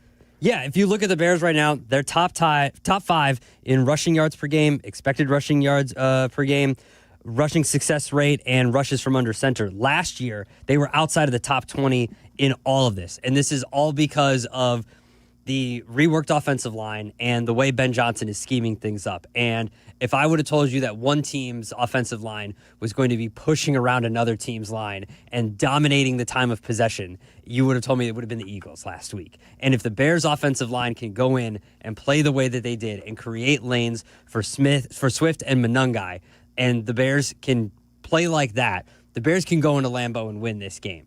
And I think that they're way better than the 6.5 point spread would dictate that they are right now. They can go in and absolutely compete better than the 6.5 point spread would dictate. They can go in and absolutely compete in this game. I think the conditions would dictate that they're going to run the football as well. It's cold out there. It's going to be, there's not a lot of wind, but you still want to be able to run the football effectively. The offensive line is healthy. Ozzie Trapillo being out there has played really well in the couple games that he's been starting out there. The guys have been playing really well out there. And I think that when you run the football and then you use play action off of that, you can create those explosive plays and you can do some things to this Packer defense, and you can keep Micah Parsons, the way you isolate him and the way you keep him away from Caleb Williams is you run right down the middle. You run the football, and they've been good at that. And the Packers have struggled at stopping guys before or at the line of scrimmage. So if you can get some push at the defensive line, at the Packers' defensive line, away from the line of scrimmage, which the Bears have been good at, you can move some guys forward. And I think the Bears will be successful running the football today. 312-332-3776. It's Bleck and Abdalla talking Bears football with you as we get you set. Bears and Packers, Week 14 of the NFL season. We got full coverage today here on ESPN Chicago. The game kicks off at 3:25 with Jeff Joniak and Tom Thayer. More Bears conversation coming up next. ESPN Chicago. The holidays are here, and so is the best deal of the season. Get Astound Gig Wi-Fi for just $40 a month forever. No, seriously, $40. Your price forever. No hikes, no hidden fees. Just super fast Wi-Fi that keeps up with everything you stream, shop, and share this season. And right now, you'll even get a $200 gift card. It's our biggest holiday deal, and it won't last long. Lock in your forever price today at astound.com. Restrictions apply. See astound.com for details. Apt, your #1 destination for the holidays, has all your last-minute gifts in one place. From speakers to jewelry, find just what you need for everyone on your list. No time to shop? An Apt gift card is the perfect solution. In a hurry? Order online at apt.com and get free same-day delivery on thousands of products. Or stop by for curbside pickup, and they'll bring your items right to you. For free local delivery, professional installation, and complete satisfaction, shop where I shop at apt.com. Pleasing people since 1936. True North has something truly fast and friendly. Introducing the True Rewards mobile app. Sign up to get instant access to member-only offers and in-store coupons. As a True Rewards member, track your club status, find a store, and redeem exclusive offers all in one place. Join today and save 25 cents per gallon on your first fill-up and save 5 cents every day. Savings are stackable with Shell Fuel Rewards. Download now from the Apple or Google Play stores. True North convenience stores and True Rewards. Fast, friendly, clean. Raise your scholastic spirits one last time for 2025. Whiskey University is back for its final class of the year, and there's a special extra credit elective as Silvy will join us to share some of his favorite Herradura tequila. Come to Modern Plate in Elmhurst Wednesday night at 7. Let's sip, learn, and maybe get a degree in smooth taste. Seats are limited at Modern Plate, so don't be tardy. Jack Daniel's Bonded and Herradura Tequila remind us to please sip responsibly. Save big money on new appliances when you shop at Menards. We have an excellent in-stock appliance selection. We carry great brands at the best prices. Ready to take home? Today. Save big on a Whirlpool top-load washer or electric dryer. Right now, get them on sale for just $6.28 each. Good through December 14th. View our entire selection of appliances on Menards.com. Plus, check out the weekly flyer for great deals happening this week. Season's greetings to you all from Menards. Audiences and top critics are celebrating. Rental Family is the perfect feel-good movie of the year. What do you need me for? We need a token white guy. Academy Award winner Brendan Fraser delivers a masterful performance. This girl needs a father. I hate you. She hates me. That's what being a parent is. In this tender and funny film about the importance of connection. This is amazing. It's cool, but it's fake. Sometimes it's okay to pretend. Rental Family, now playing only in theaters. Rated PG-13. May be inappropriate for children under 13. Hey, I'm Mike Slater. My dad passed away at the age of 63. It's out of nowhere. Had a stroke. Super hard, obviously, for the whole family, but my dad had life insurance. This is why I have life insurance for my family, for my wife and 4 kids. And the best place to get life insurance is ethos.com because you can do it in 10 minutes. And there's no medical exam and no blood test, just a few health questions. Get life insurance in 10 minutes so your family is protected. Ethos, ETHOS, ethos.com/play. Roofers and Waterproofers Local 11 delivers expert roofing and waterproofing across Chicago. Their trained professionals lead in solar, green, and garden systems. For trusted contractors and top quality service, visit ChicagoRoofingContractors.org. That's ChicagoRoofingContractors.org. This is ESPN Chicago, the home of the Bears. And the countdown to kickoff is on. This is Pregame Tailgate with Chris Bleck and Adam Abdalla, brought to you by Bradley University.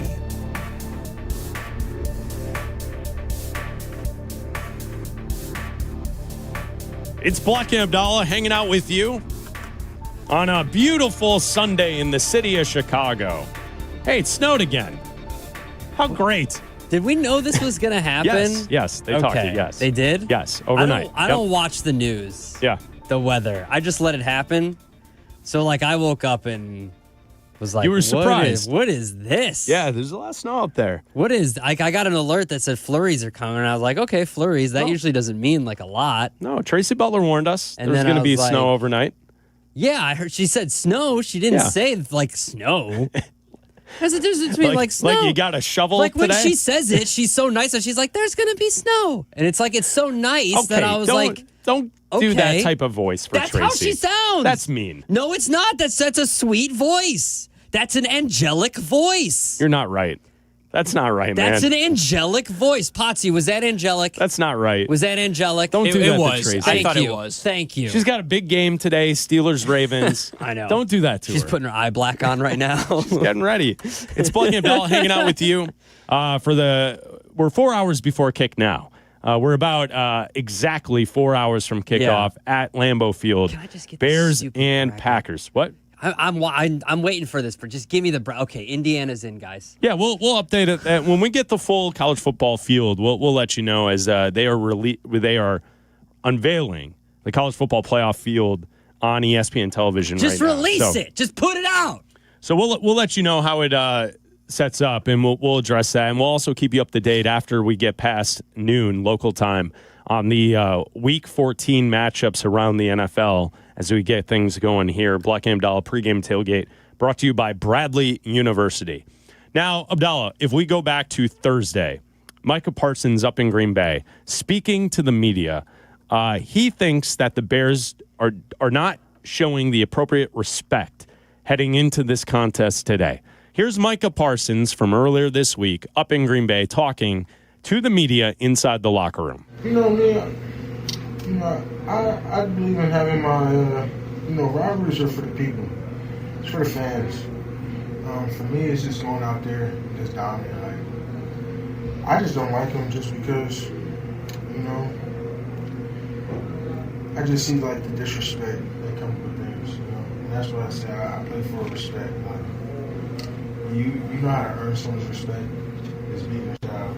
There's no better feeling than coming in a game and their best players just coming up to you okay. That's respect. You know what I mean? In what ways do they show disrespect? They tell you, hell of a job. You got to go out there and take it.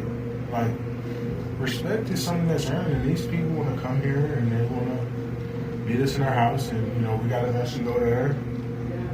That's, if someone comes on your lawn, what would you say? So, it's that type of, it's a respect thing, especially losing a couple games at home and the way we lost them in fashion. I think we have to come together as a defense to get our respect back as it starts this Sunday.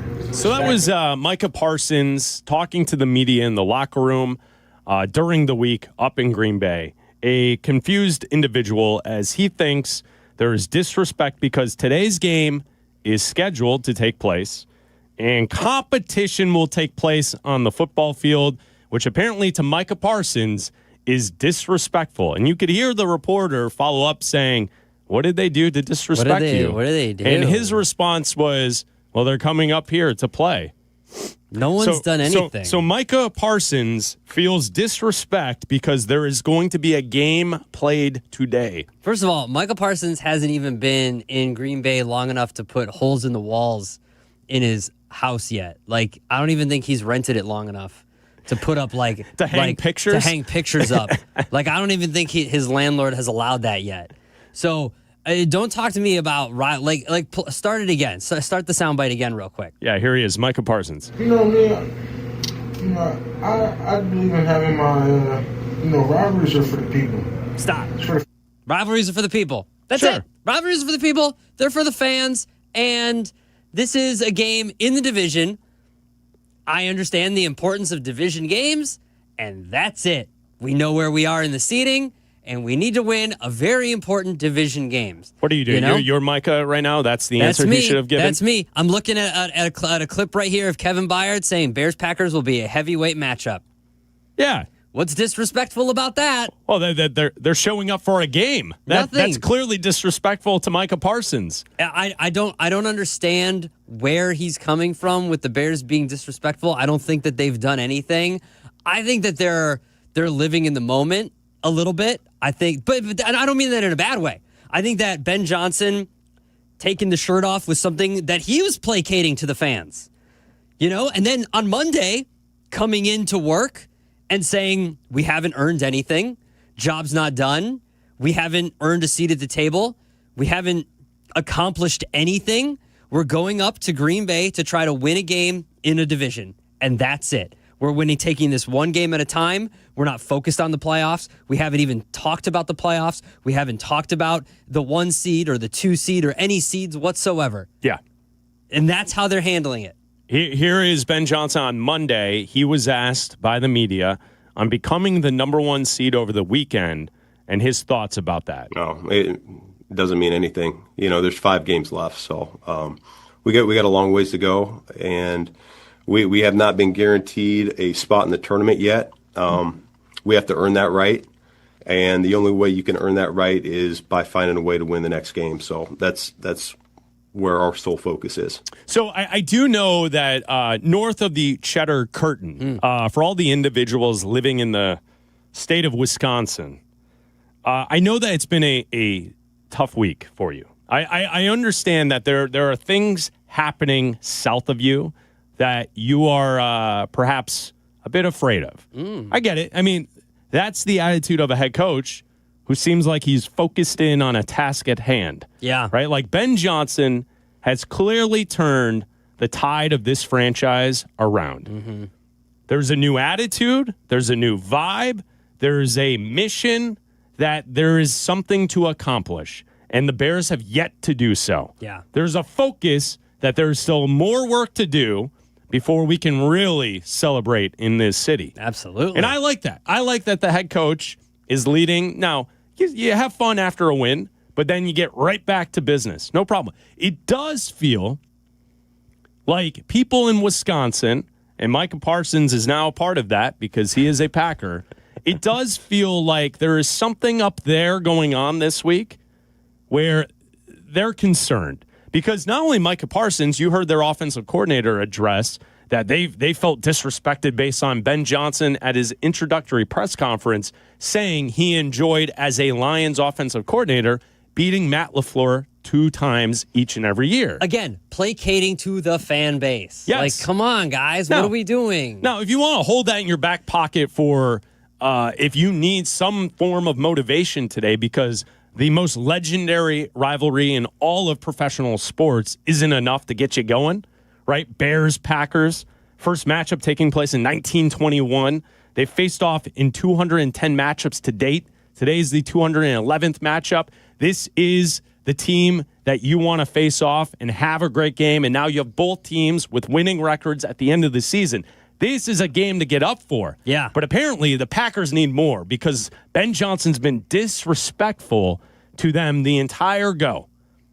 And they can see it. Oh, yeah. They can see the vibes changing in the conference and also in the division. They're tight about it. They are. They're very tight about it. Scared even, it feels like. Well, it's just a bizarre way to handle it, and it just sounds like Micah Parsons doesn't know what he's talking about. No, absolutely. And I get it. You're new, and that's fine. And he again, the way to approach this is I've been a part of rivalries before.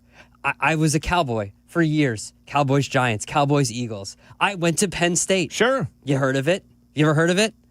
Been a part of rivalry games, whiteout games, all that good stuff. Face off against Ohio State. Yeah. You know, there's all kinds of big matchups in the Big Ten. Absolutely. But no, to create some form of fake, I guess, bulletin board stuff, whatever, it's fine. I get it. It just seems like they're very, and I don't know if the Bears are feeling this way. The Bears seem very loose going into this game. The Bears seem very loose. Well, they're the underdog. They're the best team in the conference. I understand and that. they are an underdog today by 6.5 points. They seem very loose going into this game. And the Packers seem a little tight. Tighter than LaFleur's mustache. It's Bleck and Abdalla here on ESPN 1000. If you want to join the conversation, you can call us at 312-332-3776. I think that we're going to continue with this theme. Oh, no. Things are not right in Wisconsin this week. Oh, no. I've got to ask you about something I heard that took place north of Illinois. A bit bizarre item that I saw and heard. We got to ask the question coming up next. Are people in Wisconsin okay? Like in general? Or yes. Specific people or? All of them. All the people? Except for Bears fans. Well, yeah. Are they okay this week? We'll ask that next. ESPN Chicago. This holiday season, don't let aches and injuries keep you on the bench. Illinois Bone and Joint Institute helps you move better so you can live better. From state-of-the-art imaging to convenient rehab locations. And with 14 Ortho Access immediate care facilities, you can get same-day orthopedic treatment close to home. Score the care you deserve. Visit ibji.com for locations and services. And keep moving this season. Yurko and I did something rare. Rare and ridiculously good. We picked our very own barrel of rare character whiskey with Joe's Beverage Warehouse in Romeoville. And we're throwing a rare character tasting party Wednesday, December 17th from 6 to 8 p.m. at Joe's Beverage Warehouse. The rarest part? Our barrel bottles are extremely limited. Come hang with us. Reserve your bottle while you can. Sample some rare expressions and score Joe's gift card. We'll see you December 17th at Joe's Beverage Warehouse in Romeoville. Hey, it's your friend Tom Waddle. Any coach will tell you games are won in the preparation phase. If you're not ready before kickoff, it's too late. The same's true in cybersecurity. That's why companies choose my friends at Trend Micro. With AI-powered proactive security, they don't just respond to attacks, they stop them before they begin. For over 35 years, enterprises worldwide have trusted Trend Micro to prepare, protect, and perform. Don't wait for the whistle. Get secure now at trendmicro.com. That's trendmicro.com. Has the excitement of betting turned into worry? Feeling overwhelmed every time you roll the dice? Problem gambling doesn't just affect your wallet. It can impact your health, relationships, and peace of mind. But there's hope. Gateway Foundation is here to help you take back control of your life with personalized treatment options. You don't have to face this alone. Call Gateway Foundation today at 844-444-5780. That's 844-444-5780. Since we opened our doors in 1868, Busey has fostered deep customer relationships and vibrant communities, embodying a legacy of partnership and progress. With multiple lines of business, we provide a range of financial solutions tailored to your needs. From digital banking to planning for retirement, Busey is here to help you achieve your financial goals. Busey Bank, building business, growing wealth since 1868. Member FDIC. A SoFi personal loan is here to help you achieve something once thought impossible: overcoming high-interest credit card debt. Walk the tightrope of your finances with one low, fixed-rate monthly payment, no fees required, and as soon as the same-day funding. That's right. Pull off your own debt-defying stunt with a SoFi personal loan. Visit SoFi.com/trick to learn more. Loans originated by SoFi Bank, N.A., member FDIC. Terms and conditions apply. NMLS 696891. On the job, every minute counts. That's why Lowe's now has ProBlock Quick Dry Primer, expertly manufactured by Sherwin-Williams. Engineered for pros to dry fast and go on smooth for virtually flawless results that keep your job moving. It's available in oil and water-based, and getting it is easy. Order online by 2 p.m. and get free same-day delivery right to your job site. Lowe's, we help, you save. Orders placed after 2 p.m. will be delivered next day. Valid in select zip codes. Subject to driver availability. More terms apply. Hey, it's Joe Aurelio, and it's time for Aurelio's Pizza, Chicagoland's oldest pizza chain since 1959. Indulge in our crispy thin crust, signature sauce, and 100% real mozzarella. Visit Aurelio'sPizza.com for the location nearest you. Aurelio's Pizza, it's a sauce. This is ESPN Chicago, the home of the Bears, and the countdown to kickoff is on. This is Pregame Tailgate with Chris Bleck and Adam Abdalla, brought to you by Bradley University. All right, we got to ask the question. Are people in Wisconsin okay this week? We'll get to that in 1 second. We do have breaking news. The college football playoff 12-team field is set. Here's the lineup for the 12-team field. Indiana is the number 1 seed. Ohio State is number 2. Georgia is number 3. Texas Tech is number 4. Oregon is number 5. Ole Miss is 6. Texas A&M 7. Oklahoma 8. Alabama is at 9. Miami is at 10. Tulane is the number 11th seed, and James Madison is the 12th seed.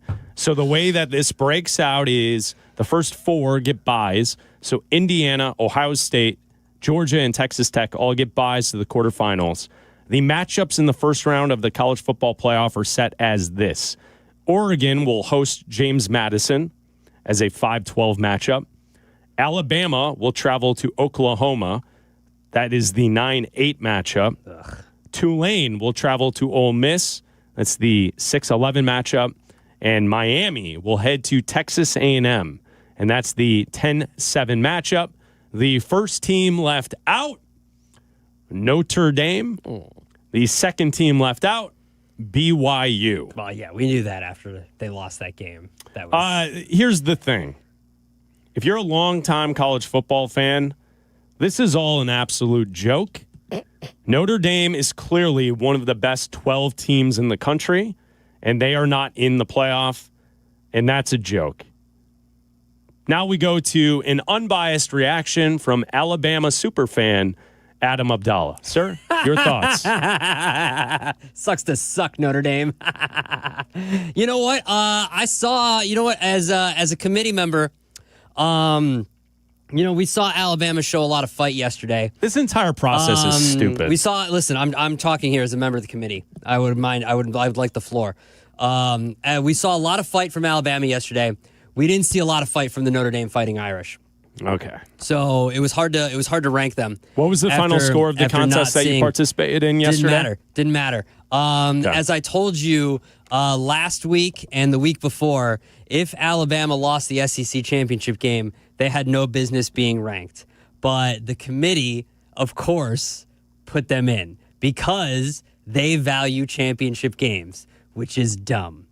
It's dumb. Which is why, like I told you also earlier this week, what would have been the difference if Indiana, Ohio State, Alabama, and Georgia just didn't show up? Nothing. Nothing would have been the difference. Yeah. Absolutely nothing. These games don't matter. These championship games don't matter. And when the field expands to 16 eventually, they'll matter even less. So either Notre Dame can complain for now because eventually it'll expand to 16 and they'll get in. They should complain. You can't argue that they're not one of the 12 best teams in the country. Well, they're not ranked, so they're not right now. Right now, the committee believes that they're not. So shut up and go back in time and join a conference, or just deal with it for the next few years. Or how about this? Beat Miami. Go back in time and beat Miami because you didn't. You didn't lead for a single minute of that game. And the committee thought that mattered. Yeah, well, I'll give them credit for that. If they're taking into consideration that matchup and why Miami got in and Notre Dame didn't, I appreciate that because they settled it on the field. Yeah. But you can't tell me that they're not deserving of being a part of the field. Like, Miami and Notre Dame should be in. Of course they should be. They should be. I do appreciate that they got that aspect of it right, that Miami got in over Notre Dame because it happened in a contest on a football field. But why did you rank Notre Dame ahead of them last week? Well, it's stupid. Again, the whole thing is stupid. Like what? Did Miami have a better weekend? Did their arguments get better? That's the point. It's stupid. Did their arguments get better? What's dumb is that we have to placate to Tulane and James Madison. That's what's dumb. Of course it is. Here's the breaking news as of the last couple of minutes. Indiana, number 1, Ohio State, number 2, Georgia, number 3, Texas Tech, 4, Oregon, 5, Ole Miss, 6, Texas A&M, 7, Oklahoma, 8, Alabama, 9, Miami, 10, Tulane is the 11th team, and the 12th team is James Madison. James Madison will go on the road to Eugene to face off against the Ducks in a 12-5 matchup in the first round. Alabama will travel to Oklahoma in a 9-8 matchup. Which is going to be great because they will lose that game because DeBoer has never beaten Brent Venables, and they will lose that game, and then people will cry that Notre Dame should have been in. It'll be great. Tulane will go to Ole Miss, 11-6 matchup, and Miami will go to Texas A&M, a 10-7 matchup. That's the first round of the college football playoff. The times of those games have not been released, which game is being played at what time, but the games will take place Friday, December 19th, and then Saturday, the 20th. So that's your first round of the college football playoff. That is now set, and your first 4 teams get byes. And the number 1 team overall, the team that won the Big Ten last night, boy, one of the most remarkable turnarounds for a program I've ever seen in my lifetime in college sports. It's Indiana being the number 1 overall seed in the college football playoff. That is insane what Cignetti has done at Indiana, and the fact that they won the Big Ten last night. Like 3 years. It's incredible. It's awesome. All right. Bears-Packers today, 3:25. I got to ask you the question. What is going on in Wisconsin this week? Are people okay up there? Eric, can we put this on in the Tundra Trio? Can we speak to our Packers fans? Now this is here's what this is how we're going to handle this. Full disclosure. We are owned by Good Karma Brands. This is what someone has to say. We are owned by. Yes. The Times is owned by. Yes. Good Karma Brands owns this radio station that you're currently listening to, and also a couple of stations in Wisconsin, namely ESPN Milwaukee, ESPN Madison, and it's important to point this out because we are going to play a clip of a show that takes place on ESPN Madison and ESPN Milwaukee. It's the Kyle, Brust, and Norman show. 2 to 5 weekdays on ESPN Milwaukee. You'll hear Kyle Wallace, Ben Brust, and Brad Nortman. Okay? That's the afternoon show north of Illinois, the state of Wisconsin, where I pose the question, are people okay in Wisconsin this week? I will now present to you, Adam Abdalla, a piece of audio that I heard from earlier this week. We go to the KBN show, 2 to 5 weekdays on ESPN Milwaukee, a sister station of ours owned by the same company.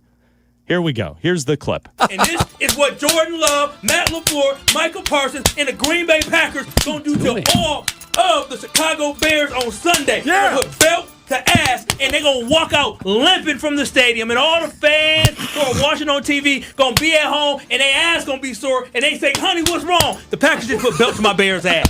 Jonathan Brust is going to have a bruise on his ass from how bad the Packers beat them. Come on, Stro. Belt to ass.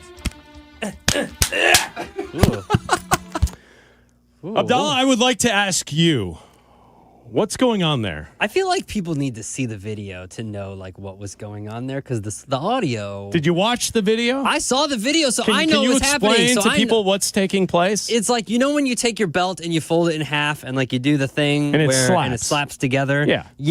Yeah. And this is what Jordan Love, Matt LaFleur, Michael Parsons, and the Green Bay Packers going to do to all of the Chicago Bears on Sunday. Yeah. Put belt to ass, and they're going to walk out limping from the stadium. And all the fans who are watching on TV going to be at home, and their ass going to be sore, and they say, honey, what's wrong? The Packers just put belt to my Bears' ass. Jonathan Brust is going to have a bruise on his ass from how bad the Packers beat them. Come on, Stro. Belt to ass. That last part. Now, credit to Brust. Is it Brust who doesn't want to be involved with this that looks like he's embarrassed? I believe it is Brust. Is it Brust that looks like he's embarrassed to be a part of this? Yes. Okay. Props to him. All right. At least he's the one that's like, guys, what are we? Okay. I just, for their sake, they better win. It does feel like the state of Wisconsin is very nervous about this game. They better win. They're lashing out this week. Because look, you can say all you want to about Jordan Love, the defensive line, Micah Parsons, the record, all that kind of stuff. It's different this year. It's different. The records don't mean anything. This is a different team. Ben Johnson is a different head coach. And I'll tell you this, with a much worse team and a coach who wasn't even a real head coach, they went in and beat you last year. Yeah. They did. They went in and beat you last year. By their words, I believe that is a belt to ass situation. And their words, the KBN show's words. We're a 6.5 point favorite. Okay. So were the Eagles. Yeah. So were the Eagles. Yeah. I mean, it's I saw that. Jordan Love, Matt LaFleur, Michael Parsons. It's weird, man. It's pretty impressive that he got the belt to go on cue with the Matt LaFleur. Jordan Love, Matt LaFleur, Michael Parsons. That's kind of impressive. I'm glad that you point out that there's a belt sound effect there. Jordan Love, Matt LaFleur, Michael Parsons. Because I imagine if they do win, that sound effect will be something else. That will be happening around 6:25. I mean, we got to ask the question. Kyle Wallace, are you okay? Is that what he's doing at the end of games? No, like, seriously, are you all right, man? You know what's crazy? I went to Alpine. Hi, Hannah. Hi, Hannah. Hi. I went to Alpine Valley yesterday. It's in Wisconsin, right? Yes. There was not a single skiing or concert. Both. Ooh. Yeah. A ski concert. It was like a après ski thing. Anyways, there was not a single person with any Packers gear there, and I saw at least 10 Bears. Anything, and people were chanting "good, better, best." It was insane. This was in Wisconsin. There was silence. They can feel it coming. Radio silence, and so many Bears fans out there. And I was like, "This is amazing," including me. I was wearing my Bears gear, of course, but it was very odd. It was very weird. Very weird. They're nervous. That's what it is. Jordan Love, Matt LaFleur, Michael Parsons. It's weird. They do realize that this is the same guy Matt LaFleur, that they wanted fired. Yeah, like 2 weeks ago. Like a month ago, they wanted Matt LaFleur fired and were mad that Jordan Love was getting paid what he was getting paid. Like, this is the most fickle fan base besides the Eagles, and one of the dumbest fan bases, mind you, because some of them donate their money to get a piece of paper that says that they are owners of the team. In the video that we're playing audio from, Kyle Wallace, Jordan Love, Matt LaFleur, Michael Parsons is wearing a T-shirt that is green and gold that says owner across the chest. Oh, no. Like, proud that he is a fake owner of a team. It's not real. It's not real. Do all the owners have to go out and shovel today? Because it snowed in Green Bay, too.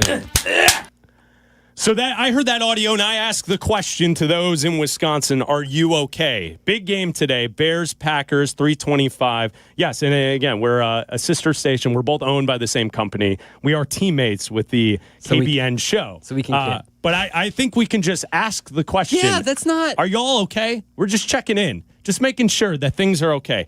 Mentioned also in the audio, they mentioned Jonathan Brust, who's Ben Brust's brother. Shout out. Shout out to Jonathan, big listener of ESPN 1000. That's me applauding. That's not a belt. No.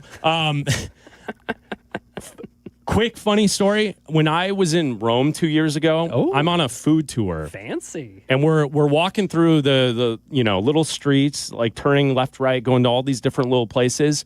And I turn a corner and I make eye contact with someone. And you know how you make eye contact with thousands of people throughout your life and it's nothing? Yeah. I make eye contact with someone, then the person immediately goes, Bleck, what's up?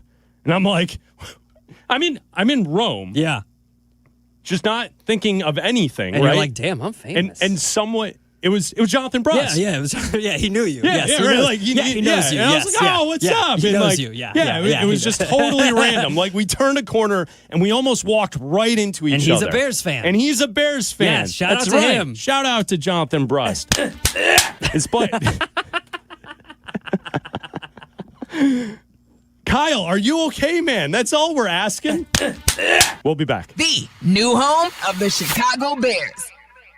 Tired of losing power when it storms? Call Four Seasons Heating, Air Conditioning, Plumbing, and Electric today for a free estimate on a whole home standby generator. Never be without power again. Fully installed systems starting at just $99 a month. How about your sump pump, your fridge, or your freezer, your garage doors, your heating and cooling? You can stay comfortable and safe in your home all year long. Four Seasons is the largest and most award-winning Generac dealer in Illinois and Northwest Indiana. For all the right reasons, call 866-4 Seasons. Choose Bradley University. Whether you're building robots, training on cutting-edge medical simulators, or diving into sports communication, Bradley prepares you. You'll cheer on D1 athletics, study abroad, and choose from over 200 student organizations. Plus, you'll benefit from competitive internships, community-focused research, and a top-tier education that provides a proven return on investments. Choose Bradley. Apply today at bradley.edu.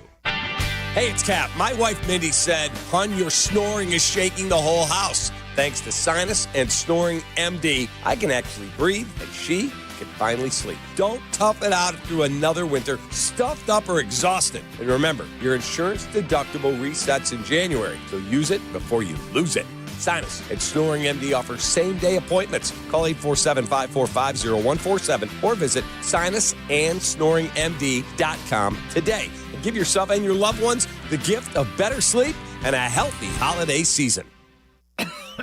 Oh, how's that flu, babe? Did you take DayQuil Intense Flu yet? Nah, I got this. Ugh, okay, I don't got this. You stay on the couch, and I'll grab the DayQuil. Undo your flu symptoms with DayQuil Intense Flu. DayQuil Intense Flu provides powerful relief of your flu symptoms. I'm ready for that to-do list. Wow, you do got this. DayQuil Intense Flu. The daytime coughing, aching, fever, under your flu, medicine. Use as directed, keep out of reach of children.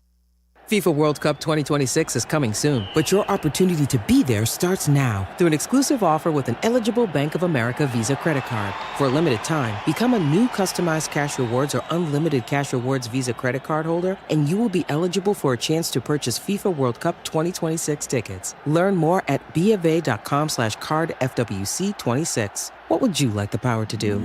Bank of America, proud to be the official bank of FIFA World Cup 2026. Bank of America N.A. in partnership with Visa. Terms apply. Warrants reserved. We all hear the radio ads about the IRS. They tell you to be afraid, to be scared, and they try to frighten you into calling. I'm not here to do that. Tax Relief Advocates is different. TRA is here to tell you that if you owe money to the IRS, whether it's $5,000, $50,000, or $500,000, we have a solution. It doesn't matter if you're sitting in your car, at work, or with your kids. No matter where you are, call now. 800-575-6759. Don't lose hope. TRA can eliminate or reduce what you owe to the IRS. Generous programs are now available that can give you a fresh start. Our passion is taxes and helping individuals fix their IRS problems. We have over 1,000 5-star reviews on Google and an A+ with the Better Business Bureau. You don't need to be afraid of the IRS any longer. End your tax nightmare today by visiting us online at TRA.com or call 800-575-6759. That's 800-575-6759. Tax Relief Advocates. Real solutions for real people. Guests appearing live on ESPN Chicago. Call in on the Yuengling hotline. Yuengling is in Chicago. After 196 years, you can now enjoy Yuengling Traditional Lager, Light Lager, Golden Pilsner, Black and Tan, and Flight. Bradley University is a proud partner of Pregame Tailgate with Bleck and Abdalla. Now here are your hosts Adam Abdalla and Chris Bleck on ESPN Chicago.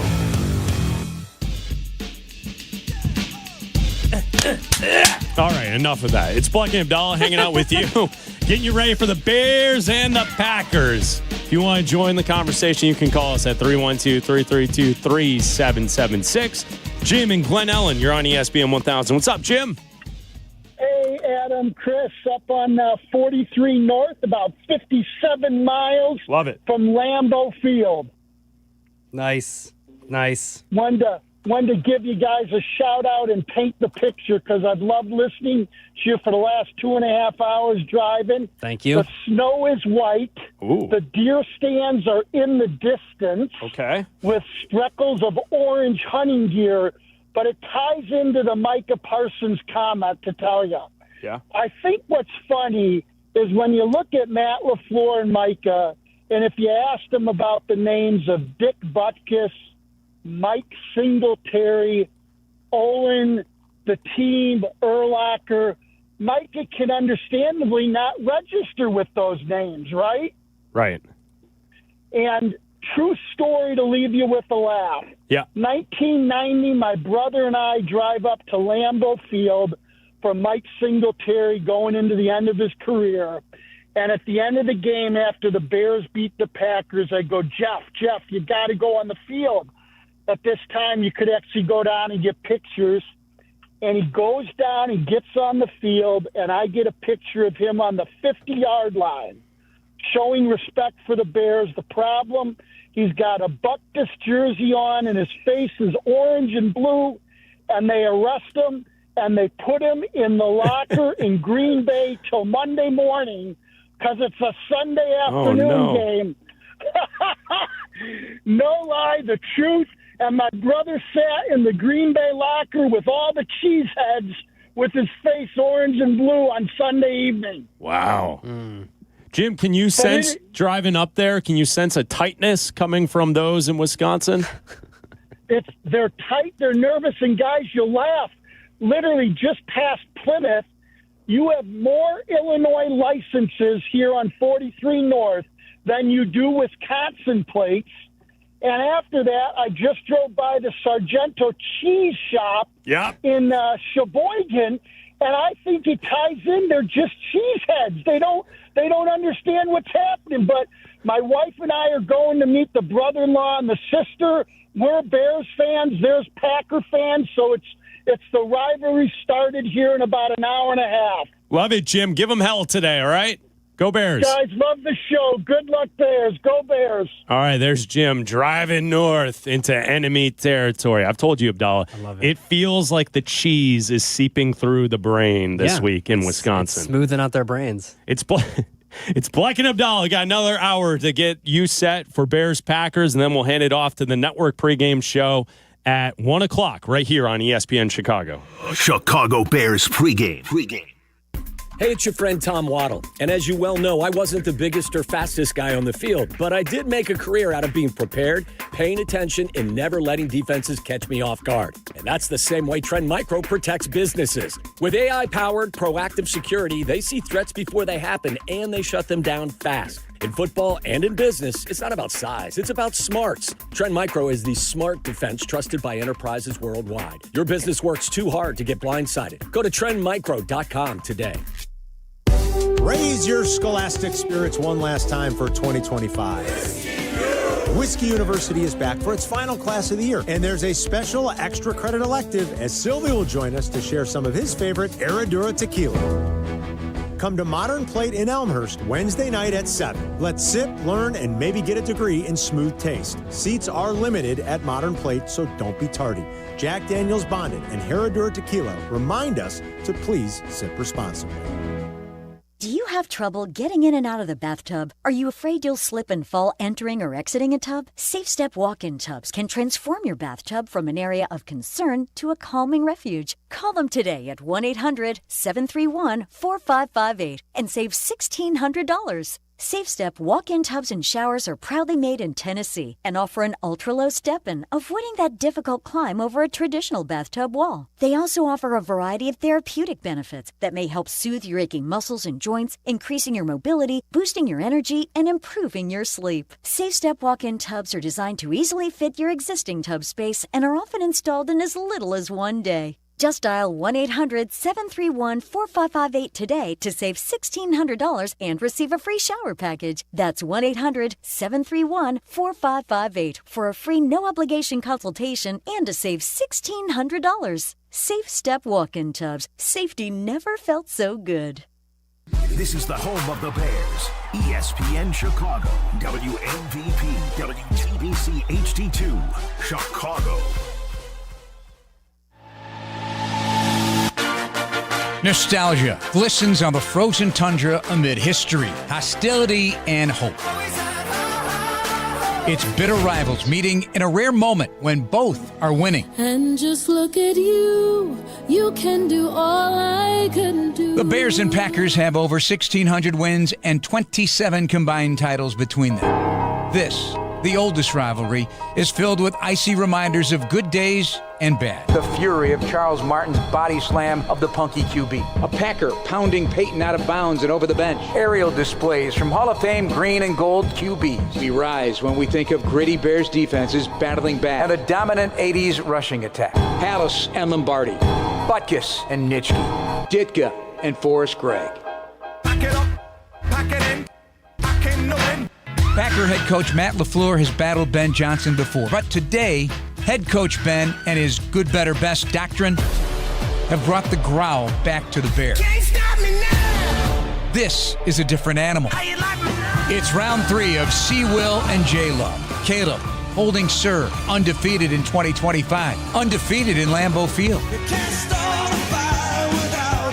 It is fuel for the December ember. It adds to the lore. The NFC North is at stake. But more than their place in the standings, generations of grudges infuse every snap. Heartbreak or heroics, the likely outcome. Everything is on the table. And nothing else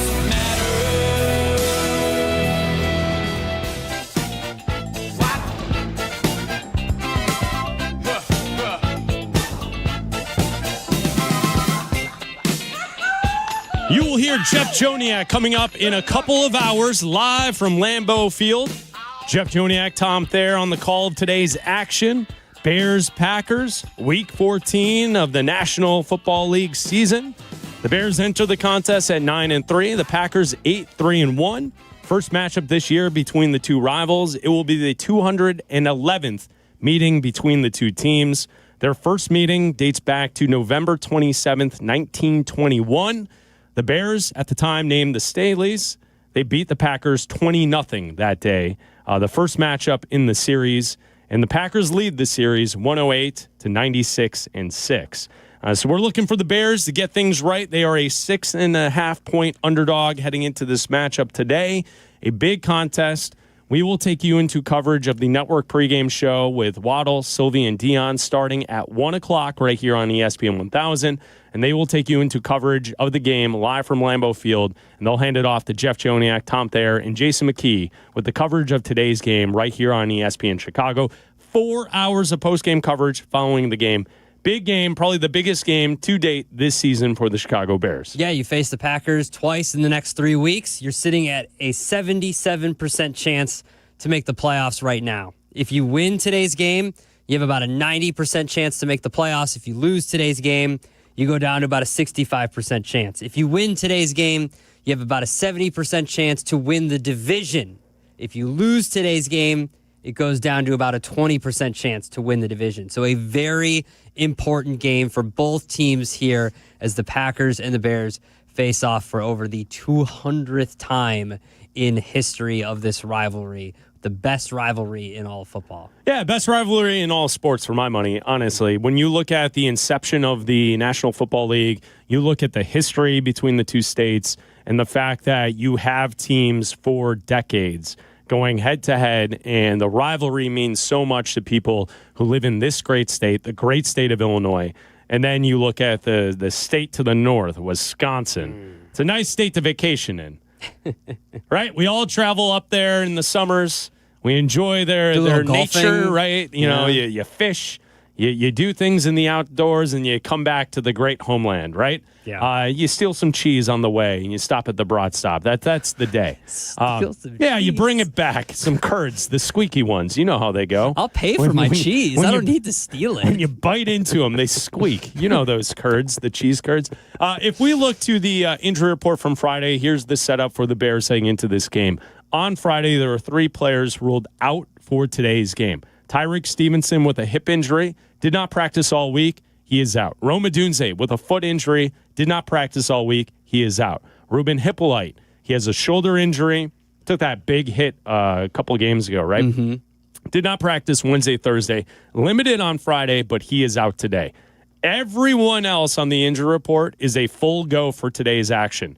That's Andrew Billings, TJ Edwards, Jalen Johnson, Kyle Monungai, Dominique Robinson, Noah Sewell, Joe Tooney. All were on the injury report throughout the week. They're all ready to go. So there should be no wait and see for game time on if anyone can go today. Everyone who is making the trip, suiting up today, is available to play in today's action, Bears-Packers. And as we get this conversation started, a couple of things. Like when we look at the two quarterbacks, Jordan Love is, at the moment, the better quarterback in this matchup.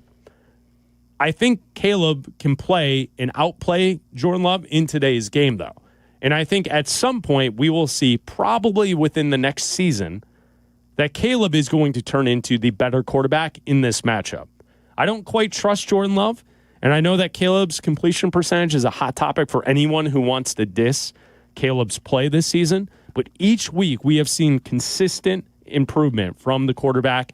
And if we go back to last week, things weren't perfect, but when the Bears needed that dagger, shout out to Wayne Larrivee, when they needed the dagger, who was it? It was Caleb rolling to his left, turning his hips, and floating a ball perfectly to a spot where only Cole Kmet could catch it in the end zone to put the Bears in position to end the game on the Philadelphia Eagles. So that big touchdown pass from Caleb, I think, is the stuff of stars. And I think that those moments are why eventually Caleb's going to get it, and he's going to be the quarterback who's the better quarterback in this matchup. Yeah, I think that when you look at Jordan Love, you can say he's inconsistent. You can say he's up and down. But I think when it matters, he is at his best. And when you look at December, he has a 16-1 touchdown interception ratio. Like, he's 16-1. Like, and that's, he has a 5-4 wins and losses, but that it's a team sport, so it's not, it's not all him. And I think that he's at his best when the games matter most, and that's late in the season.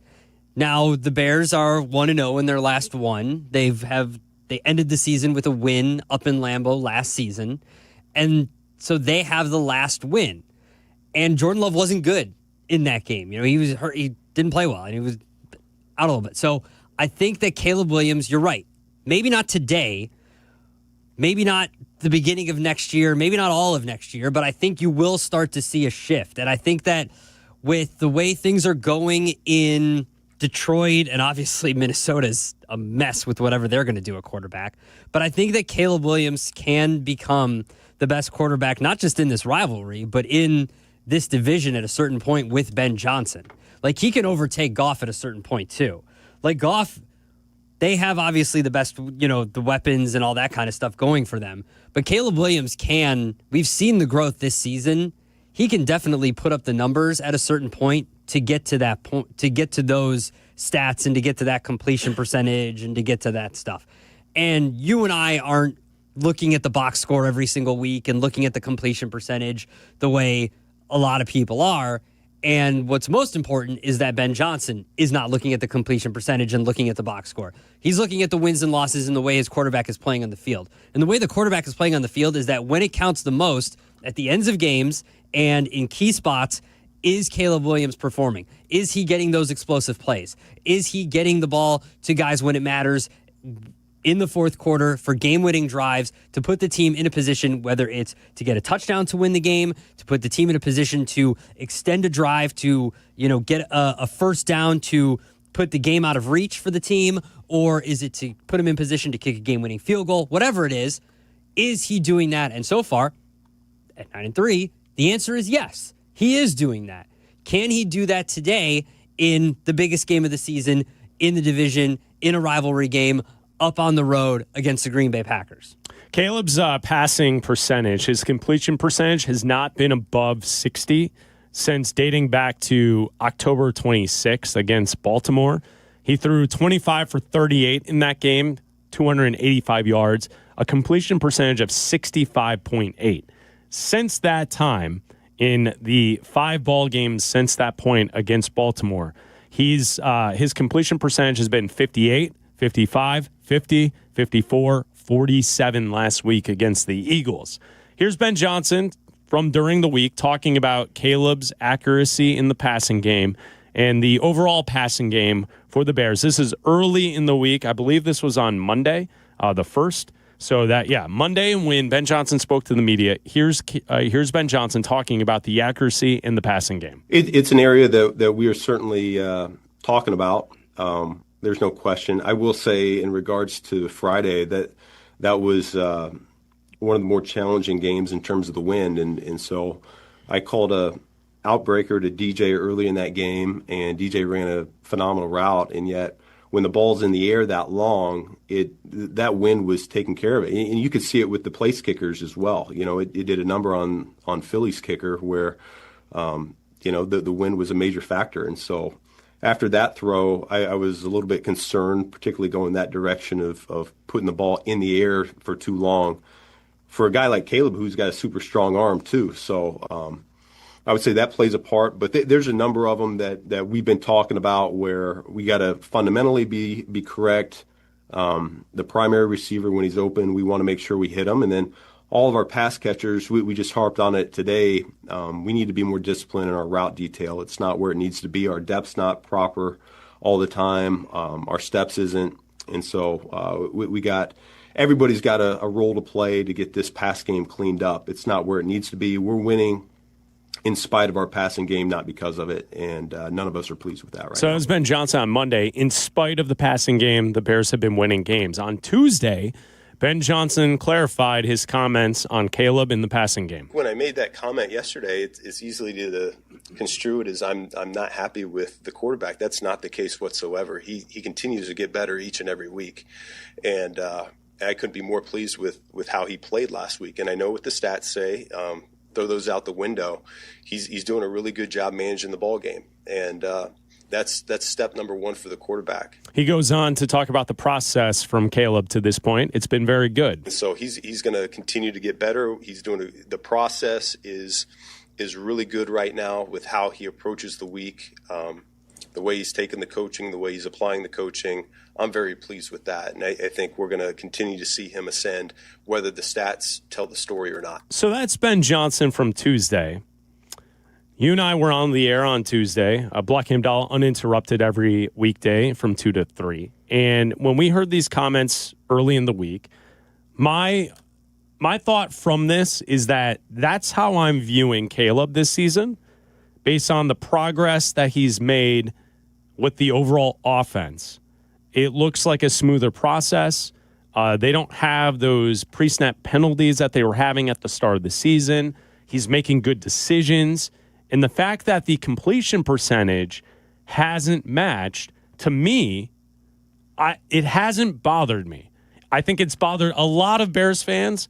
It's bothered certainly those who don't like Caleb from the start. Whatever reason you don't like Caleb, it is very easy to point to the completion percentage and talk about how Caleb sucks because he's only completing 58% of his balls this season. Mm-hmm. I don't know. Am I being biased because I think he's going to be good? That it hasn't really bothered me to this point because I'm assuming at some point it will get better. And I think he's made enough plays to know that we see the talent. This isn't Trubisky. This isn't Fields. This isn't the laundry list of bumbling quarterbacks we've had throughout Bears history. This is a different product. The only quarterback in my lifetime that has had the skill set that Caleb Williams has had, or even close to, is Jay Cutler. That's it. It's Caleb Williams and Jay Cutler. Yeah. Talent-wise, those are the two best quarterbacks in Bears history. So it hasn't bothered me. Has it bothered you? No, it doesn't bother me because I talked about it before the season started. Before the season started, this team to me was a team that could win 9 games and compete for a playoff spot. This season to me was about growth and learning this system. I knew Ben Johnson was going to come in with a quarterback-friendly system, but also with a system that was complicated and was going to take some time to learn.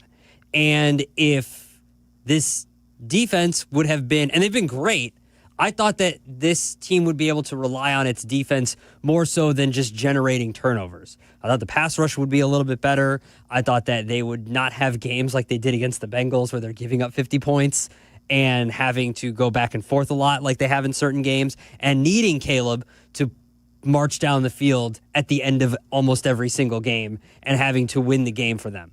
I thought that this defense would prop up a young quarterback a lot like they did with Matt Nagy and Trubisky.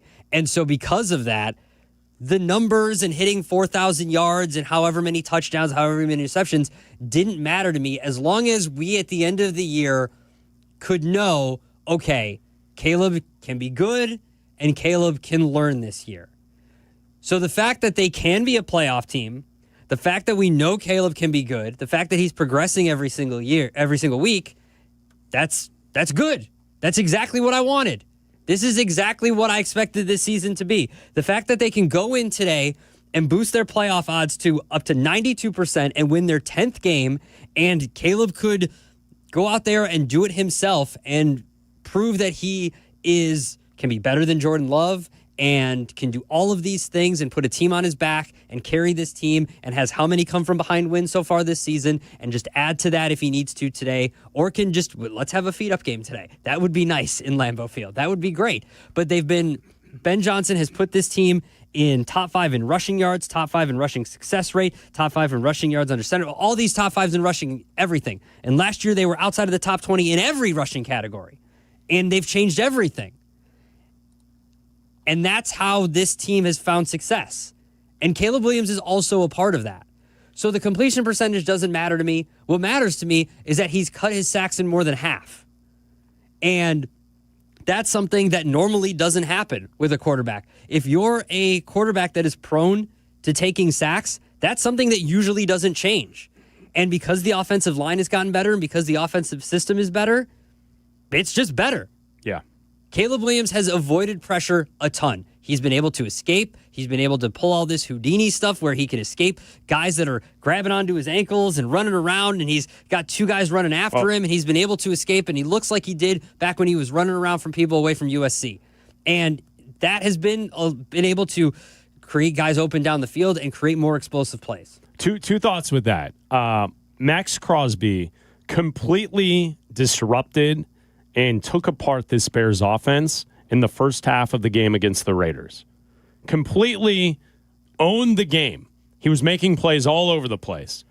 Against Pittsburgh, TJ Watt had a strip sack fumble recovery in the end zone from Caleb. Mm-hmm. Didn't wreck the entire game, but he got to Caleb. Micah Parsons is better than both Max Crosby and TJ Watt. Yeah. In my book. So that's the story of the game today is Caleb taking care of the football, and can the Bears offense negate Micah Parsons? Can they run at him enough to remove his ability to get upfield and disrupt Caleb in the play-action pass game? That's the game. It's a cat-and-mouse situation today. Micah Parsons is the best non-quarterback offensive player in the league, to me, for my money. And we saw Max Crosby demolish this Bears offense single-handedly by himself in the first half in that Raiders game. A lot's changed since then. Oh, yeah. But then we go a couple weeks ago against the Steelers, and TJ Watt made plays. So can the Bears run game control the game? We'll take your calls at 312-332-3776. It's the pregame tailgate with Bleck and Abdalla, brought to you by Bradley University. The new home of the Bears. It's the most wonderful time of the year. The Allstate CTA Holiday Fleet is traveling through Chicagoland. Now in its 34th year, they can't wait for you to come aboard the decked out and dazzling holiday train and bus. Every train line and 18 bus routes will have Santa visiting them. Tap to pay is available on all CTA trains and buses, making riding a breeze. So grab the family, take some selfies, and celebrate the holidays with CTA. See the entire schedule and plan your trip at transitchicago.com/holidayfleet.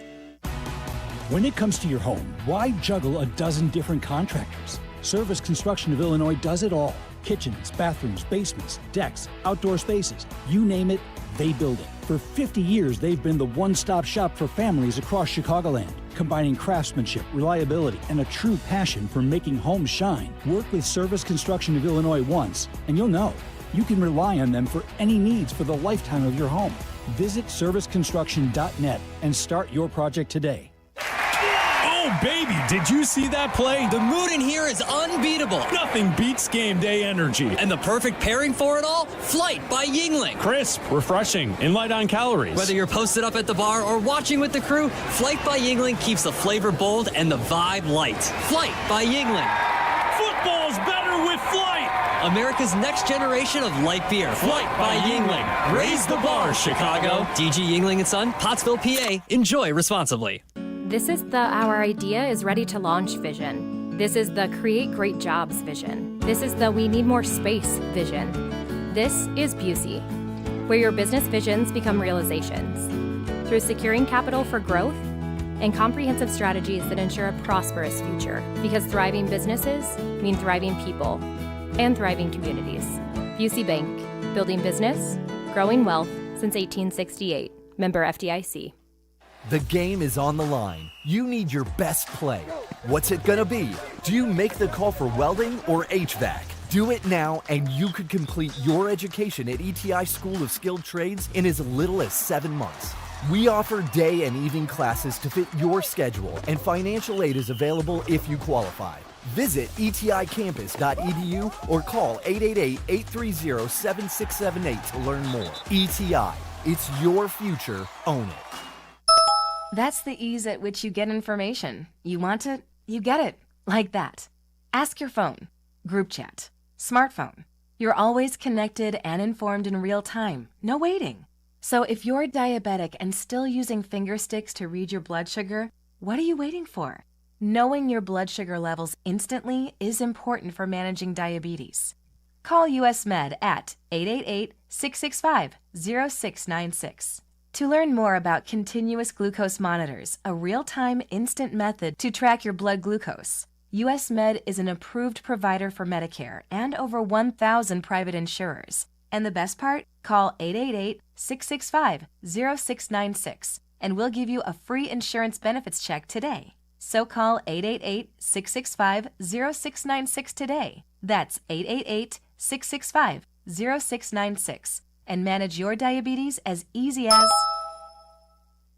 Gear up for this festive time of year with incredible digital deals through the Jewel Osco For You app. Save big on everything from premium produce and salty snacks to tasty beverages and more.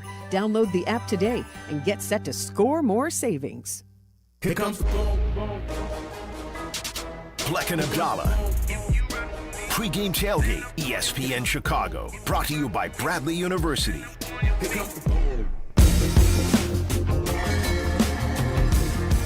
We're talking Bears-Packers with you until 1 o'clock, and that's when the network pregame show kicks off. Waddle, Silvy, Dionne, they'll get you set for the Bears and Packers. Listen to the game right here on ESPN Chicago. We'll go to Ray in Evanston. You're on ESPN 1000. What's up, Ray? Hey, boys. Happy Sunday. Happy Sunday. You ready for today? I'm ready. And by the way, Abdalla, happy belated birthday, sir. Thank you, Ray. Appreciate it. Yeah. I'm excited. I'm so excited for where we're at. You guys know, and I'm really glad I'm asking you this question based on your last segment regarding Caleb. Maybe you can't answer it today. You want to think about it. But for all those people out there that are still questioning Caleb, they can't see the progression he's made in less than a year with Ben Johnson, and both of these guys are not going anywhere. My question to you is this.